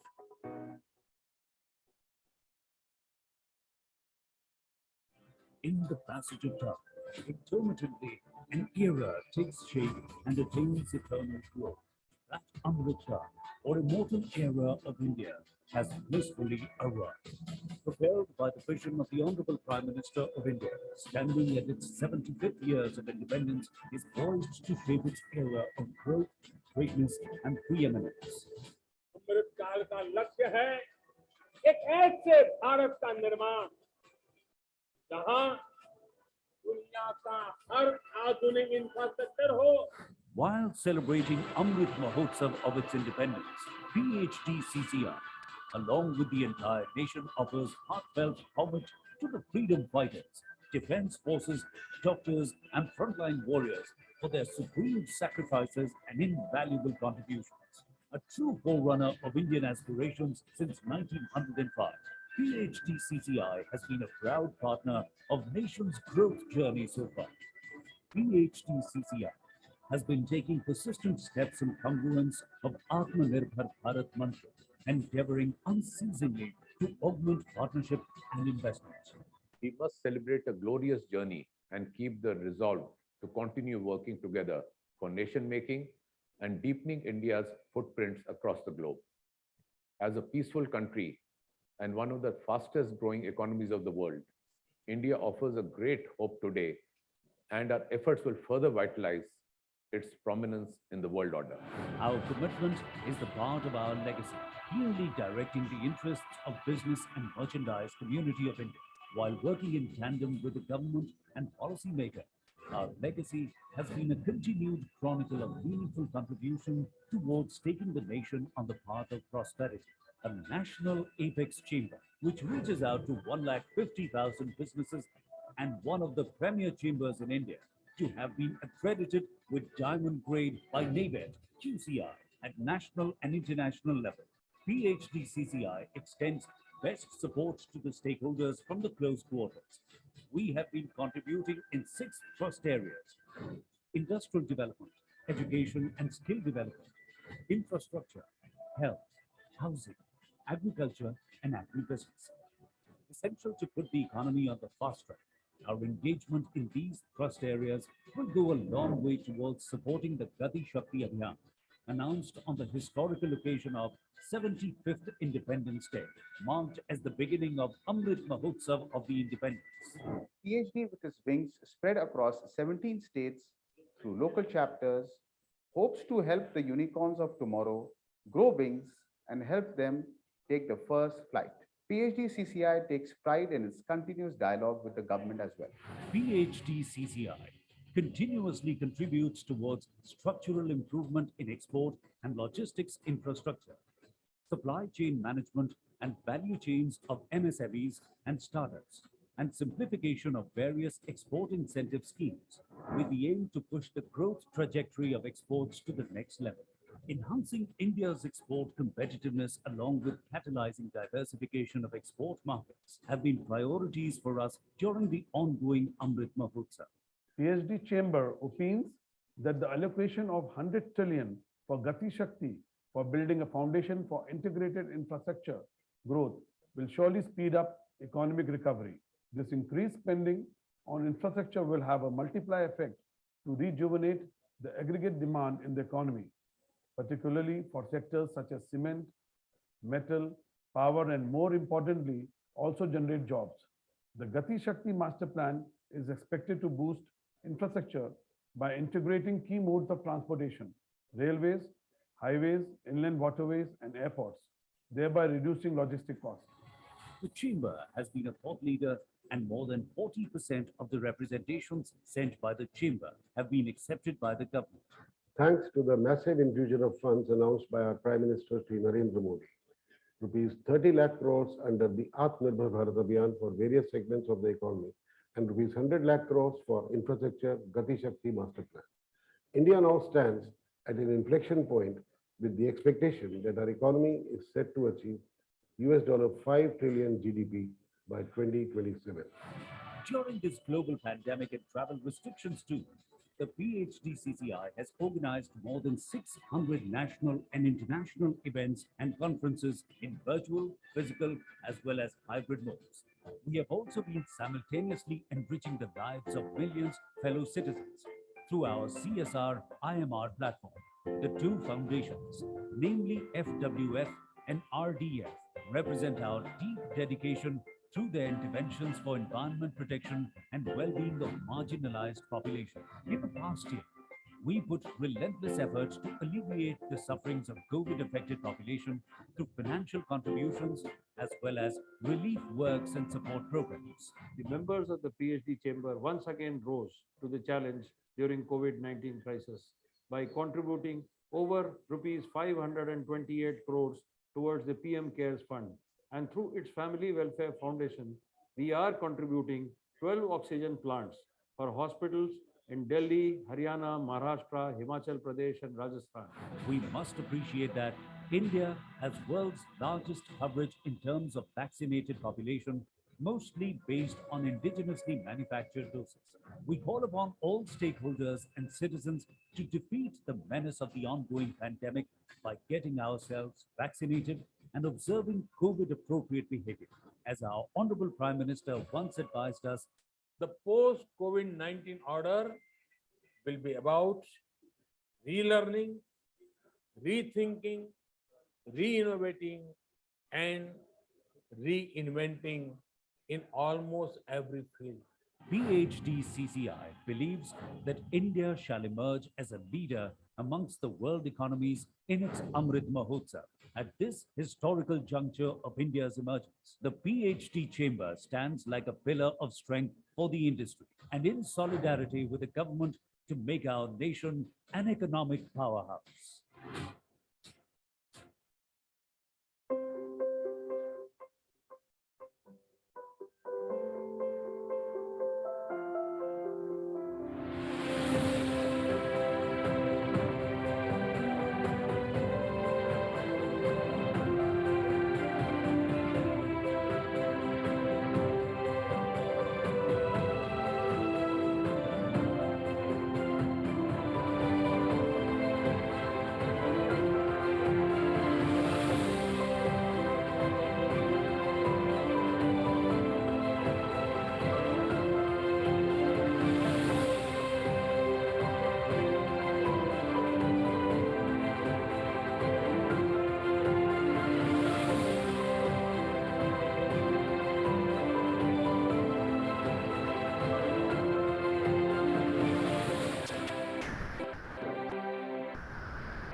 PhD Chamber of Commerce and Industry symbolizes progress, harmony, and development. For the last 116 years, PhD CCI has been serving the nation. PhD CCI reaches out to 150,000 companies with focus on the development of large, medium, and small businesses. PhD CCI has co-opted national and international industry associations and organizations through over 151 global MOUs and more than 60 domestic MOUs. With access to governments and international forums, PhD CCI ensures that the voice of our members is heard by those who make decisions that ultimately affect their bottom line. The mission of the PhD CCI is to provide a proactive leadership role by providing quality services, to act as a catalyst for rapid economic development and prosperity through promotion of trade, industry, and services, to strengthen technological advancement through effective industry-government research partnership, to emphasize productivity, improve work ethos, and encourage business ethics, to effectively project credibility and commitment of business to the society at large. To support its members, the Chamber has expert committees, state committees, and task force. PhD CCI brings together intense research, ideation, and advocacy to support businesses. They support the members proactively through intense research and advocacies. Not only members, they also support the government in formulating prominent policies that support economic growth. With this, the Chamber brings out a unique opportunity to network nationally and internationally. PhD at its headquarters in Delhi and its regional offices at Chandigarh, Jaipur, and Lucknow provides unique facilities for conferences and business networking events to its members. The prominent services of the PhD CCI are ideation and research on topical issues through expert committees and task forces, advisory services to business on corporate affairs, taxation, finance, capital markets, etc., certification services for origin of goods for exporters and other documents, capacity development through trainings and workshops, interface services with central and state governments, corporate social responsibility through voluntary organization. So, an association with PhD CCI would add value to your business. PhD CCI offers memberships under the categories Patron, Star, Ordinary, Association, and Professional. Benefits to Patron and Star members: get opportunities to be part of the Managing Committee, may get opportunity to be the chair or co-chair of various committees, opportunity to be a delegation member to meet government and statutory bodies, get branding and publicity, to avail the facilities of the library and business lounge of the PhD Chamber. The patron members and star members will have their logos displayed on the PhD website and PhD bulletin. Additionally, special discounts to members availing PhD CCI's infrastructure facilities. For more details, please visit our website www.phdcci.in.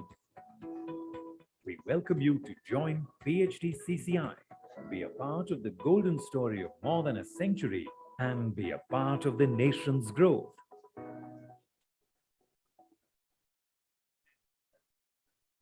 In the passage of time, intermittently, an era takes shape and attains eternal growth. That Amrita, or immortal era of India, has blissfully arrived. Propelled by the vision of the Honorable Prime Minister of India, standing at its 75th years of independence, is poised to shape its era of growth, greatness, and preeminence. अमृत काल का लक्ष्य है एक ऐसे भारत का निर्माण जहां दुनिया का हर आधुनिक इंफ्रास्ट्रक्चर हो. While celebrating Amrit Mahotsav of its independence, PhD CCI, along with the entire nation, offers heartfelt homage to the freedom fighters, defense forces, doctors, and frontline warriors for their supreme sacrifices and invaluable contributions. A true forerunner of Indian aspirations since 1905, PhD CCI has been a proud partner of nation's growth journey so far. PhD CCI has been taking persistent steps in congruence of Atmanirbhar Bharat mantra, endeavoring unceasingly to augment partnership and investments. We must celebrate a glorious journey and keep the resolve to continue working together for nation making and deepening India's footprints across the globe. As a peaceful country and one of the fastest growing economies of the world, India offers a great hope today